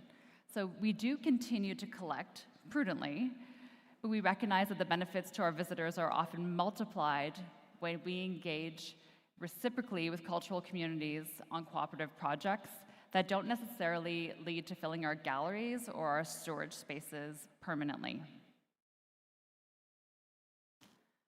Our provenance philosophy is guided by 5 core principles. These are scholarly rigor and innovation, transparency, principled stewardship, integration and collaboration, and finally education. And I'll elaborate a little bit on each one. So the first principle is scholarly rigor and innovation. We pursue field-defining provenance research in our collections using the highest academic standards and innovative methodologies. What this means is that we actually work consistently to review the provenance of the objects in our collections, and we reevaluate areas of research focus as new priorities come to light. With more than 46,000 objects in our collection, I can safely say that our work will never be finished, but we work on it every day. The information that we glean through this research doesn't just get buried in a database. Besides going on our website, our curators use it to better understand and interpret the objects that are on show in our galleries. Provenance is an art historical methodology through which objects themselves can become the storytellers by offering a biography of the circumstances in which they entered and left the lives of real people. This combined object and human-centered view makes provenance a tool for empathy as much as it is for accountability. Our second principle is transparency. We make objects' histories publicly accessible. The National Museum of Asian Art has committed to openly publishing provenance information on its website, like this, for example. I don't expect you to read that, but it's a provenance entry on our website for an ancient Chinese disc once owned by the French Jewish collector David Davidville, much of whose collection was seized by Nazi forces in France during World War II. It was partially restituted after the war. This object, which Mr. Davidville acquired in 1934, was either not seized or else it was restituted to Mr. Davidville after the war, and he bequeathed it to his heirs when he died in 1952. So we make a policy to clearly acknowledge where gaps exist in documentation, and gaps often exist, and we're constantly updating our records as new information becomes available to us. We also share provenance information through in-gallery interpretations, such as exhibitions that highlight object histories, and also digital platforms, such as our provenance research portal, which offers links to things like dealer biographies that we compile, and museum policy information. Our third core principle is principled collection stewardship. So all new acquisitions and loans undergo a thorough due diligence process to review their ownership history. Objects must meet the UNESCO Convention standards, and we pay close attention to colonial disturbances and country-specific laws. Objects that circulated in Europe during World War II also undergo specific scrutiny, and yes, we have objects that were removed in colonial circumstances, as well as objects that circulated during World War II. So we have many problems to confront. We require legally compelling documentation of prior ownership that checks all the boxes. And when appropriate, the National Museum of Asian Art engages with countries of origin to address concerns and to fill gaps. However, the very vast geographical breadth of our collection and the different collecting traditions they represent sometimes require openness to thinking in new ways. So for example, we're reviewing the historical use of Japanese boxes, like the one in this image beside the painting that it was made for. It was created to house specific artworks and it was used to record or to hold inscriptions about their creation and ownership history. Provenance doesn't always look like a receipt or an export certificate, and responsible collecting now means continuously learning about how different cultures have recorded transfers of ownership historically. Our fourth principle is integration and collaboration. We embed provenance research into all aspects of museum practice and work with colleagues across departments. So this ensures that provenance just isn't an extra task, but a part of our core work. Our cross-disciplinary team includes, among others, curators, a dedicated curator of provenance in addition to that. We have provenance technicians, collections database experts, collections managers and registrars, archivists, legal experts. This is from the Smithsonian's Office of the General Counsel. And I'm the Associate Director of Provenance Research. Part of my job is to develop and revisit our philosophy, policies, and practices, to communicate them to internal and external stakeholders, and to ensure that we observe these consistently across our museum. And then finally, our core principle number 5 is education. We develop training resources and provide mentorship to empower our staff, to support external researchers, and form the next generation of provenance specialists. So this includes things like symposia, provenance research courses taught at the university level locally in Washington, D.C., webinars that are publicly accessible, study days that bring together scholars, and internships for undergraduate and graduate students.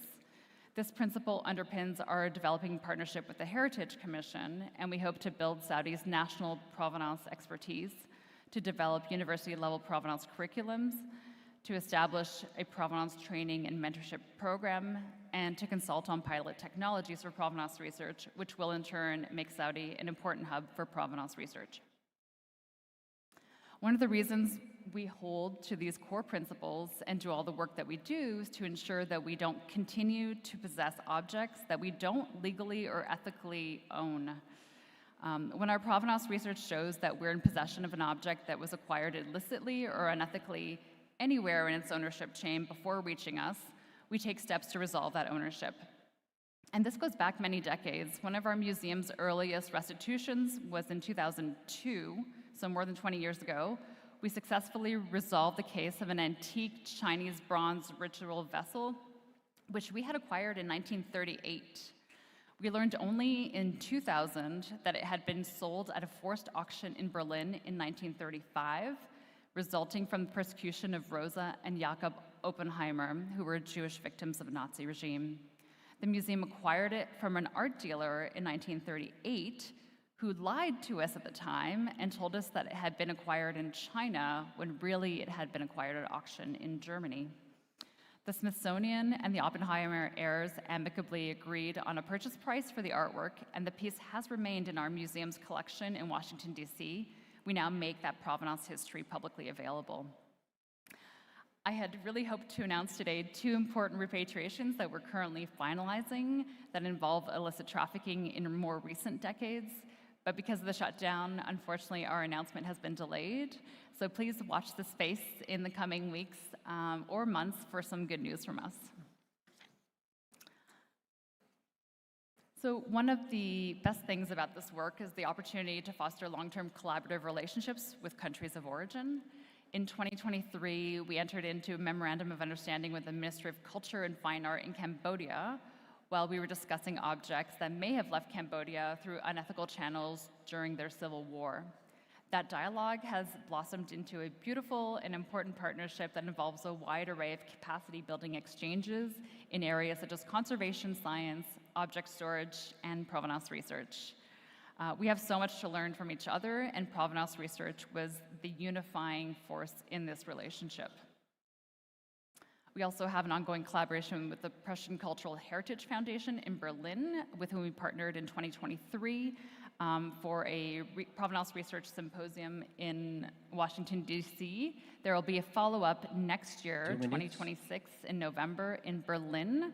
So please keep your eyes open for that. We'll be sending out a call for papers in about a month. I'm just going to speed on ahead.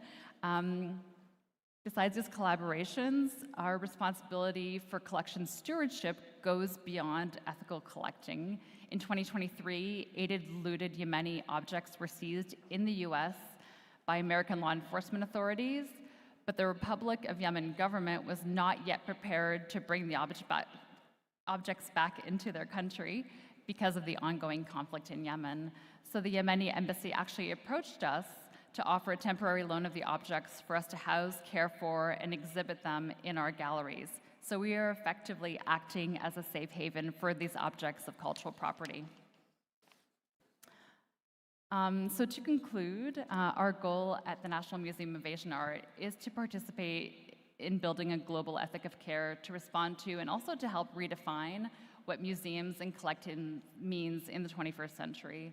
And I'd like to close with an invitation to work together across borders and disciplines to continue to build that shared ethic of care. Thank you. Thank you very much, Nancy. Saving the time. شكرا دكتورة نانسي التي أشارت إلى النماذج المميزة في المحافظة على الممتلكات الثقافية وإعادة بناء الثقة مع المجتمعات الأصلية، بالإضافة إلى الحرص على التعليم والمستمر، وكما أشارت التعاون وليس التراكم.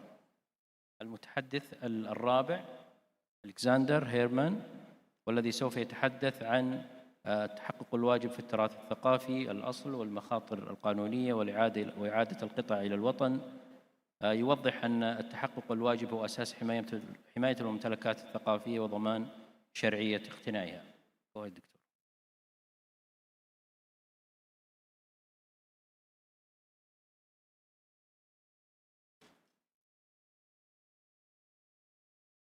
Assalamu alaikum.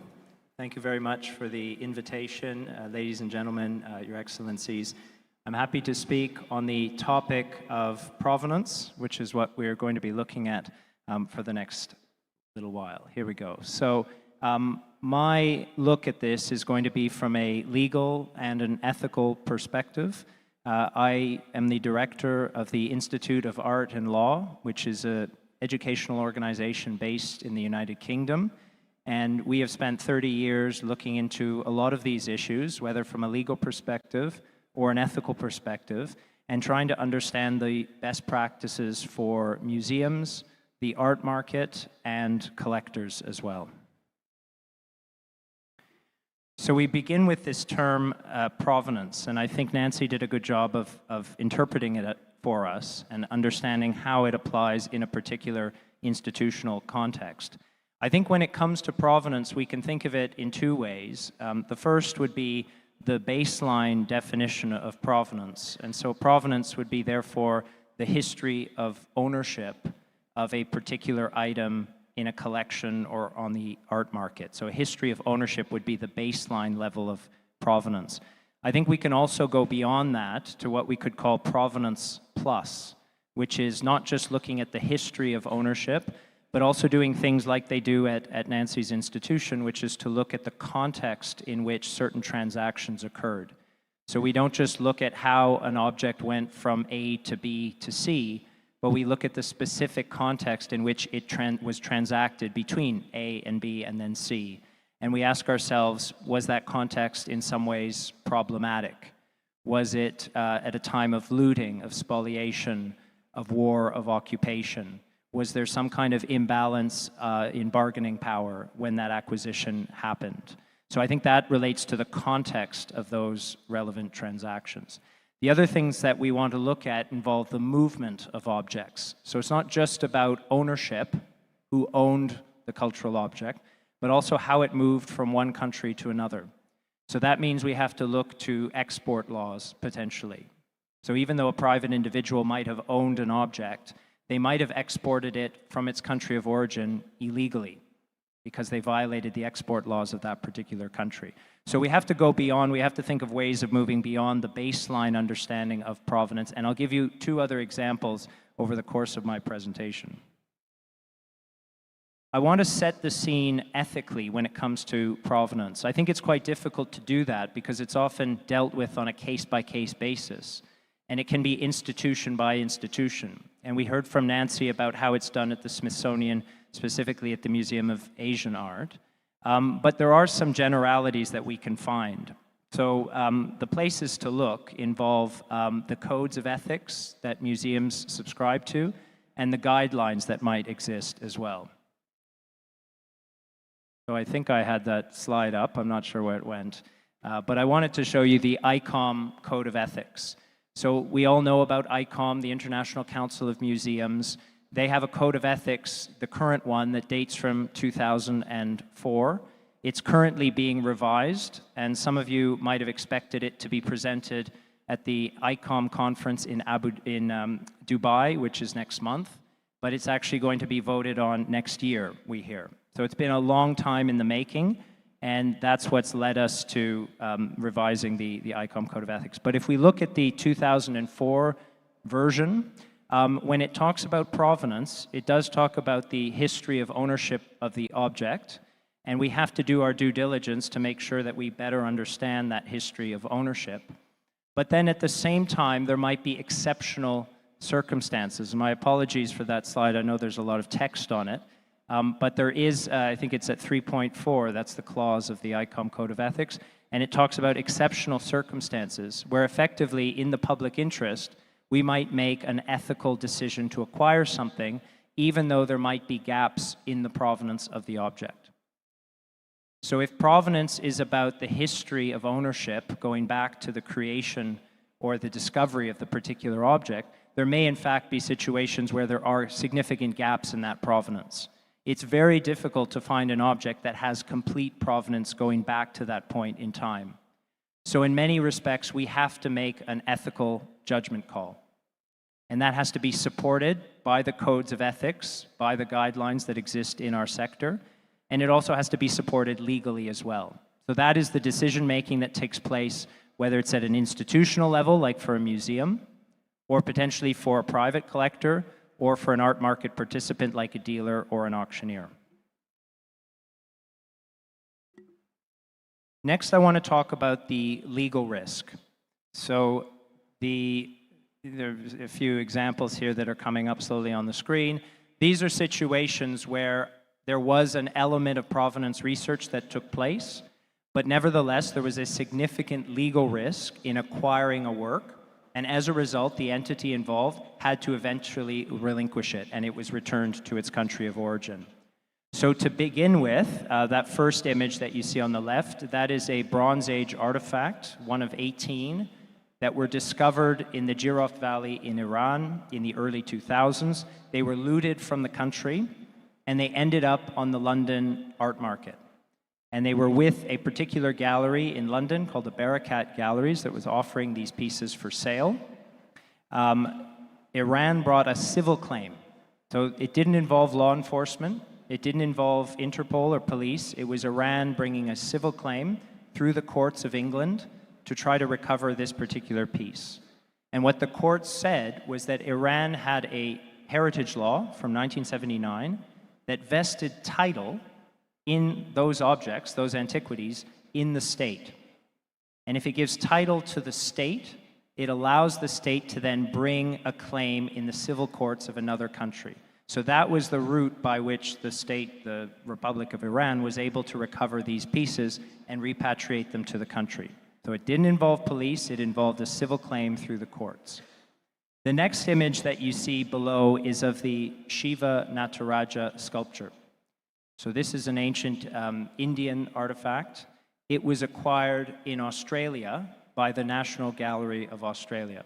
They acquired it in 2008. Now, it's quite a remarkable piece. They paid many millions of Australian dollars for it. They did ask questions of the dealer who offered it to them.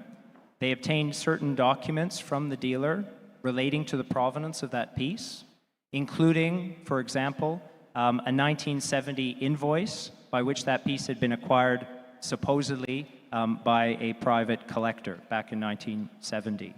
What transpired after the acquisition was that that particular piece had been photographed in India, so in situ, in 1994. So that means that the evidence that the National Gallery of Australia had acquired was false, was fabricated. So we have to think of due diligence not simply about the history of ownership and listing the different potential owners, but also in testing the evidence that we are presented with. Some of that evidence might be genuine, some of that evidence might be false, and that was what happened in that case. Australia has a very strong law when it comes to cultural heritage repatriation, and under the Australian statute, that particular piece was seized by the Commonwealth of Australia. It was forfeited to the state, and then it was repatriated to India in 2014. So that was a tough lesson for the National Gallery of Australia to learn in that year. And then the last image that you see at the bottom is the famous Nejamank golden sarcophagus, originated from Egypt. It was acquired by New York's Metropolitan Museum in 2017. Again, they did a certain amount of diligence when they acquired it. They asked certain questions of the dealer who sold it to them. They received an export license from Egypt dated 1971, right? So that was a piece of evidence that they obtained when they acquired this work. They asked those questions around provenance. What transpired 2 years later was that that export license from Egypt was fake. So they should have asked further questions. They should have investigated that documentation that they were provided with. They did not do that. As a result, the New York authorities got involved and that piece was repatriated to Egypt. So all of these cases show you that even though some of these entities might have asked questions around provenance, might have done a certain level of due diligence, it wasn't quite enough. And in all of these cases, the pieces had to be repatriated to their countries of origin. So that's a little bit about the legal risk that applies. It's not just an ethical matter. There might be some legal questions that we have to be asking. And that brings us to the final category, which is around repatriation. So what happens if the provenance is false? What happens if we have to repatriate material to its country of origin? There's a lot that can be said about this. I have written a book about it called Restitution. I think you'll see it on the slide in a moment. One of the places that we want to look to understand best practice is the recent guidelines on restitution and repatriation that were published by the Arts Council in England. Our institute had a hand in drafting these, so we do think these are best practice, and they have been incorporated into a number of museum policies in the UK. They're not legally binding, because best practice guidance is not legally binding. It's not law. It does not have force of law. However, it does set the tone of the discussions around restitution repatriation. So it's something that is best practice, not just in the UK, but for museums and countries around the world. So one of the things I just want to highlight from this particular guidance document is that before there is even a claim for restitution or repatriation against a museum needs to make sure that it is doing its provenance research for its collection, generally speaking. So acting proactively when it comes to provenance research, not just for acquisitions, but also back-checking those items that are already in their collections. And that makes it very clear in that particular guidance document that that's what they have to do preliminarily. It's right at the beginning in section 1, it talks about provenance. And one of the things we have to add when it comes to provenance here is it's not simply the history of ownership. It's also about the meaning that an object might have to a country or to a community of origin. So that's another way in which we can think of provenance plus, beyond just the history of ownership, also thinking about provenance in terms of what an object might mean to other people. And that is a discussion that needs to be had when it comes to museums negotiating restitution repatriation. There's the book that I wrote on this topic in 2021, Restitution, the Return of Cultural Artifacts. It sets the scene for all of these issues, whether it relates to museums, collectors, or the art market. I have to say, when you see the color of that book, I didn't choose it myself. Anyone who's published books knows that it's not our decision as authors what's going to be on the cover. That's a decision that's made by the publisher. I've come to appreciate and to love that color. And some people in Australia refer to it as restitution pink. No joke. And there's a gallery in Australia that's dedicated to that. And then my latest book is on the Parthenon marbles. And I know we've heard a little bit about that this morning.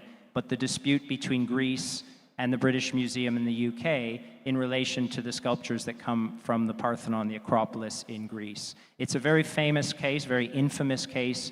It's been going on for over 200 years. The reason why I bring it up here today to you is to say that in that particular case, the provenance is very clear. It is probably the most researched collection of any museum collection in the world, and yet, there is a disagreement and there is an inability to obtain a resolution of that particular issue. Why is it? Because it's not simply about the facts, it's not simply about the provenance, it's about how we interpret it. And in the case of the Parthenon marbles, there's a vastly different interpretation of the facts between the Greeks, who are making the claim for repatriation, and the British Museum, who hold these pieces. So we have to think about provenance in that sense as well. That it's not just about what we have on paper, it's about how we interpret it and what our conclusions are. So to conclude, we have to think about provenance as an open-ended, very nuanced assessment. It goes well beyond simply the history of ownership of objects. It relates to the context of those transactions in the past, the meaning of the objects for cultures and communities of origin, the movement of pieces, the evidence, the strength of that evidence, and our interpretation of all of that material.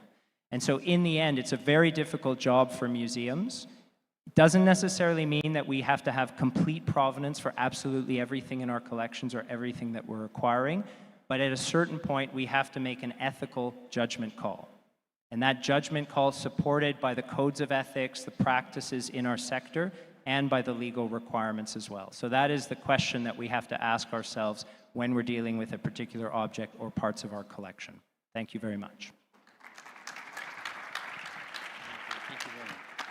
Thank you very much.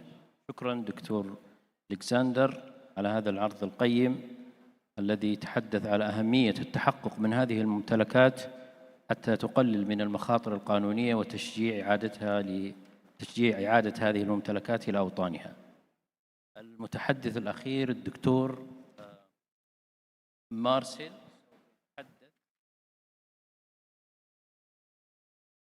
سوف يتحدث عن تحسين أداء المتاحف في البحث عن مصادر القطع وحماية التراث، ويؤكد أن مكافحة تهريب الآثار مسؤولية مشتركة بين المتاحف والباحثين والسلطات. Go ahead, دكتور.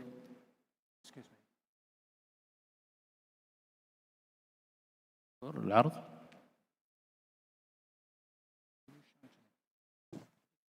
There's no slides.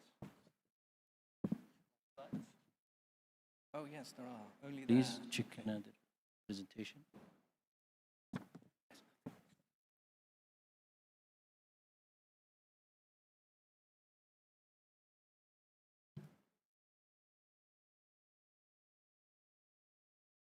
Well, right.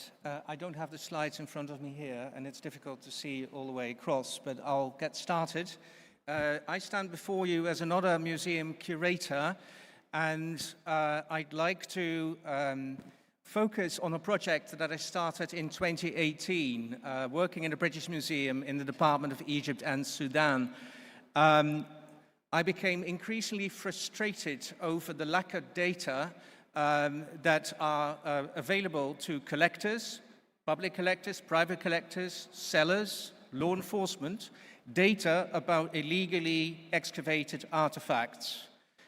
And this problem is, of course, compounded by the frequent fabrication of fake paperwork.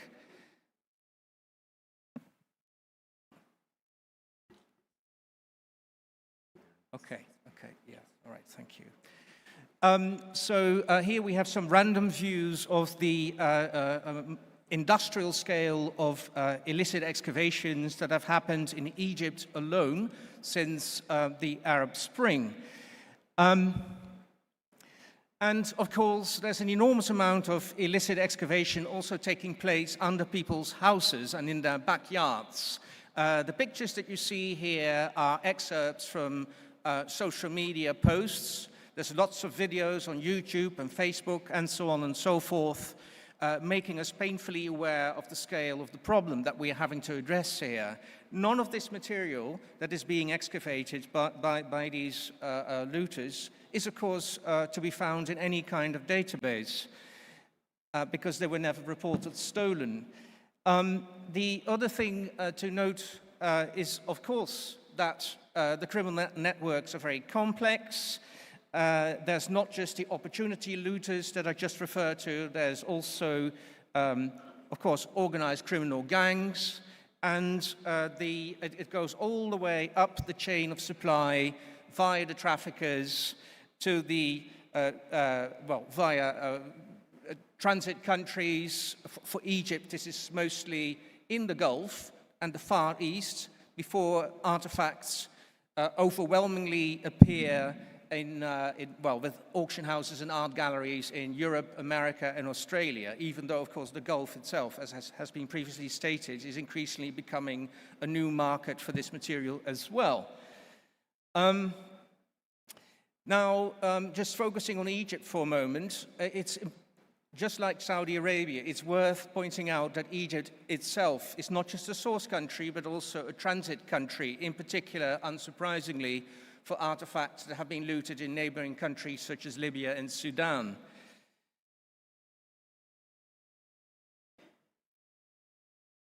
I'm not sure this is working. Yes, it is, okay. And of course, ultimately, the artifacts are then being released onto the open market, often by so-called reputable auction houses and art galleries. Now, how can museums, or indeed academia in general, try to make a difference in exposing all this material, this fresh material from illicit excavations, as being indeed of illegal origin, especially if there's no accompanying paperwork or the paperwork is potentially false? The answer, of course, is that somehow subject specialists are going to have to distill clues, critical information from the artifacts themselves, information contained in the objects. I'm going to skip this. Just to make clear what the problem is with the paperwork, or indeed with provenance laundering in general, I'm going to very quickly present you with all the problems that the art market is creating on top of the original illicit excavation. This is the problems of fake information, misleading information, and sorry, let me just slow down. We're just going to go to the final bullet point here. Yes, you can read this for yourself. I'm not going to get too much into the details here, but these are all problems that we've become aware of in our project at the British Museum, researching the art market and trying to get a better sense of what all the sharp practices are. Here we have some fine random examples of provenance statements as supplied by dealers. I particularly like the one in the middle because it's not even spelled correctly. It just says provenance Dutch collection. Very helpful indeed. Actually, also notice the one at the top of the slide where it is stated that an artifact comes from a United States private East Coast collection. And of course, there are 14 states on the East Coast of the United States. So this is not exactly helpful information. It is obfuscation. So focusing then on the Circulating Artifacts project, what we've been doing is developing a system of documentation and analysis where we proactively gather huge amounts of data about artifacts that have been released onto the art market. And this is in the main to make it possible for subject specialists to proactively research this material and to fill in the gaps that are currently left by other databases, such as developed by Interpol, the Atlas Register, and so on.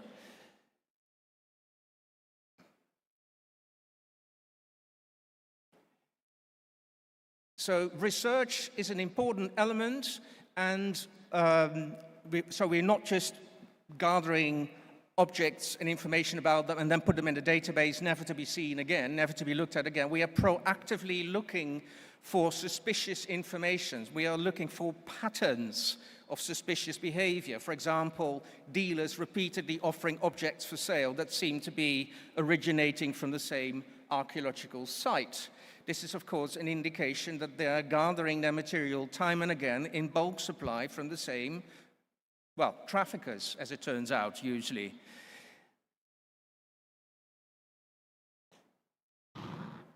Let me see. So I'm going to have to get my other glasses because it's very difficult to read from here what's on the slides.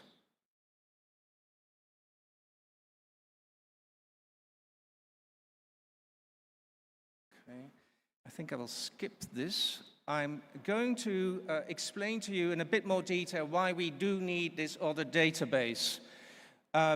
One reason being, as previously stated, that illegally excavated artifacts do not in any way appear in any other databases.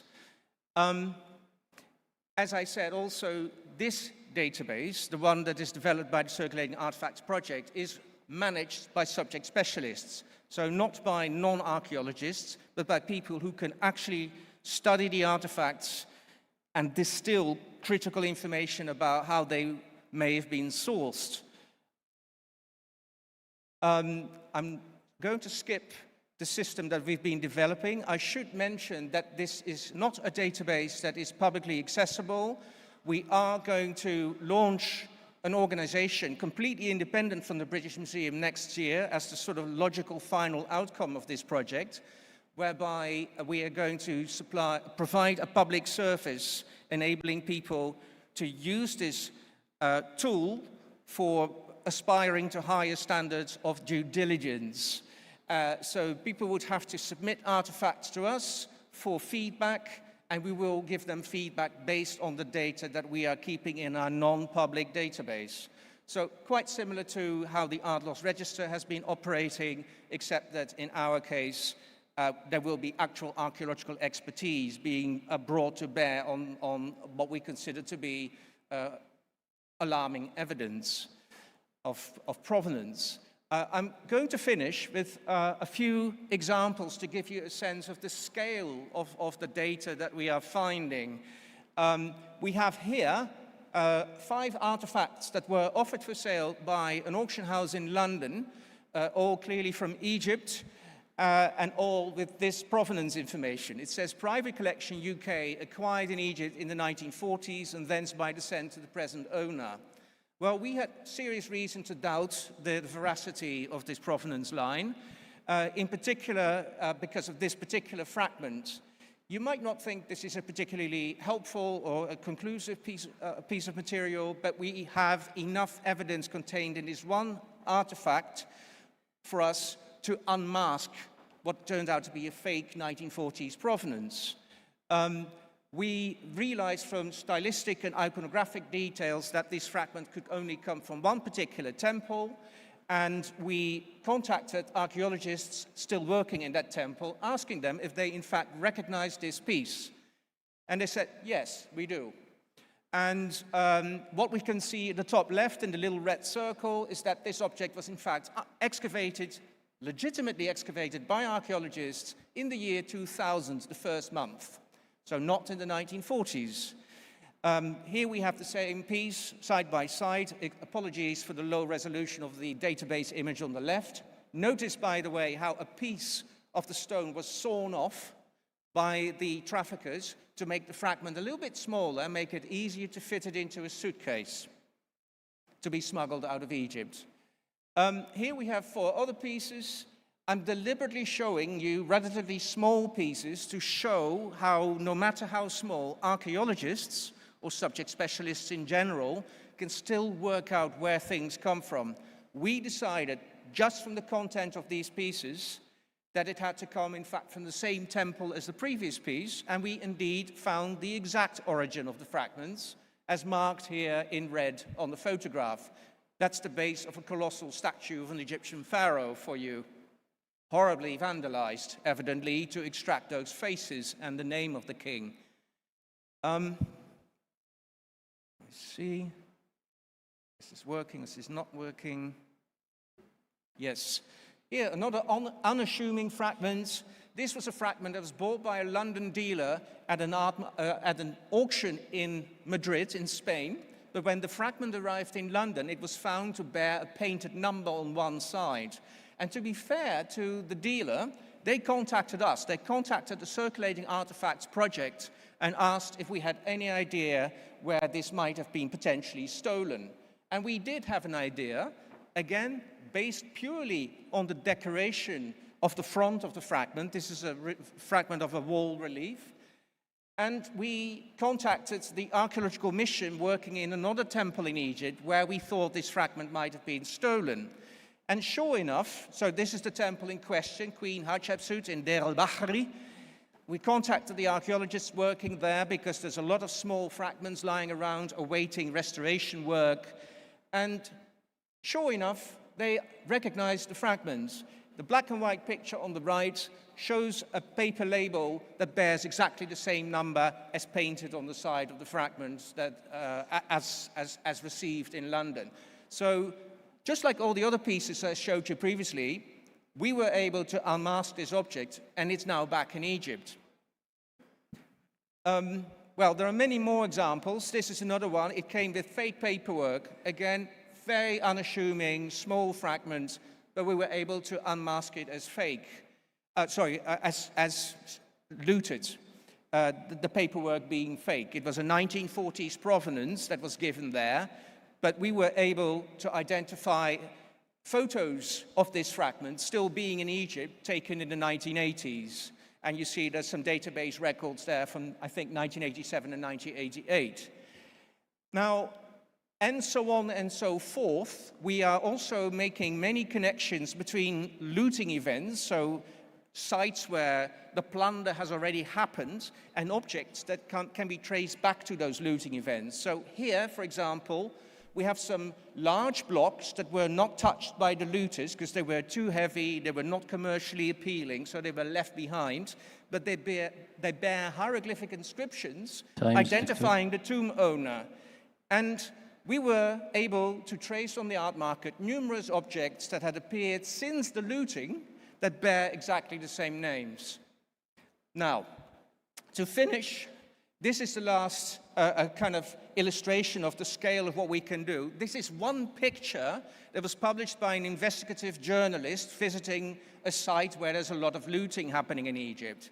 This one photo was enough for us to identify, to read the hieroglyphic inscriptions and to trace on the art market numerous other artifacts that are clearly from the same tomb, not only belonging to the ancient Egyptian represented by the figures in the previous slide, but also many relatives, so a whole family of individuals. And these artifacts, and they're not just statuettes like this, but they are particularly helpful to us because they bear inscriptions.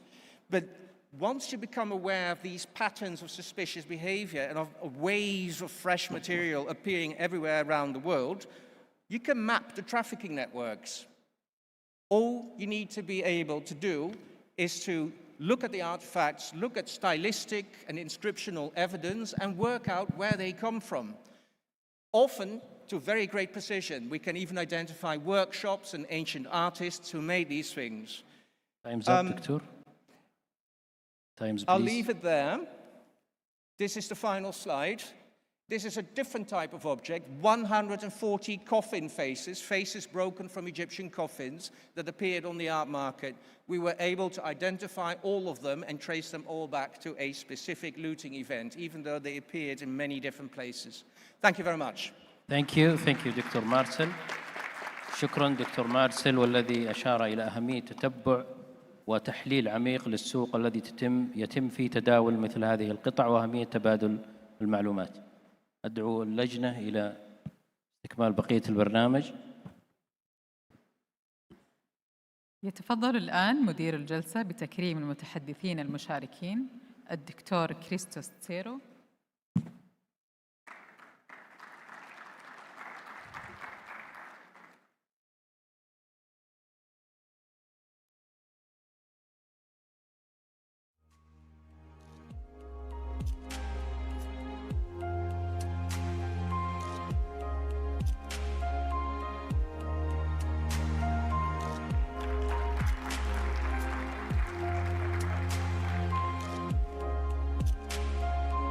الدكتور ستيفان إيبرت.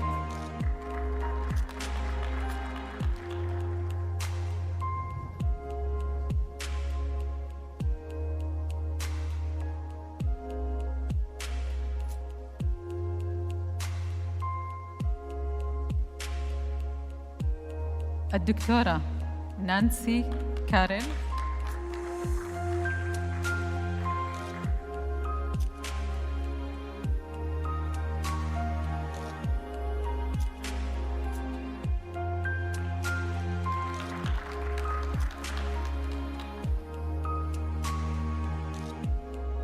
الدكتور ألكسندر هيرمان.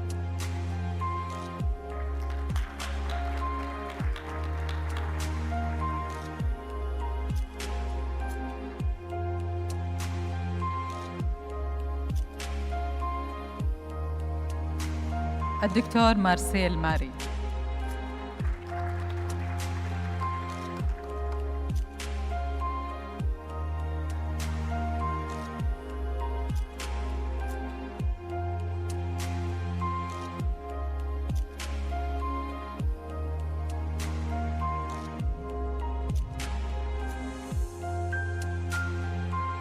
والآن تكريم مدير الجلسة الدكتور عبد الله الزهراني.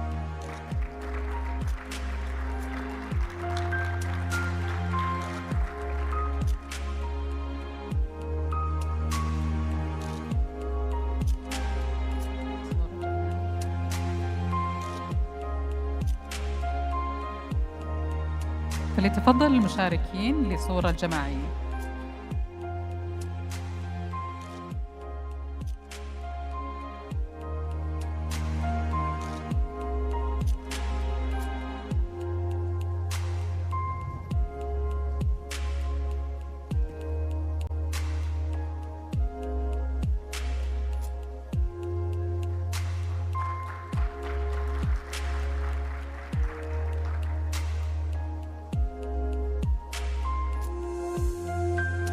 حضورنا الكريم، تدعوكم هيئة التراث لاستراحة الغداء، ونلتقيكم غداً الخميس في تمام الساعة 9 صباحاً لاستكمال جلسات هذا المؤتمر. دمتم في رعاية الله وحفظه.